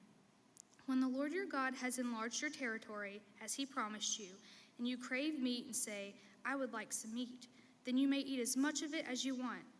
If the place where the Lord your God chooses to put his name is too far away from you, you may slaughter animals from the herds and flocks the Lord has given you, as I have commanded you, and in your own towns you may eat as much of them as you want. Eat them as you would gazelle or deer. Both the ceremonially unclean and the clean may eat. But be sure you do not eat the blood, because the blood is the life, and you must not eat the life with the meat. You must not eat the blood. Pour it out on the ground like water. Do not eat it, so that it may go well with you and your children after you, because you will be doing what is right in the eyes of the Lord. But take your consecrated things and whatever you have vowed to give, and go to the place the Lord will choose. Present your burnt offerings on the altar of the Lord your God, both the meat and the blood. The blood of your sacrifices must be poured beside the altar of the Lord your God, but you may eat the meat. Be careful to obey all these regulations I am giving you, so that it may always go well with you and your children after you, because you will be doing what is good and right in the eyes of the Lord your God. The Lord your God will cut off before you the nations you are about to invade and dispossess.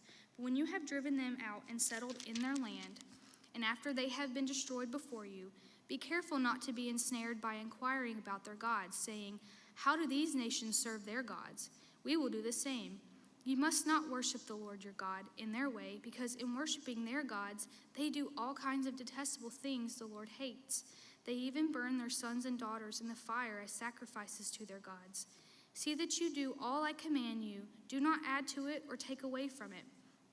If a prophet or one who foretells by dreams appears among you and announces to you a sign or wonder, and if the sign or wonder spoken of takes place and the prophet says, "Let us follow other gods you have not known, and let us worship them," you must not listen to the words of that prophet or dreamer. The Lord your God is testing you to find out whether you love him with all your heart and with all your soul. It is the Lord your God you must follow, and him you must revere. Keep his commands and obey him. Serve him and hold fast to him. That prophet or dreamer must be put to death for inciting rebellion against the Lord your God, who brought you out of Egypt and redeemed you from the land of slavery. That prophet or dreamer tried to turn you from the way the Lord your God commanded you to follow. You must purge the evil from among you. If your very own brother or your son or daughter or the wife you love or your closest friend secretly entices you, saying, "Let us go and worship other gods that neither you nor your ancestors have known, gods of the peoples around you, whether near or far, from one end of the land to the other," do not yield to them or listen to them. Show them no pity. Do not spare them or shield them. You must certainly put them to death. Your hand must be the first in putting them to death, and then the hands of all the people. Stone them to death because they tried to turn you away from the Lord your God, who brought you out of Egypt, out of the land of slavery. Then all Israel will hear and be afraid, and no one among you will do such an evil thing again.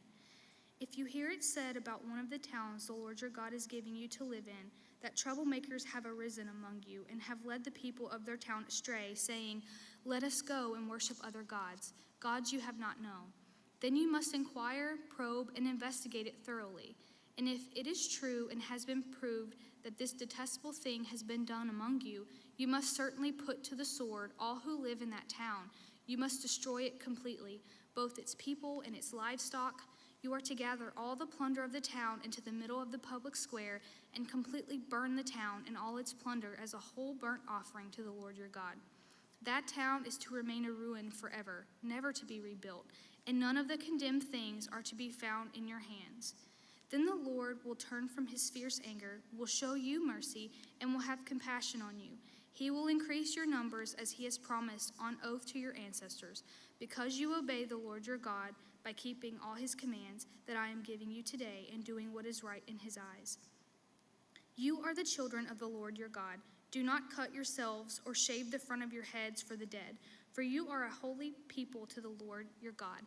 Out of all the peoples on the face of the earth, the Lord has chosen you to be his treasured possession. Do not eat any detestable thing. These are the animals you may eat: the ox, the sheep, the goat, the deer, the gazelle, the roe deer, the wild goat, the ibex, the antelope, and the mountain sheep. You may eat any animal that has a divided hoof that chews cud. However, of those that chew the cud or that have a divided hoof, you may not eat the camel, the rabbit, or the hyrax. Although they chew the cud, they do not have a divided hoof. They are ceremonially unclean for you. The pig is also unclean.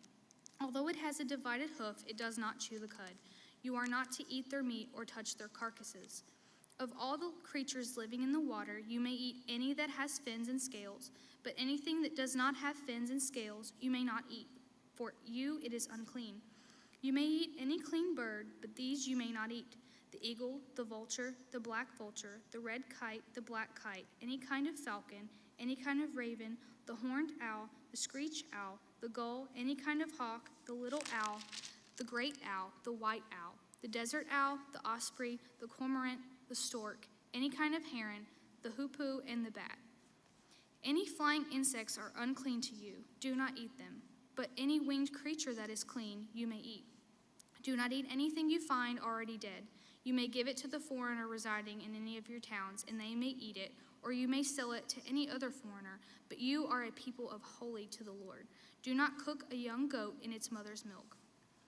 Be sure to set aside 1/10 of all that your fields produce each year. Eat the tithe of your grain, new wine and olive oil, and the firstborn of your herds and flocks in the presence of the Lord your God at the place he will choose as a dwelling for his name, so that you may learn to revere the Lord your God always.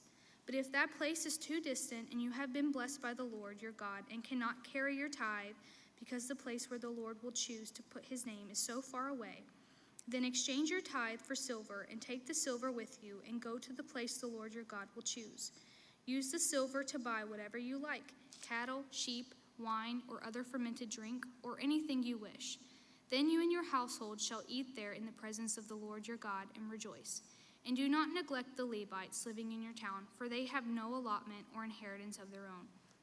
At the end of every 3 years, bring all the tithes of that year's produce and store it in your towns, so that the Levites who have no allotment or inheritance of their own, and the foreigners, the fatherless, and the widows who live in your towns may come and eat and be satisfied, and so that the Lord your God may bless you in all the works of your hands. At the end of every 7 years, you must cancel debts. This is how it is to be done. Every creditor shall cancel any loan they have made to a fellow Israelite. They shall not require payment from anyone among their own people, because the Lord's time for canceling debts has been proclaimed. You may require payment from a foreigner, but you must cancel any debt your fellow Israelite owes you. However, there need be no poor people among you, for in the land the Lord your God is giving you to possess as your inheritance, he will richly bless you, if only you fully obey the Lord your God and are careful to follow all these commands I am giving you today. For the Lord your God will bless you as he has promised, and you will lend to many nations, but will borrow from none.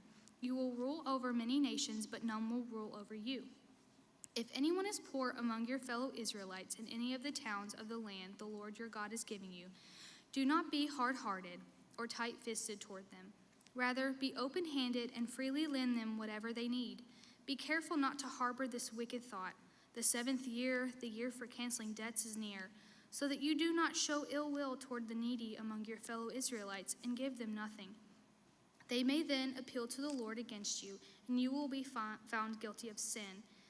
Give generously to them, and do so without a grudging heart. Then, because of this, the Lord your God will bless you in all your work and in everything you put your hand to. There will always be poor people in the land. Therefore, I command you to be open-handed toward your fellow Israelites who are poor and needy in your land. If any of your people, Hebrew men or women, sell themselves to you and serve you 6 years, in the 7th year you must let them go free. And when you release them, do not send them away empty-handed. Supply them liberally from your flock, your threshing floor, and your winepress. Give to them as the Lord your God has blessed you. Remember that you were slaves in Egypt, and the Lord your God redeemed you. That is why I give you this command today. But if your servant says to you, I do not want to leave you, because he loves you and your family and is well off without you, then take an awl and push it through his earlobe into the door, and he will become your servant for life. Do the same for your female servant. Do not consider it a hardship to set your servant free, because their service to you these 6 years has been worth twice as much as that of a hired hand, and the Lord your God will bless you in everything you do. Set apart for the Lord your God every firstborn male of your herds and flocks. Do not put the firstborn of your cows to work, and do not shear the firstborn of your sheep. Each year you and your family are to eat them in the presence of the Lord your God at the place he will choose. If an animal has a defect, is lame or blind, or has any serious flaw, you must not sacrifice it to the Lord your God. You are to eat it in your own towns. Both the ceremonially unclean and the clean may eat it, as if it were gazelle or deer. But you must not eat the blood. Pour it on the ground like water.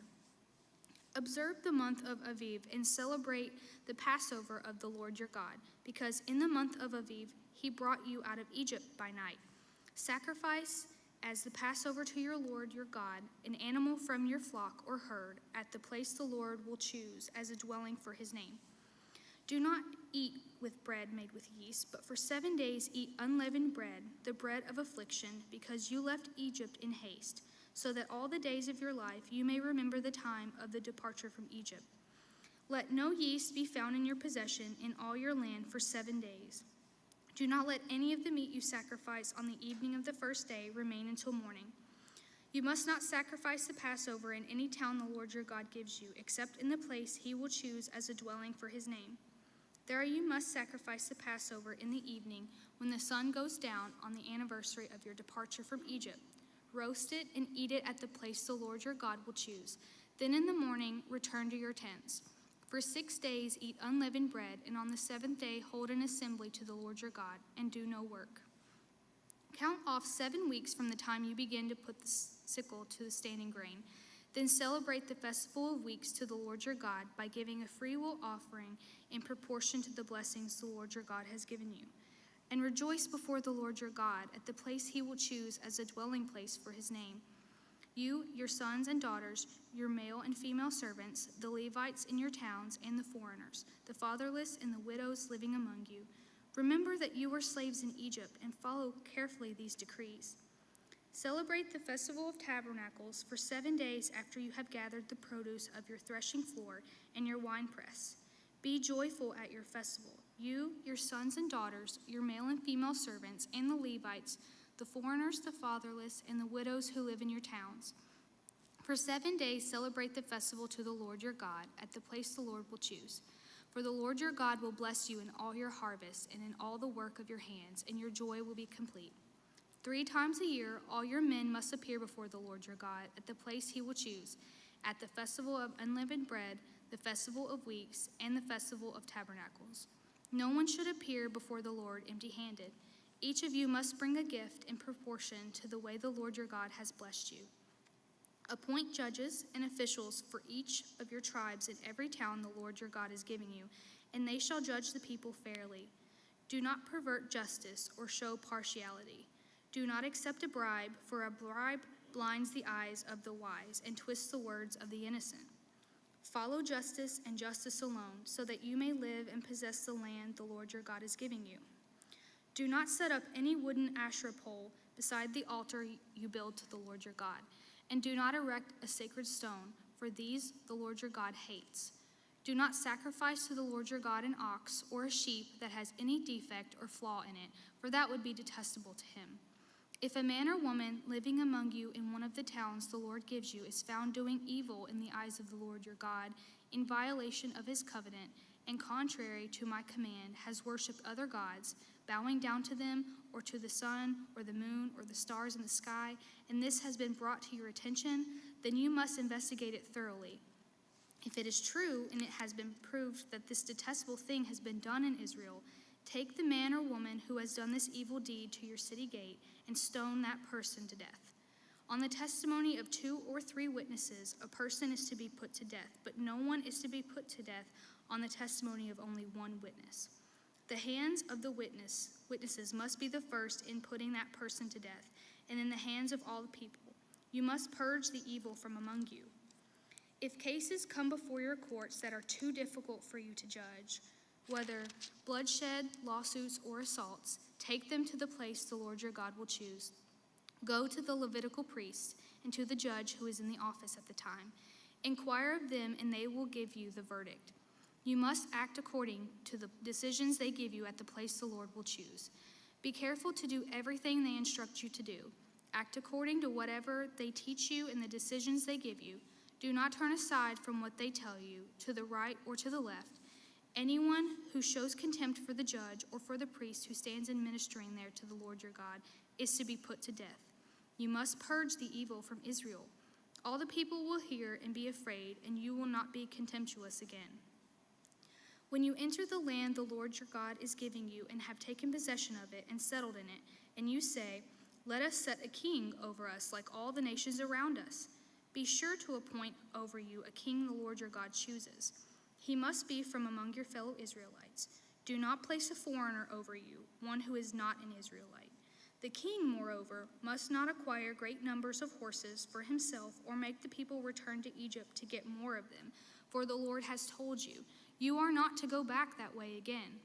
He must not take many wives, or his heart will be led astray. He must not accumulate large amounts of silver and gold. When he takes the throne of his kingdom, he is to write for himself on a scroll a copy of this law, taken from that of the Levitical priests. It is to be with him, and he is to read it all the days of his life, so that he may learn to revere the Lord his God, and follow carefully all the words of this law and these decrees, and not consider himself better than his fellow Israelites, and turn from the law to the right or to the left. Then he and his descendants will reign a long time over his kingdom in Israel. The Levitical priests, indeed, the whole tribe of Levi, are to have no allotment or inheritance with Israel. They shall live on the food offerings presented to the Lord, for that is their inheritance. They shall have no inheritance among their fellow Israelites. The Lord is their inheritance, as he has promised them. This is the share due the priests from the people who sacrifice a bull or a sheep, the shoulder, the internal organs, and the meat from the head. You are to give them the first fruits of your grain, new wine and olive oil, and the first wool from the shearings of your sheep. For the Lord your God has chosen them and their descendants out of all your tribes to stand and minister in the Lord's name always. If a Levite moves from one of your towns anywhere in Israel where he is living and comes in all earnestness to the place the Lord will choose, he may minister in the name of the Lord his God, like all his fellow Levites who serve there in the presence of the Lord. He is to share equally in their benefits, even though he has received money from the sale of family possessions. When you enter the land the Lord your God is giving you, do not learn to imitate the detestable ways of the nations there. Let no one be found among you who sacrifices their son or daughter in the fire, who practices divination or sorcery, interprets omens, engages in witchcraft, or casts spells, or who is a medium or spiritist, or who consults the dead. Anyone who does these things is detestable to the Lord. Because of these same detestable practices, the Lord your God will drive out those nations before you. You must be blameless before the Lord your God. The nations you will dispossess listen to those who practice sorcery or divination. But as for you, the Lord your God has not permitted you to do so. The Lord your God will raise up for you a prophet like me from among you, from your fellow Israelites. You must listen to him, for this is what you asked of the Lord your God at Horeb on the day of the assembly, when you said, "Let us not hear the voice of the Lord our God, nor see this great fire anymore, or we will die."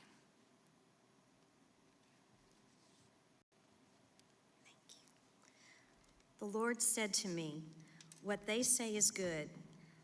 I will raise up for them a prophet like you from among their fellow Israelites, and I will put my words in his mouth. He will tell them everything I command him.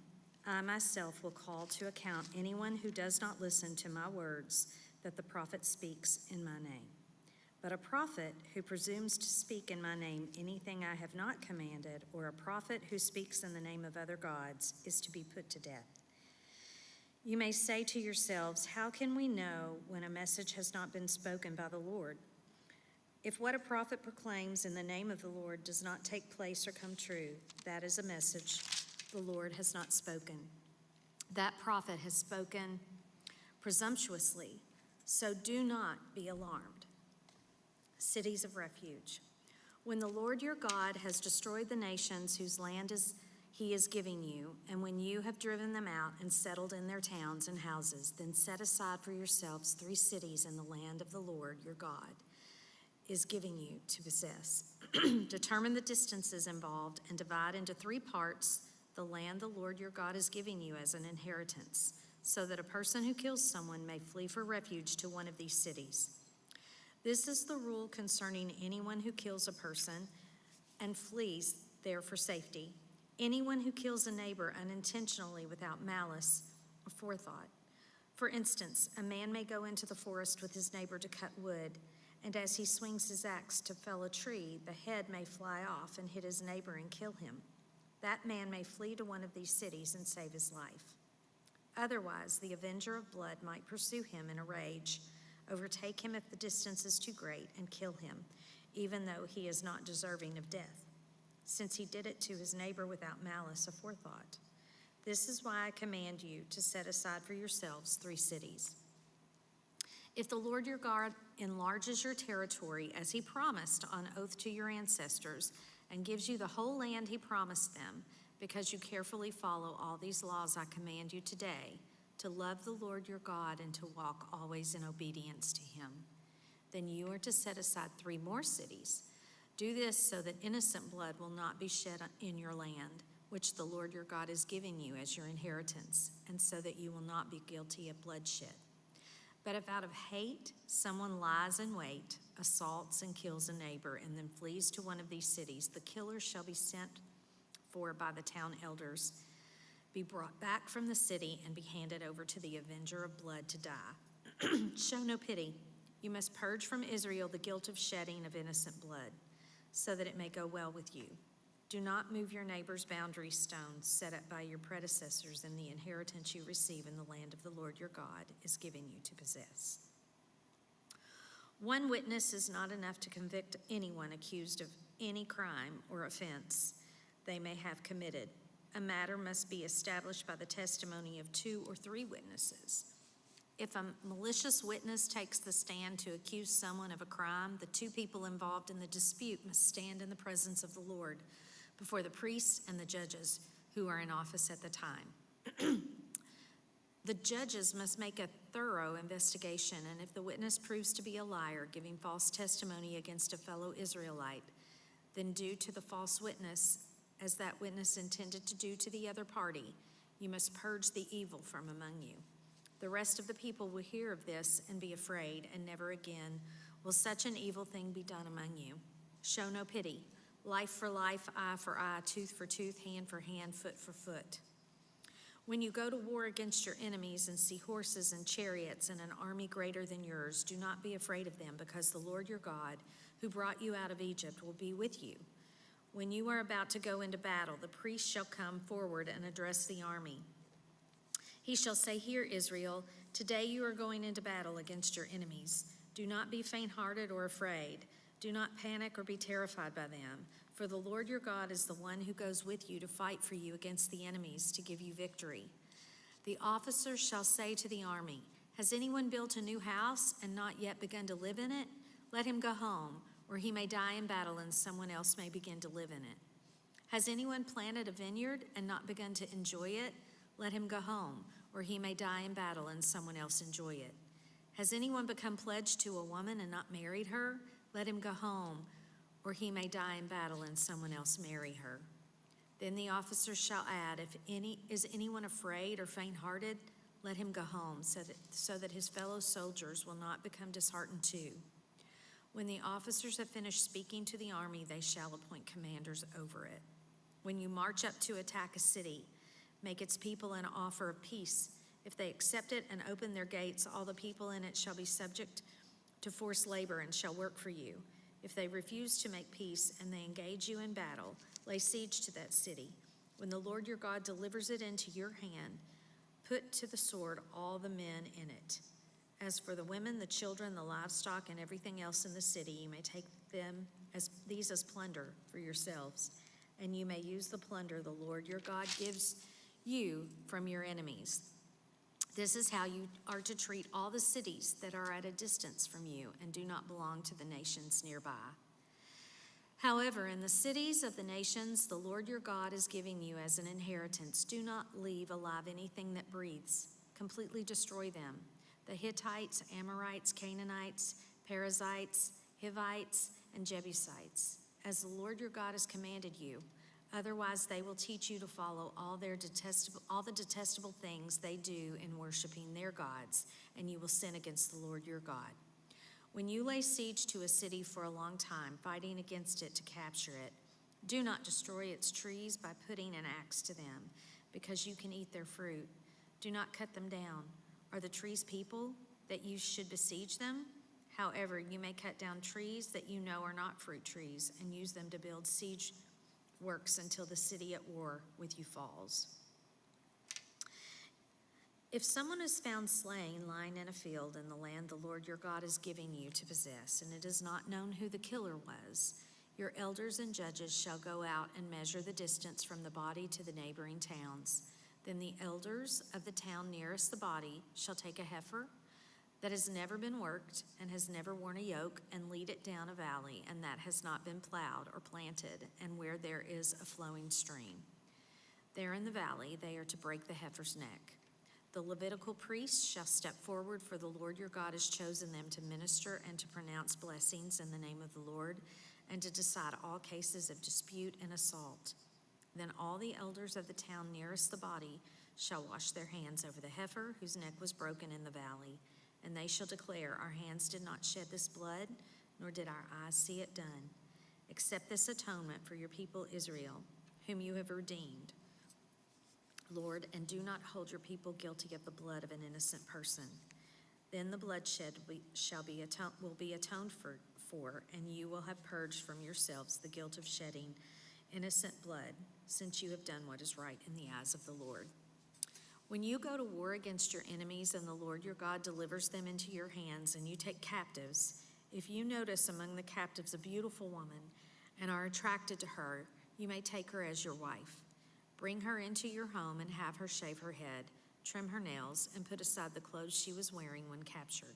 After she has lived in your house and mourned her father and mother for a full month, then you may go to her and be her husband, and she shall be your wife.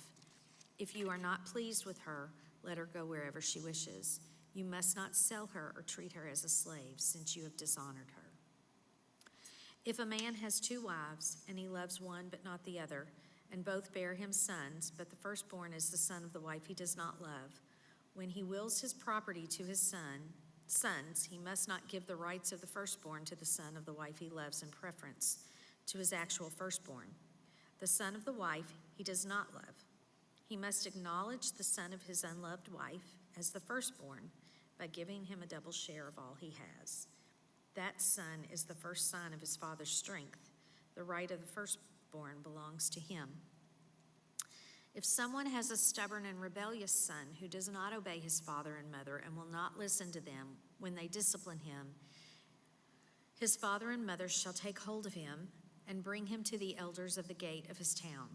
They shall say to the elders, this son of ours is stubborn and rebellious. He will not obey us. He is a glutton and a drunkard. Then all the men of his town are to stone him to death. You must purge the evil from among you. All Israel will hear of it and be afraid. If someone guilty of a capital offense is put to death and their body is exposed on a pole, you must not leave the body hanging on the pole overnight. Be sure to bury it that same day, because anyone who is hung on a pole is under God's curse. You must not desecrate the land of the Lord your God, the land the Lord your God is giving you as an inheritance. If you see your fellow Israelites' ox or sheep straying, do not ignore it, but be sure to take it back to its owner. If they do not live near you, or if you do not know who owns it, take it home with you and keep it until they come looking for it. Then give it back. Do the same if you find their donkey or cloak or anything else they have lost. Do not ignore it. If you see your fellow Israelite's donkey or ox fallen on the road, do not ignore it. Help the owner get it to its feet. A woman must not wear men's clothing, nor a man wear women's clothing, for the Lord your God detests anyone who does this. If you come across a bird's nest beside the road, either in a tree or on the ground, and the mother is sitting on the young or on the eggs, do not take the mother with the young. You may take the young, but be sure to let the mother go, so that it may go well with you, and you may have a long life. When you build a new house, make a parapet around your roof, so that you may not bring the guilt of bloodshed on your house if someone falls from the roof. Do not plant 2 kinds of seed in your vineyard. If you do, not only the crops you plant, but also the fruit of the vineyard will be defiled. Do not plow with an ox and a donkey yoked together. Do not wear clothes of wool and linen woven together. Make tassels on the 4 corners of the cloak you wear. If a man takes a wife and after sleeping with her dislikes her and slanders her and gives her a bad name, saying, I married this woman, but when I approached her, I did not find proof of her virginity, then the young woman's father and mother shall bring to the town elders in the gate proof that she was a virgin. Her father will say to the elders, I gave my daughter in marriage to this man, but he dislikes her. Now he has slandered her and said, I did not find your daughter to be a virgin, but here's the proof of my daughter's virginity. Then her parents shall display the cloth before the elders of the town, and the elders shall take the man and punish him. They shall fine him 100 shekels of silver and give them to the young woman's father, because this man has given an Israelite virgin a bad name. She shall continue to be his wife. He must not divorce her as long as he lives. If, however, the charge is true and no proof of the woman's virginity can be found, she shall be brought to the door of her father's house, and there the men of her town shall stone her to death. She has done an outrageous thing in Israel by being promiscuous while still in her father's house. You must purge the evil from among you. If a man is found sleeping with another man's wife, both the man who slept with her and the woman must die. You must purge the evil from Israel. If a man happens to meet in a town a virgin pledged to be married and he sleeps with her, you shall take both of them to the gate of that town and stone them to death. The young woman because she was in a town and did not scream for help, and the man because he violated another man's wife. You must purge the evil from among you. But if out in the country a man happens to meet a young woman pledged to be married and rapes her, only the man who has done this shall die. Do nothing to the woman. She has committed no sin deserving death. This case is like that of someone who attacks and murders a neighbor, for the man found the young woman out in the country, and though the betrothed woman screamed, there was no one to rescue her. If a man happens to meet a virgin who is not pledged to be married and rapes her, and they are discovered, he shall pay her father 50 shekels of silver. He must marry the young woman, for he has violated her. He can never divorce her as long as he lives. A man is not to marry his father's wife. He must not dishonor his father's bed. No one who has been emasculated by crushing or cutting may enter the assembly of the Lord. No one born of a forbidden marriage, nor any of the descendants may enter the assembly of the Lord, not even in the 10th generation. No Ammonite or Moabite or any of their descendants may enter the assembly of the Lord, not even in the 10th generation, for they did not come to meet you with bread and water on your way when you came out of Egypt. And they hired Balaam, son of Beor, from Pethor in Aram Naharaim, to pronounce a curse on you.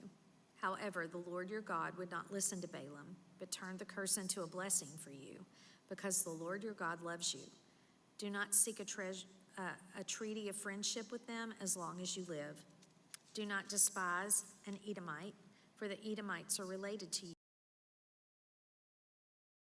Despise an Egyptian because you resided as foreigners in their country. The 3rd generation of children born to them may enter the assembly of the Lord. When you are encamped against your enemies, keep away from everything impure. If one of your men is unclean because of a nocturnal emission, he is to go outside the camp and stay there. But as evening approaches, he is to wash himself, and at sunset he may return to the camp. Designate a place outside the camp where you can go to relieve yourself. As part of your equipment, have everything to dig with, and when you relieve yourself, dig a hole and cover up your excrement.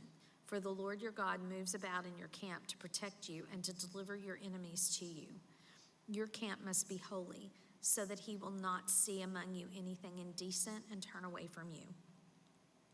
If a slave has taken refuge with you, do not hand them over to their master. Let them live among you wherever they like and in whatever town they choose. Do not oppose them or oppress them. No Israelite man or woman is to become a shrine prostitute. You must not bring the earnings of a female prostitute or a male prostitute into the house of the Lord your God to pay any vow, because the Lord your God detests them both. Do not charge a fellow Israelite interest, whether on money or food or anything else that may earn interest. You may charge a foreigner interest, but not a fellow Israelite, so that the Lord your God may bless you in everything you put your hand to in the land you are entering to possess. If you make a vow to the Lord your God, do not be slow to pay it, for the Lord your God will certainly demand it of you, and you will be guilty of sin. But if you refrain from making a vow, you will not be guilty. Whatever your lips utter, you must be sure to do, because you made your vow freely to the Lord your God with your own mouth. If you enter your neighbor's vineyard, you may eat all the grapes you want, but do not put any in your basket. If you enter your neighbor's grain field, you may pick kernels with your hands, but you must not pick a sickle to their standing grain. Put a sickle to their standing grain. If a man marries a woman who becomes displeasing to him because he finds something indecent about her, and he writes her a certificate of divorce, gives it to her, and sends her from his house, and if after she leaves his house she becomes the wife of another man, and her second husband dislikes her and writes her a certificate of divorce, gives it to her, and sends her from his house, or if he dies, then her first husband who divorced her is not allowed to marry her again after she has been defiled. That would be detestable in the eyes of the Lord. Do not bring sin upon the land the Lord your God is giving you as inheritance. If a man has recently married, he must not be sent to war or have any other duty laid on him. For 1 year, he has to be free to stay at home and bring happiness to the wife he has married. Do not take a pair of millstones, not even the upper one, as security for a debt, because that would be taking a person's livelihood as security. If someone is caught kidnapping a fellow Israelite and treating or selling them as a slave, the kidnapper must die. You must purge the evil from among you. In cases of defiling skin diseases, be very careful to do exactly as the Levitical priests instruct you. You must follow carefully what I have commanded them. Remember what the Lord your God did to Miriam along the way after you came out of Egypt. When you make a loan of any kind to your neighbor, do not go into their house to get what is offered to you as a pledge. Stay outside and let the neighbor to whom you are making the loan bring the pledge out to you. If the neighbor is poor, do not go to sleep with their pledge in your possession. Return their cloak by sunset so that your neighbor may sleep in it. Then they will thank you and it will be regarded as a righteous act in the sight of the Lord your God. Do not take advantage of a hired worker who is poor and needy, whether that worker is a fellow Israelite or a foreigner residing in one of your towns. Pay them their wage each day before sunset because they are poor and are counting on it. Otherwise, they may cry to the Lord against you, and you will be guilty of sin. Parents are not to put to death for their children, nor children put to death for their parents. Each will die for their own sin. Do not deprive the foreigner of the fatherless of justice, or take the cloak of a widow as a pledge. Remember that you were slaves in Egypt, and the Lord your God redeemed you from there. That is why I command you to do this. When you are harvesting in your field, and you overlook a sheaf, do not go back to get it. Leave it for the foreigner, the fatherless, and the widow, so that the Lord your God may bless you in all the work of your hands. When you beat the olives from your trees, do not go over the branches a second time. Leave what remains for the foreigner, the fatherless, and the widow. When you harvest your grapes in the vineyard, do not go over the vines again. Leave what remains for the foreigner, the fatherless, and the widow. Remember that you were slaves in Egypt. That is why I command you to do this. When the people have a dispute, they are to take it to court, and the judges will decide the case, acquitting the innocent and condemning the guilty. If the guilty person deserves to be beaten, the judge shall make them lie down and have them flogged in his presence with the number of lashes the crime deserves. But the judge must not impose more than 40 lashes. If the guilty party is flogged more than that, your fellow Israelite will be degraded in your eyes. Do not muzzle an ox while it is treading out the grain. If brothers are living together and one of them dies without a son, his widow must not marry outside the family. Her husband's brother shall take her and marry her and fulfill the duty of a brother-in-law to her. The first son she bears shall carry on the name of the dead brother, so that his name will not be blotted out from Israel. However, if a man does not want to marry his brother's wife, she shall go to the elders at the town gate and say, my husband's brother refuses to carry on his brother's name in Israel. He will not fulfill the duty of a brother-in-law to me. Then the elders of his town shall summon him and talk to him. If he persists in saying, I do not want to marry her, his brother's widow shall go up to him in the presence of the elders, take off one of his sandals, spit in his face, and say, this is what is done to the man who will not build up his brother's family line. That man's line shall be known in Israel as the family of the unscandaled. If two men are fighting and the wife of one of them comes to rescue her husband from his assailant, and she reaches out and seizes him by his private parts, you shall cut off her hand. Show her no pity.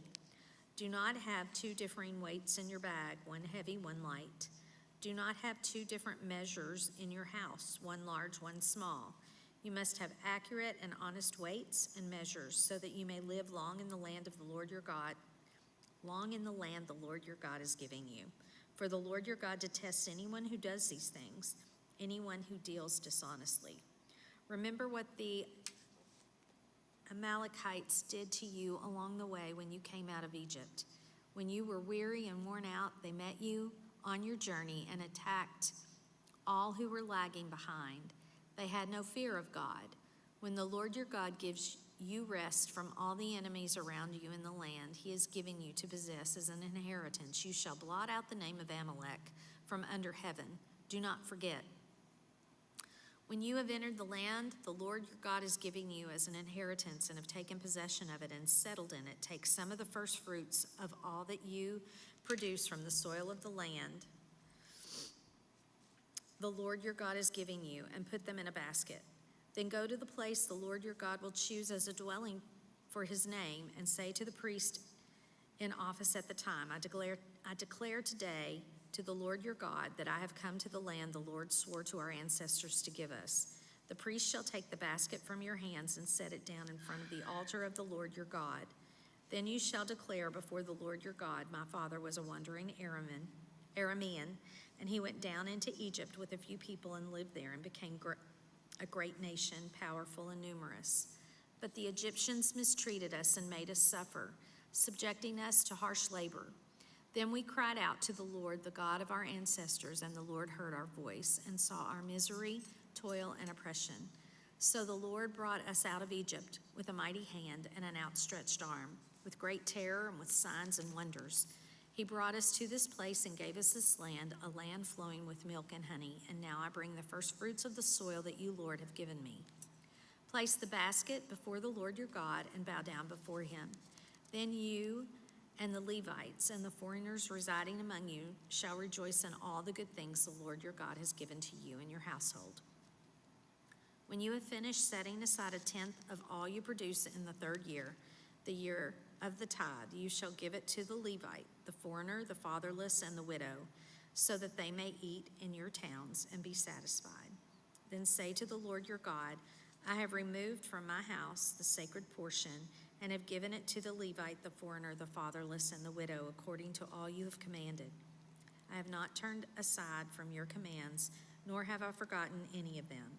I have not eaten any of the sacred portion while I was in mourning, nor have I removed any of it while I was unclean, nor have I offered any of it to the dead. I have obeyed the Lord my God. I have done everything you commanded me. Look down from heaven, your holy dwelling place, and bless your people Israel and the land you have given us as you promised an oath to our ancestors, a land flowing with milk and honey. The Lord your God commands you this day to follow these decrees and laws. Carefully observe them with all your heart and with all your soul. You have declared this day that the Lord is your God and that you will walk in obedience to him, that you will keep his decrees, commands, and laws, that you will listen to him. And the Lord has declared this day that you are his people, his treasured possession as he promised, and that you are to keep all his commands. As he has declared that he will set you in praise, fame, and honor high above all the nations he has made, and that you will be a people holy to the Lord your God, as he promised. Moses and the elders of Israel commanded the people, keep all these commands that I give you today. When you have crossed the Jordan into the land the Lord your God is giving you, set up some large stones and coat them with plaster. Write on them all the words of this law when you have crossed over to enter the land the Lord your God is giving you, a land flowing with milk and honey, just as the Lord, the God of your ancestors, promised you. And when you have crossed the Jordan, set up these stones on Mount Ebal, as I command you today, and coat them with plaster. Build there an altar to the Lord your God, an altar of stones. Do not use any iron tool on them. Build the altar of the Lord your God with field stones and offer burnt offerings on it to the Lord your God. Sacrifice fellowship offerings there, eating them and rejoicing in the presence of the Lord your God. And you shall write very clearly all the words of this law on these stones you have set up. Then Moses and the Levitical priests said to all Israel, be silent, Israel, and listen. You have now become the people of the Lord your God. Obey the Lord your God and follow his commands and decrees that I give you today. On the same day Moses commanded the people, when you have crossed the Jordan, these tribes shall stand on Mount Gerizim, to bless the people, Simeon, Levi, Judah, Issachar, Joseph, and Benjamin. And these tribes shall stand on Mount Ebal to pronounce curses: Reuben, Gad, Asher, Zebulun, Dan, and Naphtali. The Levites shall recite to all the people of Israel in a loud voice, Cursed is anyone who makes an idol, a thing detestable to the Lord, the work of skilled hands, and sets it up in secret. Then all the people shall say, Amen. Cursed is anyone who dishonors their father or mother. Then all the people shall say, Amen. Cursed is anyone who moves their neighbor's boundary stone. Then all the people shall say, Amen. Cursed is anyone who leads the blind astray on the road. Then all the people shall say, Amen. Cursed is anyone who withholds justice from the foreigner, the fatherless, or the widow. Then all the people shall say, Amen. Cursed is anyone who sleeps with his father's wife, for he dishonors his father's bed. Then all the people shall say, Amen. Cursed is anyone who has sexual relations with any animal. Then all people shall say, Amen. Cursed is anyone who sleeps with his sister, the daughter of his father, or the daughter of his mother. Then all the people shall say, Amen. Cursed is anyone who sleeps with his mother-in-law. Then all people shall say, Amen. Cursed is anyone who kills their neighbor secretly.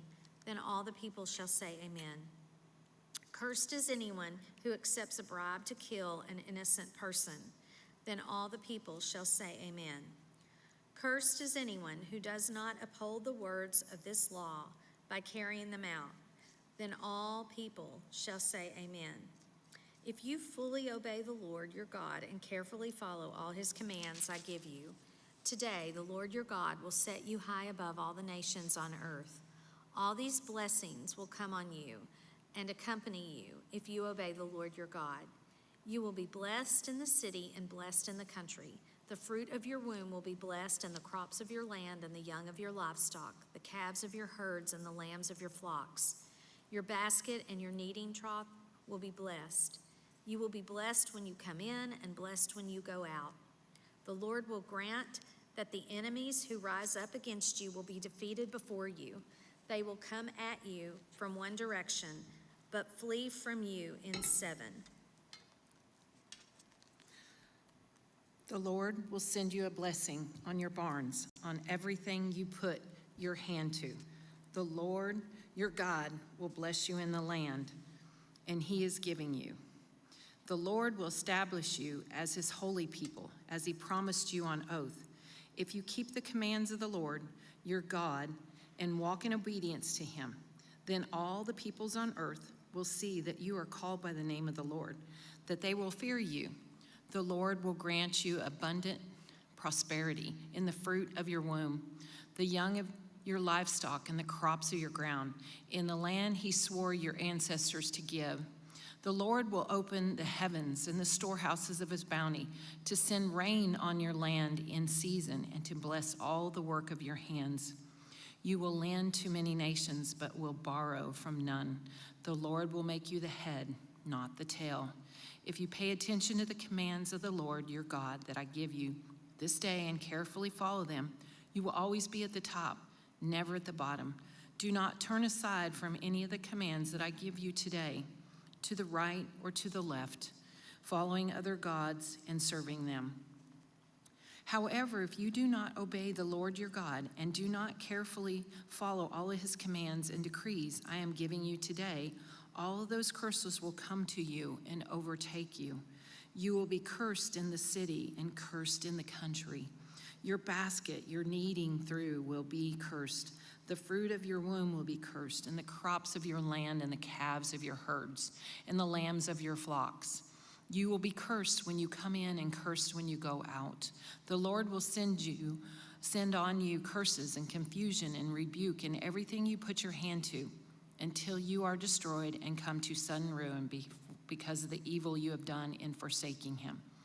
The Lord will plague you with diseases until he has destroyed you from the land you are entering to possess. The Lord will strike you with wasting disease, with fever, inflammation, with scorching heat, and drought, with blight and mildew, which will plague you until you perish. The sky over your head will be bronze, the ground beneath you iron. The Lord will turn the rain of your country into dust and powder. It will come down from the skies until you are destroyed. The Lord will cause you to be defeated before your enemies. You will come at them from one direction, but flee from them in seven, and you will become a thing of horror to all the kingdoms on earth. Your carcass will be food for all the birds and the wild animals, and there will be no one to frighten them away. The Lord will afflict you with the boils of Egypt and with tumors, festering sores and itch from which you cannot be cured. The Lord will afflict you with madness, blindness, and confusion of mind. At midday you will grope about like a blind person in the dark. You will be unsuccessful in everything you do. Day after day you will be oppressed and robbed with no one to rescue you. You will be pledged to be married to a woman, but another will take her and rape her. You will build a house, but you will not live in it. You will plant a vineyard, but you will not even begin to enjoy its fruits. Your ox will be slaughtered before your eyes, but you will eat none of it. Your donkeys will be forcibly taken from you and will not be returned. Your sheep will be given to your enemies, and no one will rescue them. Your sons and daughters will be given to another nation. You will wear out your eyes watching for them day after day, powerless to lift a hand. A people that you do not know will eat what your land and labor produce, and you will have nothing but cruel oppression all your days. The sight you see will drive you mad, and the Lord will afflict your knees and legs with painful boils that cannot be cured, spreading from the soles of your feet to the top of your head. The Lord will drive you and the king you set over you to nation unknown to you or your ancestors. There you will worship other gods, gods of wood and stone. You will become a thing of horror, a byword and an object of ridicule among all the peoples where the Lord will drive you. You will sow much seed in the field, but you will harvest little, because locusts will devour it. You will plant vineyards and cultivate them, but you will not drink the wine or gather the grapes, because worms will eat them. You will have olive trees throughout your country, but you will not use the oil, because the olives will drop off. You will have sons and daughters, but you will not keep them, because they will go into captivity. Swarms of locusts will take over all your trees and the crops of your land. The foreigners who reside among you will rise above you higher and higher, but you will sink lower and lower. They will lend to you, but you will not lend to them. They will be the head, but you will be the tail. All those curses will come on you. They will pursue you and overtake you until you are destroyed, because you did not obey the Lord your God and observe the commands and the decrees he gave you. They will be a sign and a wonder to you and your descendants forever, because you did not serve the Lord your God joyfully, gladly in the time of prosperity. Therefore, in hunger and thirst and nakedness and dire poverty, you will serve the enemies the Lord sends against you. He will put an iron yoke on your neck until he has destroyed you. The Lord will bring a nation against you from far away, from the ends of the earth, like an eagle swooping down, a nation whose language will not understand, a fierce-looking nation without respect for the old or the pity for the young. They will devour the young of your livestock and the crops of your land until you are destroyed. They will leave you no grain, new wine or olive oil, nor any calves of your herds or lambs of your flocks until you are ruined. They will lay siege on all the cities throughout your land until the high fortified walls in which you trust fall down. They will besiege all the cities throughout the land the Lord your God is giving you. Because of the suffering your enemy will inflict on you during the siege, you will eat the fruit of the womb, the flesh of the sons and the daughters the Lord your God has given you.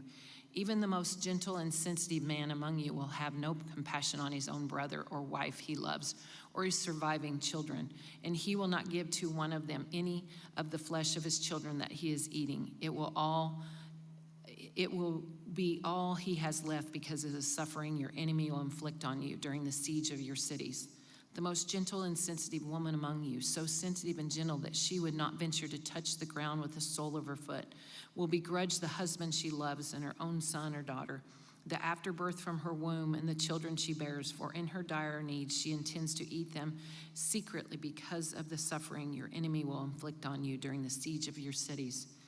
If you do not carefully follow all the words of this law which are written in this book, and do not revere this glorious and awesome name, the Lord your God, the Lord will send fearful plagues on you and your descendants, harsh and prolonged disasters, and severe and lingering illness. He will bring on you all the disease of Egypt that you dreaded, and you will cling to you. The Lord will also bring on you every kind of sickness and disaster not recorded in this book of the law, until you are destroyed. You who were as numerous as the stars in the sky will be left, but few in number, because you did not obey the Lord your God. Just as it pleased the Lord to make you prosper and increase in number, so it will please him to ruin and destroy you. You will be uprooted from the land you are entering to possess. Then the Lord will scatter you among all the nations from one end of the earth to the other. There you will worship other gods, gods of wood and stone, which neither of you nor your ancestors have known. Among those nations you will find no response, no resting place for the sole of your foot. There the Lord will give you an anxious mind, eyes weary with longing, and a despairing heart. You will live in constant suspicion, filled with dread both night and day, never sure of your life. In the morning you will say, if only it were evening, and in the evening, if only it were morning, because of the terror that will fill your hearts and the sights that your eyes will see. The Lord will send you back in ships to Egypt on a journey I said you should never make again. There you will offer yourselves for sale to your enemies as male and female slaves, but no one will buy you. These are the terms of the covenant the Lord commanded Moses to make with the Israelites in Moab. In addition to the covenant he had made with them at Horeb, Moses summoned all the Israelites and said to them, your eyes have seen all that the Lord did in Egypt to Pharaoh and to all his officials and to all his land.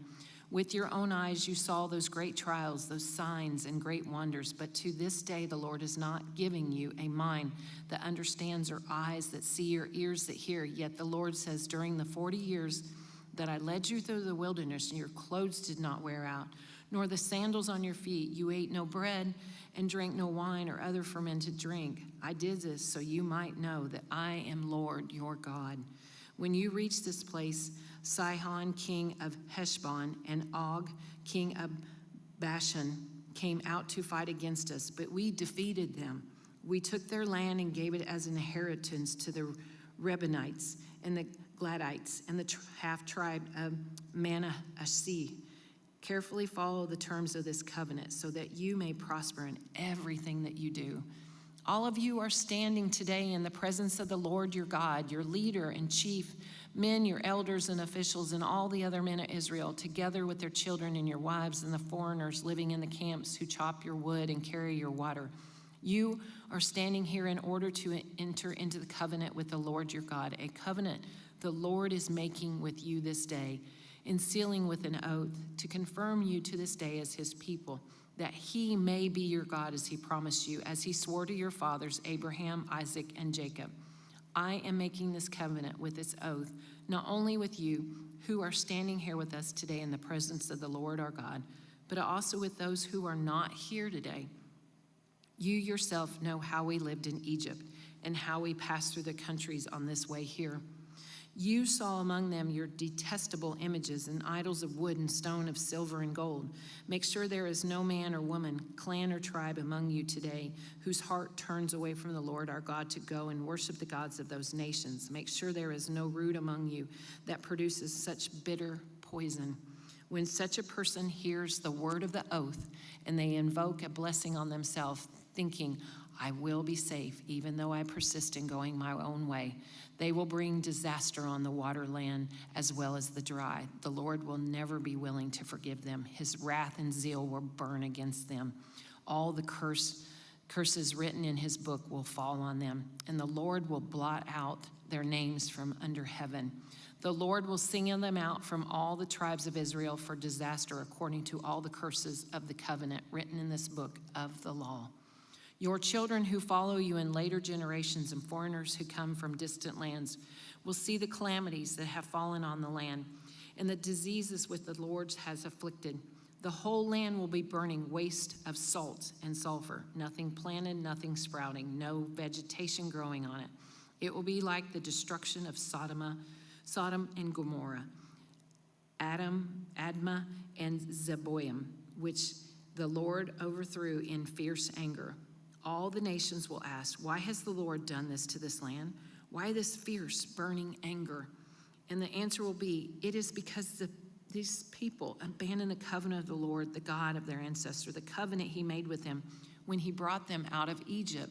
They went off and worshiped other gods, bowed down to them, gods they did not know, gods he had not given them. Therefore the Lord's anger burned against his land, so that he brought on all the curses written in this book. In furious anger and in great wrath, the Lord uprooted them from their land and thrust them into another land, as it is now. The secret things belong to the Lord our God, but the things revealed belong to us, to our children forever, that we may follow all the words of the law.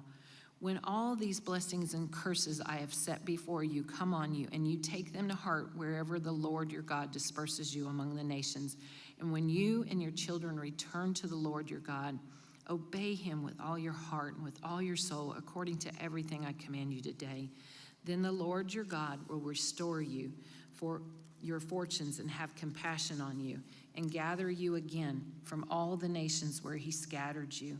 If you have been banished to the most distant land under the heavens, from there the Lord your God will gather and bring you back. He will bring you to the land that belongs to your ancestors, and you will take possession of it. He will make you more prosperous and numerous than your ancestors. The Lord your God will circumcise your hearts and the hearts of your descendants, so that you may love him with all your heart and with all your soul and life. The Lord your God will put all those curses on your enemies who hate and persecute you. You will again obey the Lord and follow all his commands I am giving you today. Then the Lord your God will make you most prosperous in all the work of your hands, in the fruit of your womb, the young of your livestock, and the crops of your land. The Lord will again delight in you and make you prosper, just as he delighted in your ancestors. If you obey the Lord your God and keep his commands and decrees that are written in this book of the law, and turn to the Lord your God with all your heart and with all your soul. Now, what am I commanding you today is not too difficult for you or beyond your reach. It is not up in heaven so that you have to ask. You will ascend into heaven to get it and proclaim it to us so we may obey it. Nor is it beyond the seas that you have to ask, who will cross the sea to get it and proclaim it to us so we may obey it? No, the word is very near to you. It is in your mouth and in your heart so that you may obey it. See, I set before you today life and prosperity, death and destruction. For I command you today to love the Lord your God, to walk in obedience to him, and to keep his commands, decrees, and laws